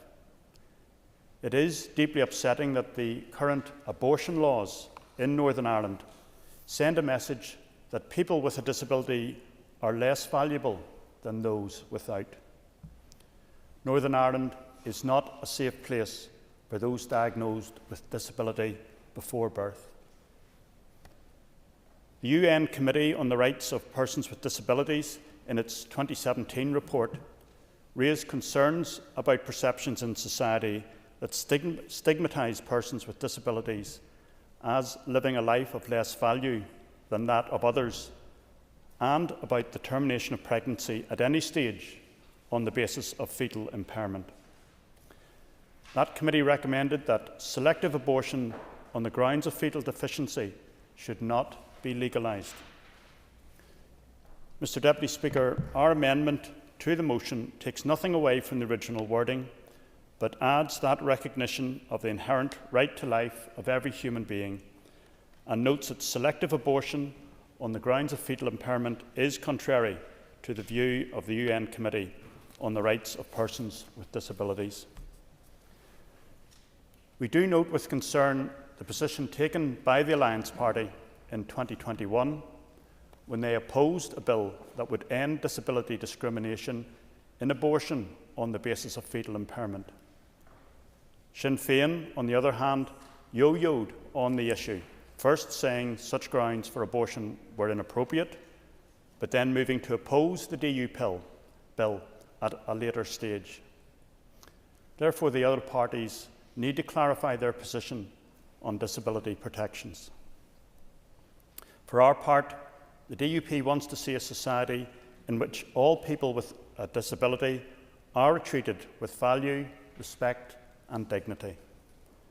No one with a disability should feel as though they are not valued by society or that they are not valued by our government.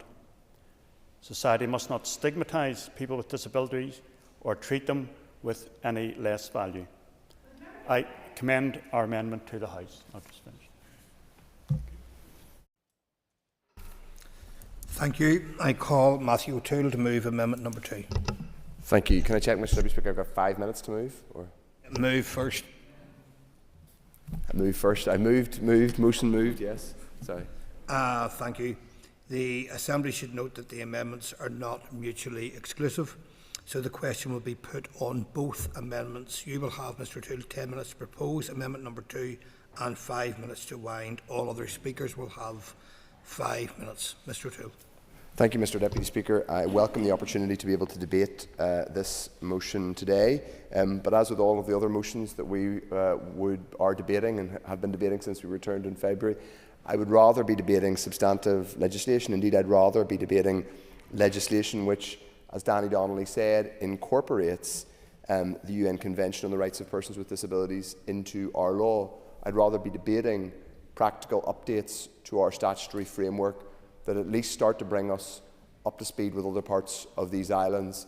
Nevertheless, I agree with the substance of the motion, and I welcome the fact that the Alliance Party have brought it with us, to the Assembly today to debate. I will come on to discussing the specific substance of our amendment. It is clear that we have failed people with disabilities in Northern Ireland in terms of keeping up to date with equality legislation. It is clear that we have not done right by them in terms of ensuring that our statute book, statutory agencies, and indeed all others who are obliged to follow the law in terms of equality provisions and protections are not, do not have to meet the same standard that in other jurisdictions. That is, I'm afraid, shaming. It connects to our broad and consistent inability to keep up with equality rights provisions in this place, to deliver, for example, on a Bill of Rights, and frankly to put the rights of people, whether they're people with disabilities, people with other protected characteristics, at the forefront of a rights-based agenda in this jurisdiction. So we welcome the motion, and I hope that in what's left of this mandate, hopefully it survives and it doesn't collapse, that we will see practical legislative action from the Executive in terms of incorporating the UN Convention into legislation here. Our amendment is designed to add to the original motion by drawing attention to the context around hate crime. For the last number of years, we have seen an increased and elevated level of hate crime against persons with disabilities. We are aware, and we have talked regularly in recent months, about the spike in race-related hate crime in Northern Ireland, and the fact that race-related hate crime is now greater than sectarian hate crime in Northern Ireland. But though it is on a smaller scale, the impact on hate crime against persons with disability is extraordinary, acute, and very, very serious. And it was looked at by Judge Marinan when he did his review a number of years ago. Both 2022 and 2023 saw record years in terms of hate crimes for this jurisdiction. That Leonard Cheshire NI, a charity that we will all be familiar with, described the rate of disability-based hate crime in Northern Ireland as an epidemic. So what do we do about it? Well, we think we need a standalone piece of hate crime legislation. We've been calling for this consistently. I note that the Justice Minister had previously said she, and indeed her party in its manifesto, were committed to a standalone hate crime bill. That position has now moved to having some provisions of some kind in a sentencing bill. Now, while it is clear that sentencing provisions are going to be a major part of hate crime legislation, i.e. strengthening the guidance for the judiciary in terms of what constitutes an aggravation in relation to hate crime, that is not the totality of hate crime legislation. There are a range of other things that would be in a standalone hate crime bill. And of course, the purpose of having a standalone bill would also allow us to debate the full gamut, the context of hate crime facing people with persons with disabilities and indeed other protected characteristics. We would be able to scrutinise in detail the statistics. We would be able to scrutinise in detail the definitions of hate crime, which is often one of the most vexed and challenging questions that people have when it comes to hate crime. We would be able to unpack and interrogate those questions and hear from stakeholders. I will give way, yes. Thank you, and thank the member for giving way. Can I appreciate very much the comments that he's making around the necessity for hate crime legislation in Northern Ireland, but we've also got to live, unfortunately, in the real world of this Assembly having been failed to be in place for so many years. 5 out of the last 8, I believe, is the current count and running. So I think it is important that in dealing with this amendment to the motion today, that we note that the Justice Minister is bringing forward and strengthening the legislation when it comes to sentencing, and that it is very clearly her intention and this party's intention to deliver on hate crime legislation going forward, but that will not happen in this mandate. That was a fulsome defence of his party. I wasn't attacking his party colleague, the Justice Minister. I think she does want to take action in this area. I would say a couple of things. Number one, I think it's important that we are all held to account for what we promised and what we deliver, and that includes the Justice Minister, and I will be candid about that. Number two, it is also true to say that while I agree with him that we have been shamefully collapsed for about half of the past decade, and his party and my party won't disagree on that, it is also the case that we've now been back here for getting on for 10 months. And as most of the order paper today, and indeed most of the order papers and most of the time since we've been back, have not been about legislation. So it is hard, I'm afraid, to say that we don't have time to do legislation whenever we have acres of space on the order paper that is being taken up by motions. Important though those issues are, they aren't practical legislative action. So I think that's an important point to make. But I look forward to seeing the legislation programme delivered upon. We're for the legislation programme for 2024 is quite far behind schedule already, so perhaps in the next fortnight we're going to see a whole surge of bills being introduced in the Assembly, and that would be great. But let me get back to the central point about why I think a standalone hate crime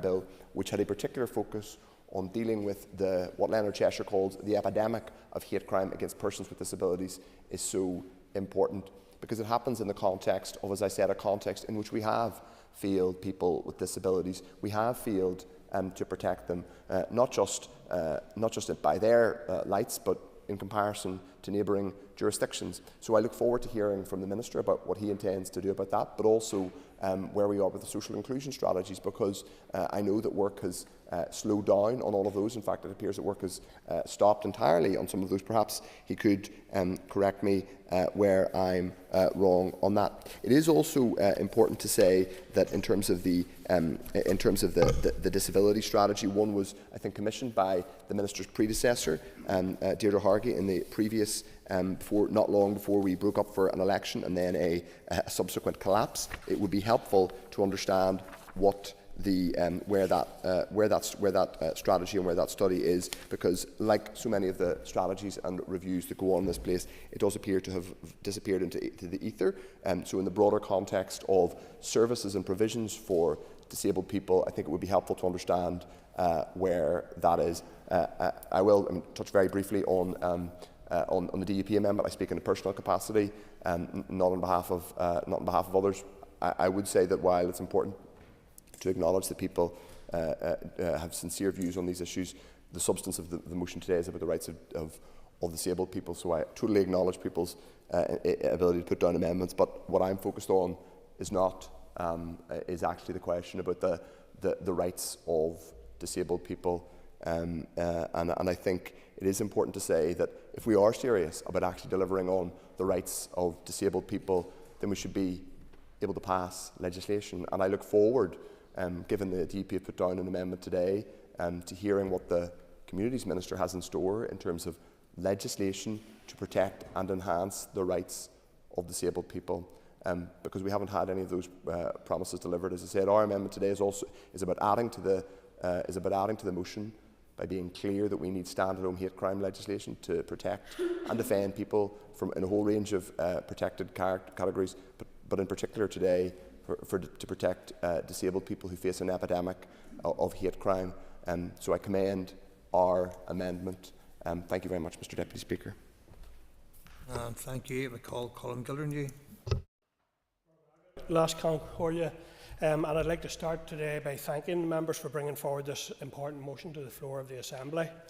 Next Tuesday, December 3rd, we will celebrate the UN International Day of Persons with Disabilities. On this day, we recognise the valuable contribution that people with disabilities make to our society and support them in raising awareness of the challenges they face every day. People with disabilities often experience extreme difficulties in accessing services, in gaining employment, and availing of the opportunities which most of us here take for granted. People with disabilities also struggle to have their voices heard and to have their concerns addressed. According to the 2021 census, almost a quarter of our population here are living with some form of disability. And each of us will know within our own communities people who live with disabilities, and many of us will indeed, at some stage in our own lives, experience some form of disability. In recent weeks, the Communities Committee received a briefing from Geraldine McGahey from the Equality Commission about future disability law reform. One of the statistics that we learned from that briefing was that 55% of all calls to the Equality Commission in 2023-24 were due to discrimination on the grounds of disability, which is indeed a damning statistic. We also heard how our current laws protecting those with a disability are outdated, limited and inconsistent. These gaps do not provide the level of protection that exists in neighbouring jurisdictions, nor does it keep pace with developing international standards. The ongoing failure to simplify, harmonise and modernise a single equality approach is negatively impacting individuals, employers and services, including providing no protection against indirect discrimination. Deaf and disabled people are vulnerable to discrimination due to our ineffective and piecemeal disability equality legislation, as outlined in the August 2024 RAISE paper, which provides a comparative study of equality legislation.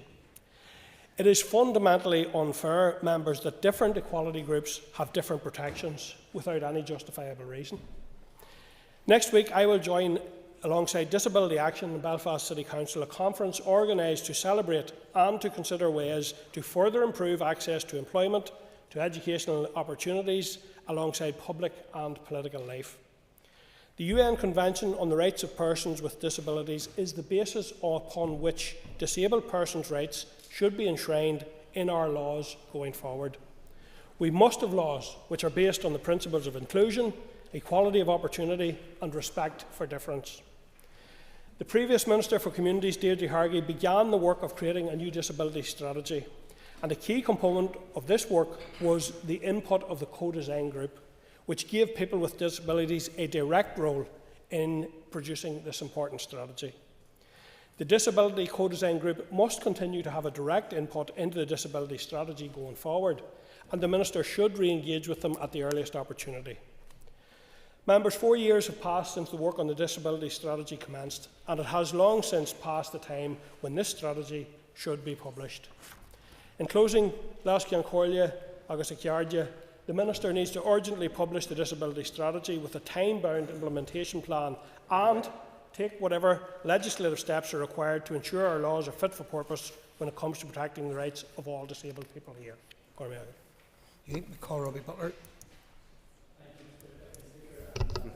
I rise in support of the motion and the amendments, and I welcome the chance to debate this really important motion, albeit that our motions are kind of toothless in a way.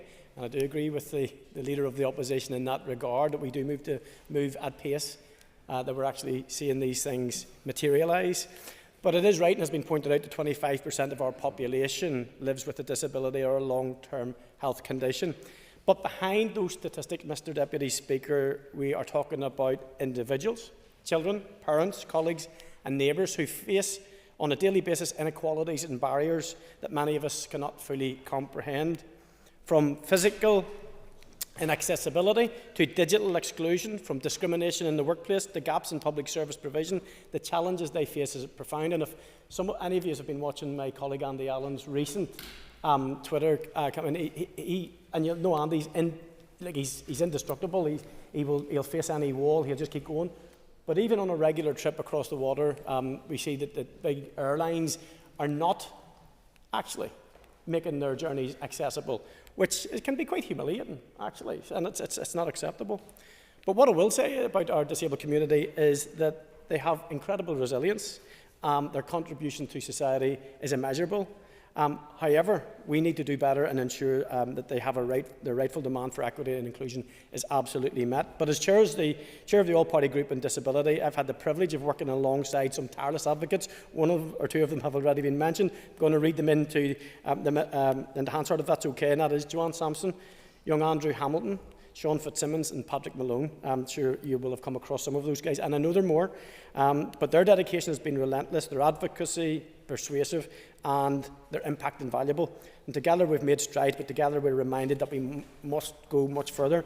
But, as has been mentioned, for 5 years this Assembly was in stalemate, and during that time meaningful progress on disability rights was frozen. Even when the institutions have been operational, successive ministers have failed to tackle the deep-rooted inequalities facing people with disabilities. The Disability Discrimination Act, or the DDA, which once seen as a groundbreaking piece of legislation, is glaringly outdated and antiquated. Beyond this, Northern Ireland continues to lag behind on equality legislation. For decades, campaigners have called for reform, but the action needed to bring our laws into alignment with modern inclusive standards have not been forthcoming. The CRPD provides a roadmap to addressing these failings. By incorporating its principles into local legislation, we would enshrine a framework for equality, dignity and opportunity for people with disabilities. But this isn't just about rights on paper, it's about making sure those rights are put into practice. The right to live independently and being included in the community, the right to access education, employment, healthcare without barriers, the right to be protected from all forms of exploitation, violence and abuse. But let's be clear, this is not about charity, Mr Deputy Speaker. This is about justice. I want to just address the amendment proposed by my colleagues in the DUP. At the heart of the CRPD, without debate, is the principle that every life, regardless of ability or circumstance, is valuable and worthy of protection. And that does include the lives of our unborn children with disabilities, who are among the most vulnerable in our society. True equality must mean protecting and uplifting all individuals at every stage of life. It means creating a society where every person with a disability is welcomed, supported and valued, not just after birth, but from the very beginning of existence. The CRPD is a framework for ensuring this, and it must guide us towards a culture that celebrates life and actively dismantles barriers that devalue, at the very start, the disabled community. But I do believe that the UNCRPD committee actually need to be much clearer and explicit in this stance on protecting the rights of unborn children with disabilities, because the ambiguity that has surrounded this issue has led to debate, confusion and doubt in regard to the Convention's core principles. Incorporating the UNCRPD into our laws is not just a symbolic gesture, it is the foundation for creating a fairer, more inclusive society for everyone. It's a commitment to listening and learning and to acting decisively. So today we have an opportunity to right those historic wrongs, to ensure that the rights of people with disabilities are no longer an afterthought but a priority. And to all ministers, not just the Communities Minister, but our First Minister and Deputy First Minister, I say the time for rhetoric and toothless motions is over. The time for action is now. No more delays. Let's wake up and act. Thank you, Mr Deputy Speaker. Emma Sheeran.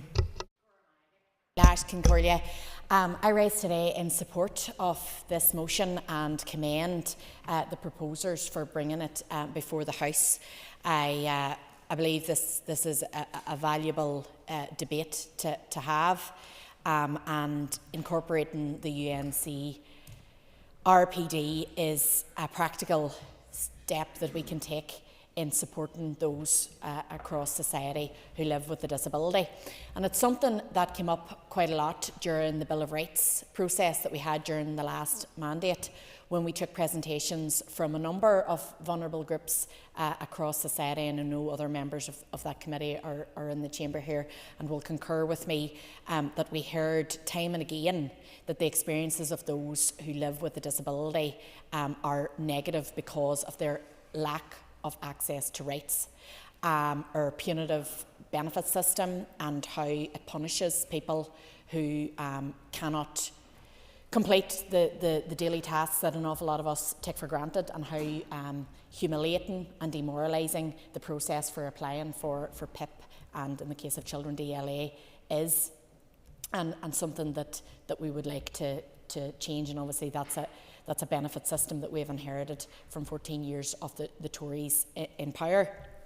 So this really just means that we legislate to consider the needs of people living with a disability, that we encourage participation, that we ensure that people have a seat at the table, that we look at their needs, and that we bring equality, that we realise that actual equality means meeting people where they are at and ensuring that they have the framework and the ability to access whatever standard of living they would like to. And that's a right for us all, and that's something that should be legislated for. We need to encourage people across society to speak up, and we need to be their voice and advocate for them. And I know that we all, as constituency MLAs, can think of examples of people who have approached us for help, whether it be children with additional needs who can't access their one-to-one in their classroom and therefore are left out of getting the education that they need, whether it's those same SEN children as they approach adulthood and no longer have any support services, families struggling without the respite services that we need, people who in older age through maybe an accident or through a disability that they've had from birth are no longer able to manage their daily living needs at home and can't access the domiciliary care that they need, and that's a particular problem in my constituency and something that is exacerbated by the rurality of the area that I represent, and you see families really struggling at the coalface of that. And support for those carers, those unpaid carers who are living with us day and daily and who are left to do so without any financial or practical help, which puts a real pressure on families and particularly women, as often the case. The role of unpaid care falls to the females in most families. So I would commend the motion to the House, and in relation to the DUP amendment which has been referred to, obviously we do not agree with termination in cases of non-fetal abnormalities, but the DUP amendment today is very clearly a deliberately divisive intervention, a cynical intervention, in which should be a very clear and unequivocal call on the DUP Minister to bring forward the necessary legislation to incorporate the UN CRPD in law, and for that reason we won't be supporting the DUP amendment, and instead I would like to see a united House in support of people living with disability. Gornila Magat. Diane Dodds. Thank you, Mr Deputy Speaker. I'm really glad to be able to support this amendment today. And may I just take issue with the previous speaker. This is not a cynical intervention, but if we are serious about protecting people with disabilities, then we will be serious about protecting them right from their pre-born right through to their final breath. A society will always be judged on how it protects its most vulnerable.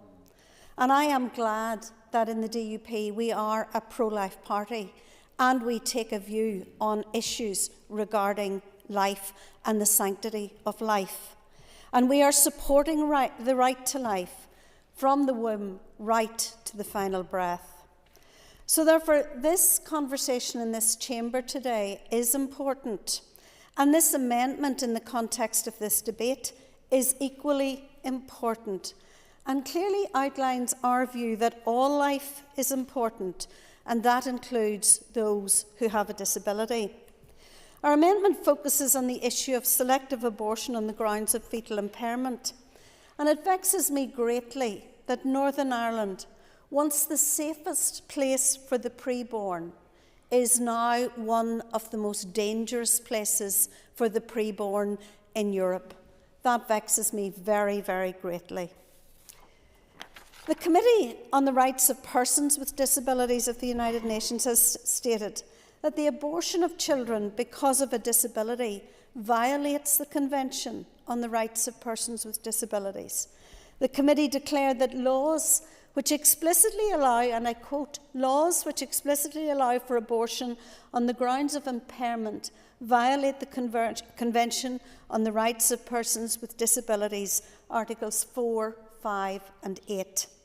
The Committee further explained that such abortion is often based on inaccurate diagnosis, and that even if it is not false, quote again, even if it is not false, the assessment perpetuates notions of stereotyping disability as incompatible with a good life. Yes, I will.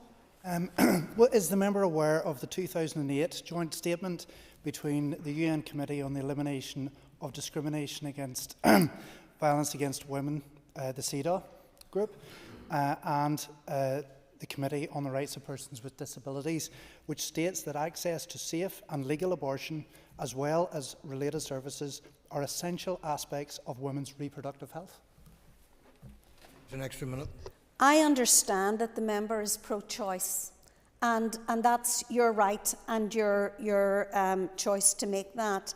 I am firmly on the side of those children who are in the womb, who are pre-born, and who have the right to life. And I believe that we must consider in all of these issues the right to life both of the mother and of the child. Yes. Thank you, Member, for giving way. And I really do want to see this useful debate not descending, but obviously I'm pro-life like yourself. But would the member recognise that as recently as this last couple of months, the committee has actually reported, and much more timely reports, about the deficiencies of the protections for unborn children with disabilities, and actually the read across is that it devalues the life of a disabled person if their life is less valuable in the womb? I absolutely agree with that, and I do not want to see this descend into any kind of an angry debate on this issue, because it is a really, really important issue for us to consider. But I am firmly in the place that both lives matter, and that is hugely important to me. But I'm also interested in this debate in the context of the debate that will take place later on this week in our national parliament, where again the Committee on the Right of Persons with Disabilities has taken a stand against the so-called right to euthanasia, which, according to them, and I quote, perpetuates stereotypes about severely impaired people suffering and being better off dead. Now, I know that supporters of the bill in London will point out that this is about a terminal diagnosis and about a very tight timeline, but I would actually also point out that in every jurisdiction where this legislation has been introduced, it has been gradually widened and widened to include a very wide variety of conditions that can be considered for this type of situation. And Canada, I was going to say is a good example, but is a terrible example actually of this kind of legislation. And clearly protections in the bill that we are going to discuss on Friday are not adequate, and already some are seeking to widen out the bill to the notion of intolerable suffering as part of the legislation. To me, that is simply intolerable. And can I also reinforce the view of disability rights campaigner Tanni Gray-Thompson, where she clearly said in relation to this debate in Parliament this week that this is a real fear for those people with disabilities. She expressed fears around the lack of protections, issues around coercion for the most vulnerable at a most vulnerable time in their lives. I want to conclude my short intervention by saying that I do think that the member's time is up. Sorry, thank you. Thank you, and I call Kelly Armstrong. Thank you, Mr Deputy Speaker. And just before I get into the main detail I wanted to speak about, I think it's important that I place on record clarification, actually, that was incorrectly stated in this House earlier in this debate. The Alliance Party position on start-of-life and end-of-life issues is a conscience matter, and it's a matter that each of us take quite seriously as individuals, not as a party. And I think it would have been, although he's just left the room, that if the proposer of the amendment had have actually looked back at the voting record, they would have found that actually Alliance Party members were split on the abortion vote. So it would be worthwhile just noting that. Thank you, Mr Deputy Speaker.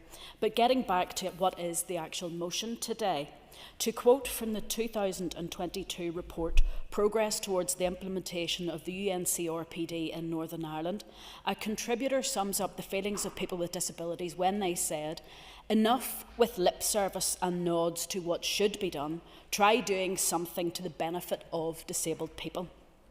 So I ask today why the United Nations Convention on the Rights of Persons with Disabilities has not been progressed in Northern Ireland. The UNCRPD is a global international human rights treaty setting out the human rights of deaf and disabled people. It has been agreed by the UK, and since I came to this House, I have noted that every party and independent has supported the introduction of the Convention's recommendations, so why has it not happened? Mr Speaker, I believe that this House has failed to progress the UNCRPD because there isn't the political will to bring forward equity in Northern Ireland. As was brought up earlier, I think by Mr Kingston, we are living a life of less value.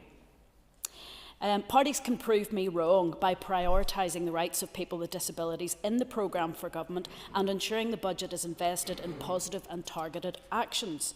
As a member of the Committee for Communities, I did ask the Minister, who kindly had come to the committee, about the reporting mechanisms on something like the disability strategy, and I was aghast when I heard that the Department for Communities would not be reporting on how the other departments were complying with the disability strategy. If you don't have teeth in a strategy and someone to monitor and measure and report back on, what is the point? So I hope that when a disability strategy is brought forward, it actually does have teeth and will be a cross-departmental document. As a person with hearing impairments, I am very frustrated by the snail-like pace on a disability strategy by the Department for Communities. What is the hold-up?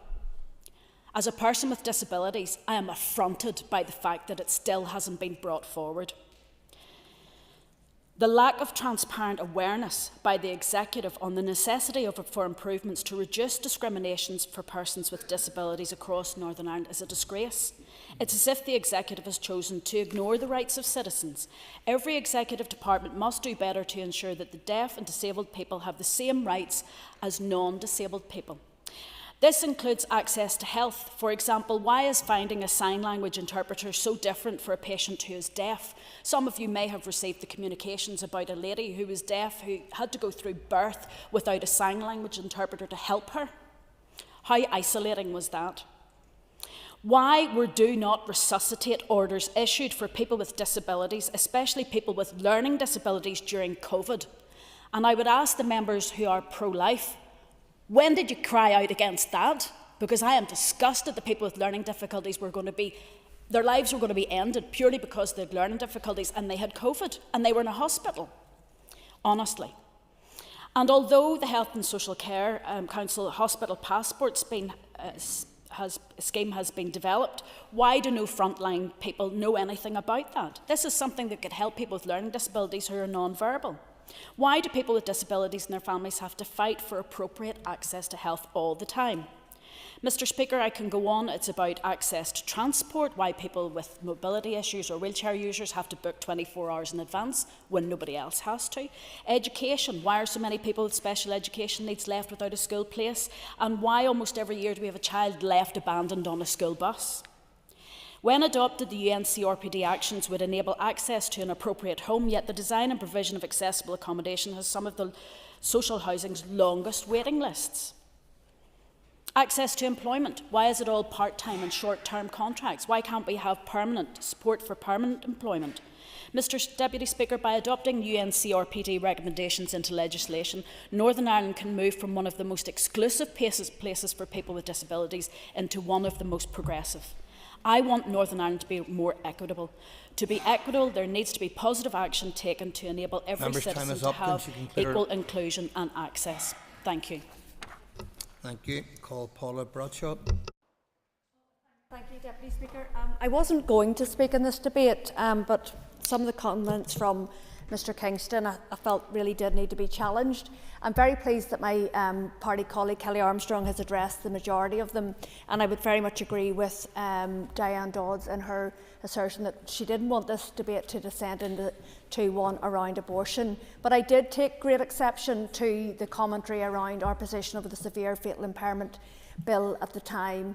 I worked with the other members of the Health Committee very diligently. I don't think we've ever scrutinised a bill during that time so rigorously, engaging with so many people, and we all arrived at our position as a matter of conscience, one that we felt best supported women, families and individuals. And my criticism at the time of the DUP that were bringing it forward was that there was nothing in the bill at the introduction stage nor at any of the further stages to actually support and enhance services for those who live with disability. And my party colleague again, Kelly Armstrong, has very much articulated ways in which they could have been supported over the years. And I, as chair of the Committee for the Executive Office, have been leading an inquiry into gaps in equality legislation. And the DUP took over as First Minister in 2007. 17 years ago, they have been at the helm of the department that is responsible for equality legislation, and yet we have seen none in that time. So I will take no lectures from the DUP or others in terms of the support for people with disability. My colleagues in the party, in the Alliance Party, have been at the forefront of the all-party groups, bringing forward motions, bringing forward committee inquiries, and hopefully bringing forward a private member's bill. We'll take no lessons from the DUP in terms of supporting those people. Thank you. Sinead McLaughlin. I welcome the opportunity today to speak to this vitally important, to the vital importance of incorporating the UN Convention on the Rights of Persons with Disabilities into law. As other speakers have already outlined across our society, people with disabilities still face far too many barriers to equal participation. And across far too many measures, the full realisation of human rights and fundamental freedoms of people with disabilities have still not been achieved. That is nowhere clearer than in our economy. Research from Disability Action in 2021 has already found that 89% of deaf and disabled people find it difficult to find and keep a job. Research from the UK's Women Budget Group has also found that across the UK, disabled women earn 12% less than disabled men. The disability employment gap, the focus of Article 27 of the UN CRPD, still stands at over 40%, the biggest gap of any UK region. It should be profoundly concerning to all of us that deaf and disabled women are twice as likely to suffer physical abuse from an intimate partner than non-disabled women. Families with a disabled child are also less likely to be able to afford formal childcare, from which far too many children are still shut out. And our education system still fails to work for children with disabilities, leaving thousands without access to quality education and a persistent educational attainment gap. Those are just some of the gaps identified by the Equality Commission, not to mention other issues cited in terms of accessible housing, the impact of social security reforms and health inequalities that impact disabled people, perhaps more than any other group. That is all to say that there is still a long way to go until we finally reach full equality. And today's motion does represent an opportunity to come together as an Assembly on this issue and call for urgent implementation of the UN CRPD into our domestic law. Unfortunately, we already know that the Minister does not believe that he has the time to review and reform disability legislation in this shortened mandate. That represents another casualty of the political dysfunction that his party has caused, and other missed opportunity for devolution to deliver for disabled people. I hope that all parties can, at the very least, commit to the implementation of UNC RPD at the earliest possible opportunity. In relation to the DUP amendment, the main substance of this debate is about improving the lives of people with disabilities. It is about enhancing and supporting their human rights. This debate is not about abortion. It's absolutely not. And it is unfortunate that the DUP amendment chooses to both distract and deflect from this very important issue. And I hope that our own amendment can also be a useful contribution towards this debate. We should continue to champion standalone hate crime legislation and hold the Department of Justice responsible for its introduction and implementation. The implementation of the UNCRPD into domestic law is just one part of a series of measures that must be introduced to ensure that disabled people have full equality under the law and the ability to realise their rights. That package includes a legal right to independent living and self-determination, reform of our education system so that it is truly inclusive, and an urgent action to ensure our welfare system can be made fit for purpose for disabled people. I would also strongly call on the Minister for Communities and the Minister for the Economy to work together and introduce ambitious and strategic disability employment strategy to close the disability employment gap once and for all, and include measures to provide for comprehensive and robust data to monitor progress, In closing, Mr Deputy Speaker, I welcome this motion today and hope that we can work together as an Assembly to address every serious challenge that face people with disabilities in our community. Thank you. Call Timothy Gaston. Thank you very much, Deputy Speaker, and I rise to support the DUP amendment, which brings much needed clarity to the important issues being discussed here today. It's all well and good to claim, as the Alliance motion does, that we acknowledge the difficulties and inequalities facing 25% of the population with a disability or long-term health condition. I can join with them in saying that we need to recognise the diversity of disabilities throughout our society, but it's what it doesn't say which is the issue.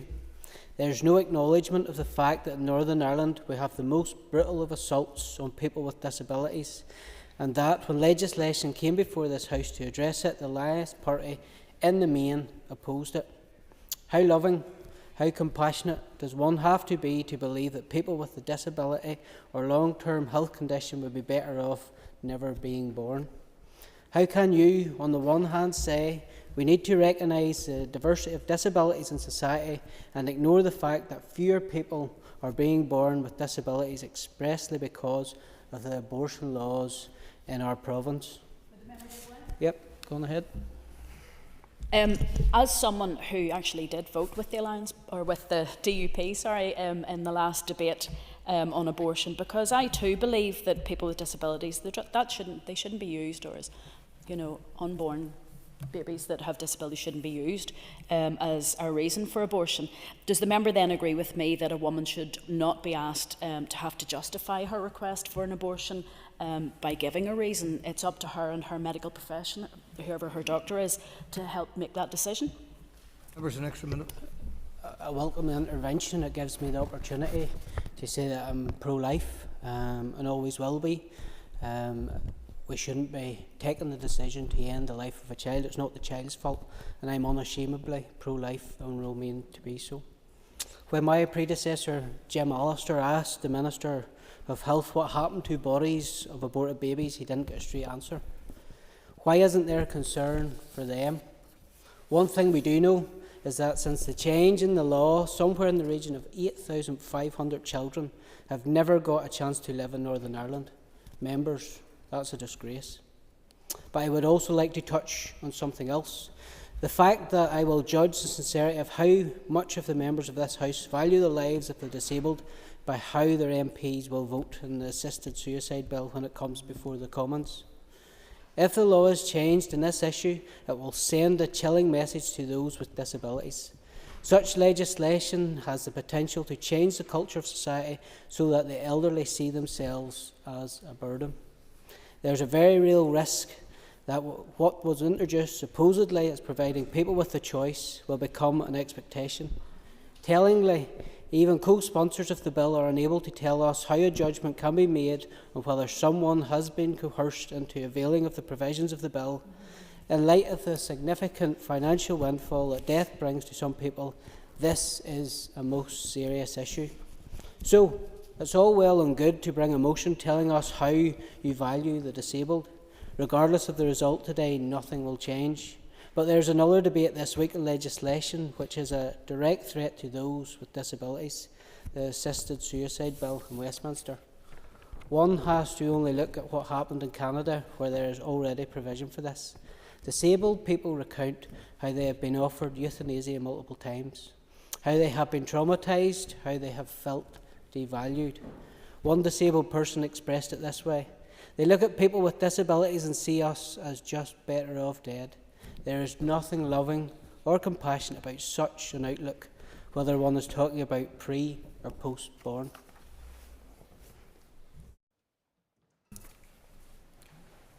Thank you, members. I now call on the Minister for Communities to respond to the debate. Minister, you have up to 15 minutes. Thank you very much, Mr Deputy Speaker. In addressing the factors that can preclude deaf, disabled and neurodiverse people from participating fully in society as valued and respected citizens in their own right remains a key priority for me. Today's debate is opportune as it allows us to discuss all the facets of the issue, be it building on the success of previous initiatives or highlighting those areas where we still have some way to go to achieve equality and the full participation of everyone in Northern Ireland. As this motion clearly states, there is a real need for us all to recognise the diversity of disabilities throughout our society and to acknowledge that a one-size-fits-all approach is not only undesirable, but also simply does not work. What we can agree on is that people with a physical or mental impairment that has substantial and long-term adverse effects on their ability to carry out normal day-to-day activities do require additional assistance, and that assistance can be particularly constrained at times of budgetary pressures such as the ones that we are currently facing. Our aim, therefore, must be to make sure that funding works for those who need it most and when they need it most.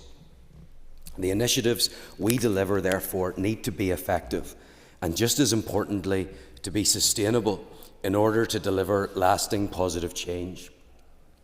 Over a quarter of our population has limiting long-term problems or disability, and this in turn impacts upon many households.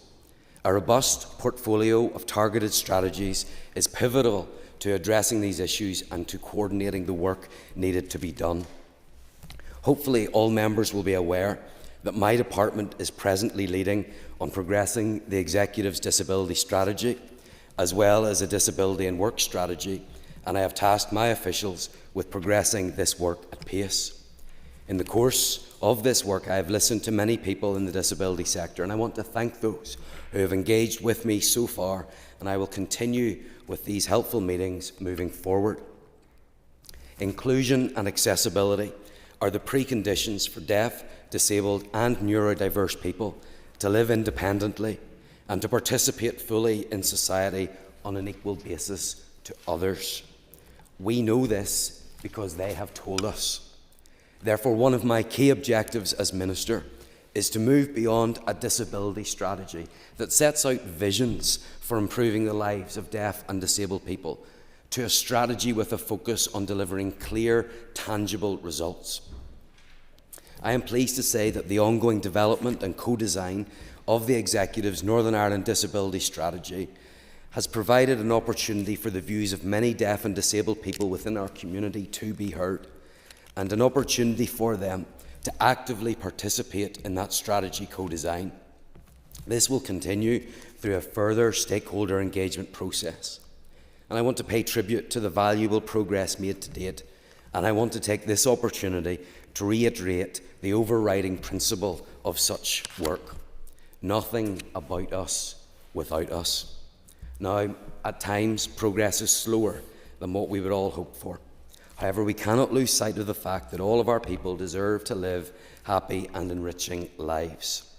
This should not be viewed as an ambition, but as a fundamental human right. My strategic focus, therefore, will be on programmes and policies that are transformative to people's lives and to society as a whole, and I intend for the disability strategy to demonstrate just that. Further pushing to achieve the equalisation of opportunities and drive forward change is my department's developing disability and work strategy, which will set a long-term ambition of increasing our disability employment rate. Whilst we already deliver a range of provision in close partnership with our voluntary and community sector, there is more that I want to do to enable deaf and disabled people to fully participate within work. Led by my department, the strategy has been co-developed by a wide range of partners, including deaf and disabled people from the outset, to ensure that our shared knowledge and expertise delivers the change and impact needed to reach our ambitions. I will. Thank you very much, Minister, and it warms my heart to hear that. But as you said at the start of your speech that this was an executive disability strategy that you're bound to take forward, I'm just wondering if you will have clear targets and arrangements for the other departments in your strategy. Mr Deputy Speaker, the monitoring and effective reporting of the strategy will be developed as a key part of strategy development. But absolutely, I think we need to have clear targets so that there's an understanding of what it is that we're actually trying to get done. When I spoke in the committee, I was making the point that this is an executive-wide strategy. Each will be responsible for their own actions, and I hope that members of this House and members of those committees scrutinised by those departments will hold them to account for those measures at all. But I want to be very clear, that does not mean that there are not going to be any monitoring or there's not going to be any targets in relation to that. Mr Deputy Speaker, I hope to bring this strategy for executive consideration early in 2025 with a view to launching a public consultation and getting this strategy implemented.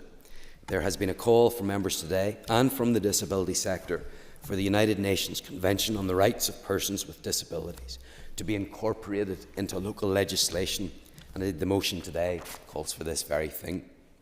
And I can tell you that this will be fundamental within the context of the ongoing development of the disability strategy. And I commit today to ensuring that everyone has an opportunity to share their views and ideas on how best to move forward. In addition, I am aware that the Committee for the Executive Office is undertaking an inquiry into differences in equality legislation between here and other regions of the UK, and is expected to publish a report on its findings and recommendations in early 2025. I will give way. Thank you, Minister, and thank you so far. Can I just confirm what you had said about the disability strategy that you will be presenting in 2025? Will that contain within it the opportunity for people to support the UNCRPD as being implemented into Northern Ireland law? So there are two strategies that I hope to bring forward. The Disability and Work Strategy, which is what I'm talking about at the minute, but also the wider disability strategy, and of course will be an opportunity to see how that can work alongside what the member is proposing today. So it remains essential that we learn from what has gone before, whilst giving the opportunity for new views and voices to be heard. And it's clear from the comments made across the Assembly today that we agree on the importance of this work. We need to ensure that we get it right, because we cannot waste the opportunity that a united executive front provides to move forward as a society. Therefore, I have recently advised my executive colleagues that I am reconvening the Disability Strategy Cross-Departmental Working Group to revisit work already done on the disability strategy and to ensure that that work remains relevant and achievable. And I'll be happy to keep the House informed of any developments as they happen, with a view to bringing a completed strategy to the House as soon as possible. I do want to take just a couple of minutes to respond to some of the comments that have been made today. Needless to say, I do agree with most of the comments that have been made by other members today, but I do want to pick up on a few issues. First of all, from Mr O'Toole, I recognise the points that he has made in relation to legislation in this place. Legislation is important, and it's one vehicle by which we can improve the lives of people in Northern Ireland. And I do believe there's a place for legislation in terms of the work that we have been talking about today. However, it would be wrong to measure the success of the executive by the passage of legislation alone. In fact, I don't think that we need to look too far into the dim and distant past to understand that there has been legislation passed by this House which has not been helpful to the well-being of Northern Ireland. But there are a number of other things that we are able to do which will make a difference. That will be part of the disability strategy and part of the disability and work strategy, which can make real difference to the lives of people right across Northern Ireland. I also want to commend Diane Dodds for her speech, because in my view, she hit upon the key issue, which is the value of life. I do believe that that is under attack at the beginning of life and at the end of life, and it goes to the very heart of this issue, which is the value that we place on people and the value that we place on a human life. Therefore, I will be supporting her amendment today.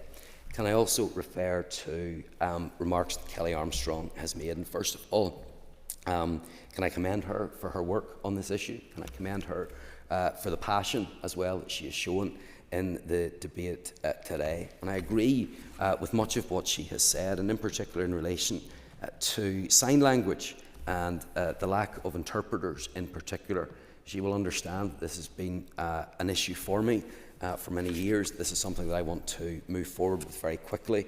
I got executive permission to get the bill, a sign language bill drafted, which we have been waiting on for many, many years, which during the NDNA negotiations I wanted to make sure was incorporated. And I'm pleased that significant progress has been made on that, and I look forward to making an announcement shortly. But I understand the point that she has made, and I hope that I will have a positive response soon from executive colleagues.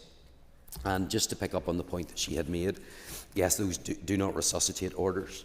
It's absolutely right that those were mentioned. I can confirm that was a concern for my party at that time, and the record shows that DUP members raised this both in committee and through written questions in this House as well. So we have been consistent on these issues, and we are certainly concerned about some of the things that we have heard.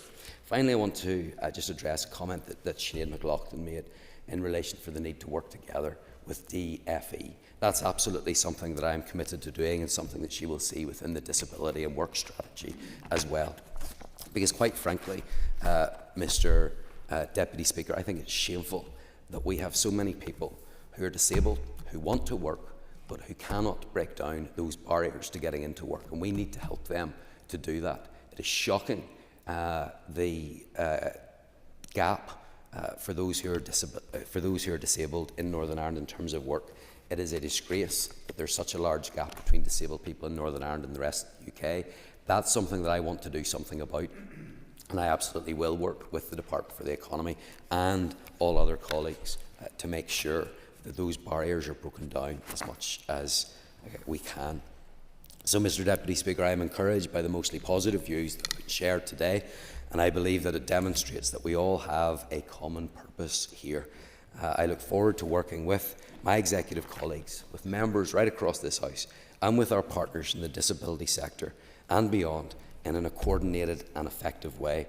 Because, Mr. Deputy Speaker, I am determined to deliver positive change in all aspects of my department. But I think in this area we have a united front, we have a shared goal and a common objective. And I absolutely agree when other members say that it's time to get on with it. And that's absolutely what I am doing. Thank you. Minister, thank you for that response. And before we move on, could I point out to members that as the business on the order paper may not be disposed of by 6 p.m. in accordance with Standing Order 10.3, I will allow business to continue until 7 p.m. or until the business is completed, if earlier. I now call Daniel McCrossan to wind on Amendment 2. And Mr McCrossan, you have up to 5 minutes. Thank you, Mr Speaker. I think it's very clear that today's debate is a very important one, and it is important to each and all of us as legislators in this Assembly that we tackle the very serious problems facing those with disabilities across Northern Ireland. I will be supporting the motion, as my colleague Matthew O'Toole and Sinead McLaughlin has rightly said, and we have made an addition in relation to clear stipulation for the provision of hate crime legislation, which is needed and essential. But going round this Assembly, you would think that this was a new problem, because with most things in this House we hear we need to, we must, we will, we plan to. Where is the action, Mr Speaker? Because people with disabilities have been waiting for many, many years and have been knocking on each of our doors and doors of the various departments and ministers, calling for change, calling for equality, calling for necessary legislation and protections for them. And yet we are here and we hear all these aspirational promises, but no action, no meaningful change. We need to build in protections and legislation to ensure that those in Northern Ireland with disabilities and those who are affected by racial abuse and all sorts of other hate crime are protected as well. And that is why today, Mr Speaker, we have put an amendment to this motion, and we'd ask the House to support that amendment, because we believe there is a need for robust hate crime legislation and a very clear commitment and action to ensure equality for people with disabilities in Northern Ireland. And we must be clear also, Mr Speaker, subject to our amendment, that hate crimes are not just offences against individuals, but direct assaults on the principles of fairness and inclusion that underpin a just society. This Assembly, Mr Speaker, as outlined by a number of members today, has a responsibility to ensure that no one in Northern Ireland feels unsafe, marginalised or left behind because of their identity or disability. And the motion before us today, alongside our amendment, provides a comprehensive framework to achieve this goal, addressing both systemic inequalities and the urgent need for tailored hate crime legislation. I think we are all largely on the one page. We just need to be seeing more action that actually has a direct impact, a meaningful impact on people's lives. And we need to get away, Mr Speaker, from this we want to see. So promising one thing on one hand and doing something entirely different. I heard a member of the House earlier, Mr Speaker, refer to the process for PAP, and it is indeed abusive and very, very distressing for people to go through it. But what the member failed to point out was that the Minister of the member renewed the contract for Capita in relation to PAP. So we can't sit in this House and say we want things to change when you have your hands on the levers of power and actually don't implement any change. And that's where people are losing patience with this place. We need to see meaningful action here, and the motion today emphasises the need for action by the Assembly and the Executive to reduce these inequalities and create a society that values the diversity of people with disabilities. It also laments the lack of progress in equality legislation in Northern Ireland, and the lack of progress is not just a missed opportunity, it is a failed duty, and that again has been shared by members across this House. I support the call for bold and meaningful legislation reform to ensure we protect the rights of people with disabilities. And the SDLP's amendment does indeed strengthen that, because it addresses a critical gap in our legal framework, the protection of individuals with disabilities from harm through stand-alone hate crime legislation.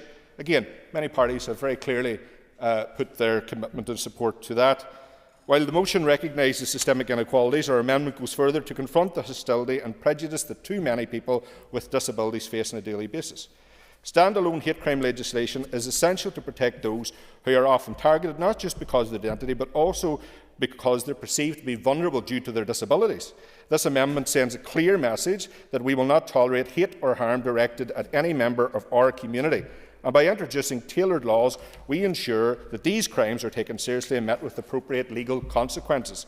And that is the problem, because at the minute the justice system does not know how to react to some of these very unique cases that come before it, because the legislation does not exist or is not clear. And again, Judge Desmond Marion in 2019's review outlined some of the many issues and provided clear recommendations that need to be considered and adhered to.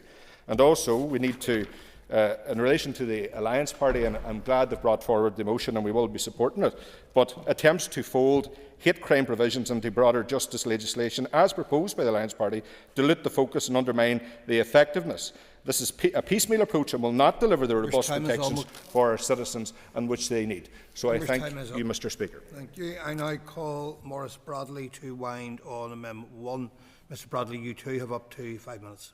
Thank you very much, Mr Deputy Speaker. Could I thank everybody that took part in the debate this evening? It was a very informative debate indeed, and I value the opportunity for all in society to be the best they can in education, in sport, employment and all aspects of life throughout Northern Ireland. As party colleagues have already alluded, the Democratic Unionist Party is committed to ensuring that people with disabilities can live full and active lives. We are also a pro-life party and will always stand up for the right to life. That includes the right to life from beginning to end. Our support for people with disabilities is demonstrated by our actions.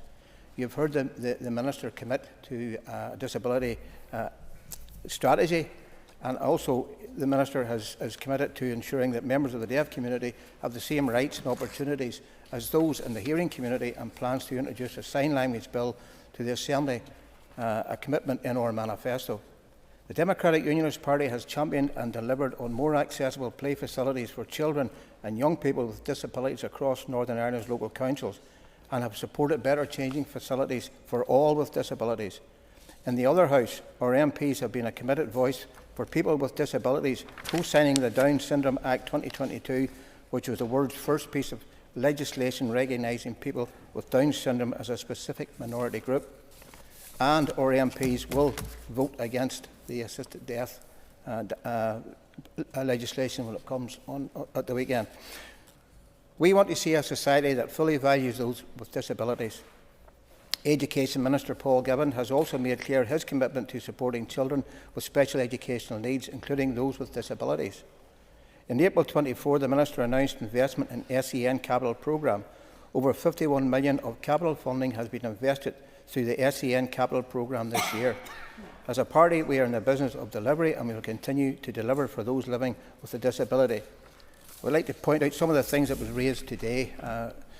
Danny Donnelly calls for parity with the UK, which would lead to a single equality bill, which could lead to far-reaching and meaningful outcome for those with disabilities.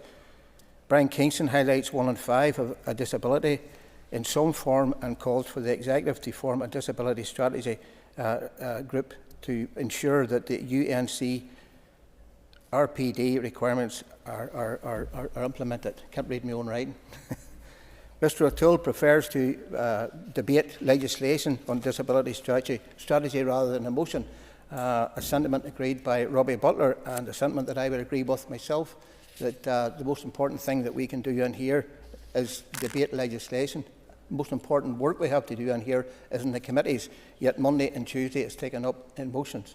I'm not saying they're not valuable, they are, but we could find a way to use our efforts better. Colm Gildernew highlights people with disabilities struggle with employment opportunity and highlights our out-of-date laws to deal with direct and indirect disability discrimination. Emma Sheeran calls for an implementation of the UNC RPD and highlighted lack of opportunity, including access to benefits and financial and practical help. Diane Dodds supports the motion and argues support for disability both from the womb to the final breath. Abortion on the grounds of physical impairment and cites Articles 4, 5, 8 protecting the right of the mother and the child. She highlights the future debate on the right to die legislation, which is to be debated in Westminster. Kelly Armstrong and Paula Bradshaw highlight the Alliance Party conscious vote as opposed to a party stance, and feels the House has failed to implement the UNC RPD recommendations. Sinead McLaughlin highlights too many barriers still exist at all levels to those with a disability, and also highlights lower wages for those with a disability compared to able-bodied in the same form of employment. Timothy Gaston acknowledges 25% of people in Northern Ireland have a disability and argues diversity across these with disability in society, highlights assisted suicide bill, which will test society in general. Mr Speaker, I commend the DUP motion to the House, and I would hope that we could all support it. And thank you very much. Mr Bradley, thank you. I now call Stuart Dixon to conclude and wind on the debate on the motion, and you have up to 10 minutes. Thank you very much, Mr Speaker, and I can assure you, Deputy Speaker, I can assure you and the House that I will not be taking 10 minutes to sum up on this debate this evening. But I do wish to place on record our sincere thanks to all of those who spoke in this debate. There's one very clear message going out from this House today, and that is that the urgent need for us to support people with disabilities across Northern Ireland. That said, I came to this House nearly 11 years ago with perhaps the idealistic view that we could very quickly see a single Equality Act for Northern Ireland that would draw together all of the disparate pieces of equality legislation for people in Northern Ireland. And here today, sadly, we still have a minister talking about strategies, which are important, and I'm not diminishing that in any shape or form. But this House clearly does have to acknowledge that we would be best served if we had a single Equality Act for Northern Ireland, which took account of all of the issues that have been debated here this evening, but also took account of many other issues with regards to equality. Deputy Speaker, I want to place on record my particular thanks to my party colleague Danny Donnelly for tabling this motion, and as I've said, to all those members who have contributed to the debate. We have to discuss today a deeply pressing issue, and yet one which is equally frustrating because, despite its pressing nature, this is just another talking shop. The persistent inequalities faced by 25% of our population living with a disability or long-term health condition is clear to us all from the discussions we've had this afternoon. The evidence presented indeed is stark, and the urgency of legislation is undeniable. The lack of progress in Northern Ireland's equality legislation has left too many people without support and protections that they need. While strategies can help, they are not the answer. While our neighbours in the rest of the United Kingdom have progressed in protecting disability rights, we continue to lag behind. This motion does provide an opportunity to commit to incorporating the change of the United Nations Convention on the Rights of Persons with Disability into our local legislation, something which I wholeheartedly support. The Convention itself, Deputy Speaker, is clear. It calls for equality, inclusion and accessibility. Those aren't lofty ideals, they are basic human rights. And yet, as the Disability Strategy Expert Advisory Panel has highlighted, systemic barriers continue to undermine these rights across housing, transport, education and employment. And as we've heard today, in respect of health as well, particularly when it comes to sign language support for those who are deaf. Moreover, the pandemic has only widened these gaps, making our inaction even more damaging. There have been successful initiatives such as access and inclusion programmes, enhanced council facilities for people with disabilities, but they are all sadly just sticking plaster politics, and it really isn't enough. This Assembly needs to adopt a unified strategic approach, one that centres on the voices of the disabled people themselves, as exemplified by the co-design model used by the Disability Strategy Expert Advisory Panel. So, Deputy Speaker, this isn't just about legislation, although legislation is what is required to underpin all of this. It's about creating a society where everyone has the opportunity to thrive. Let us be clear, inaction is a choice, and its consequences are borne by those who can least afford them. Let's make the right choice today and commit to building a fairer and better future for everyone as we go forward. I want to commend the motion to the House. Thank you, Deputy Speaker. Thank you. Members, before I put the question on Amendment number 1, I would remind members that the amendments are not mutually exclusive, and I will be putting the question on both. The question is, therefore, that Amendment number 1, standing in the names of Brian Kingston, Harry Harvey and Diane Dodds, be made. All those in favour say aye. Aye. Contrary, no. I think the noes have it.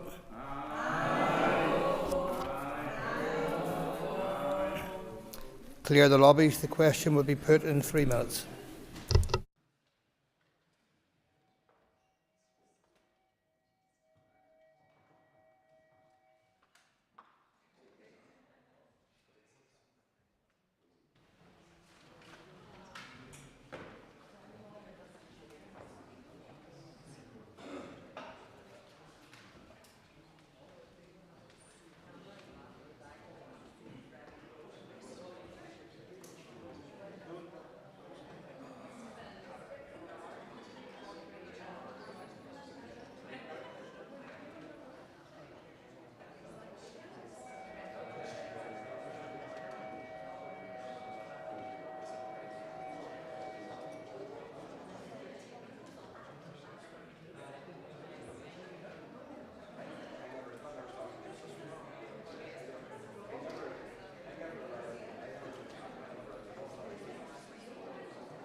Members, order.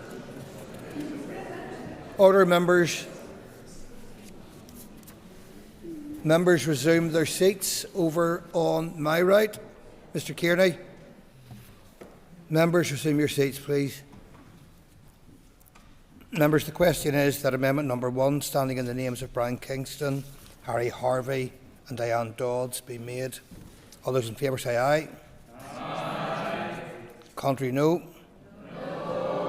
Aye. Do we have tellers?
Order.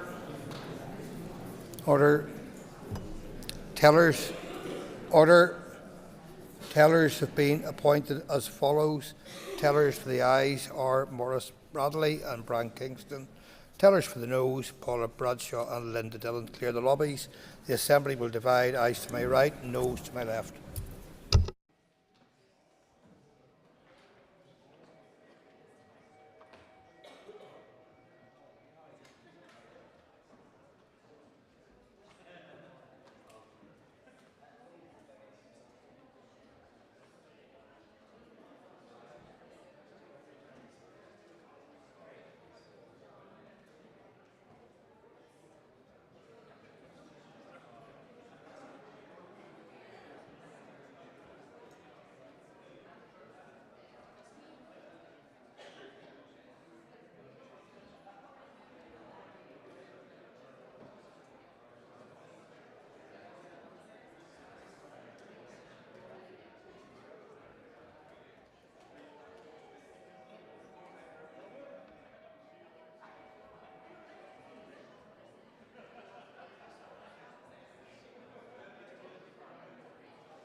Secure the doors.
Members, order. Order, members. Members. Members will resume their seats. Clerk, please read the result. 70 members voted, 33 members voted aye, 37 members voted no. The amendment therefore falls. Members, the amendment falls. So the next question is that amendment number 2, standing in the names of Daniel McCrossan and Matthew O'Toole, be made. All those in favour say aye. Aye. Contrary, no. The ayes have it. The ayes have it. Members, the question is that the motion as amended be agreed. All those in favour say aye. Aye. Contrary, no. The ayes have it. The ayes have it. Members, item 5 on the order paper, the adjournment. The question is, order, members. The question is that the Assembly do now adjourn. The Assembly is adjourned.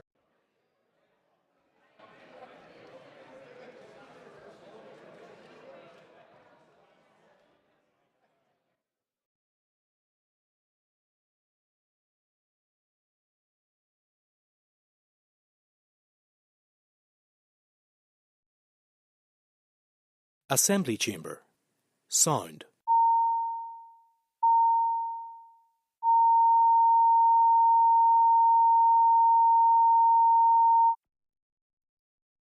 Assembly Chamber. Sound.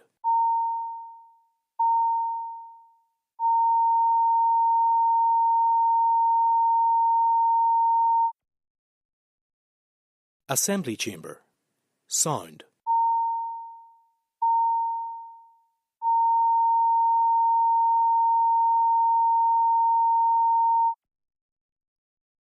Assembly Chamber. Sound.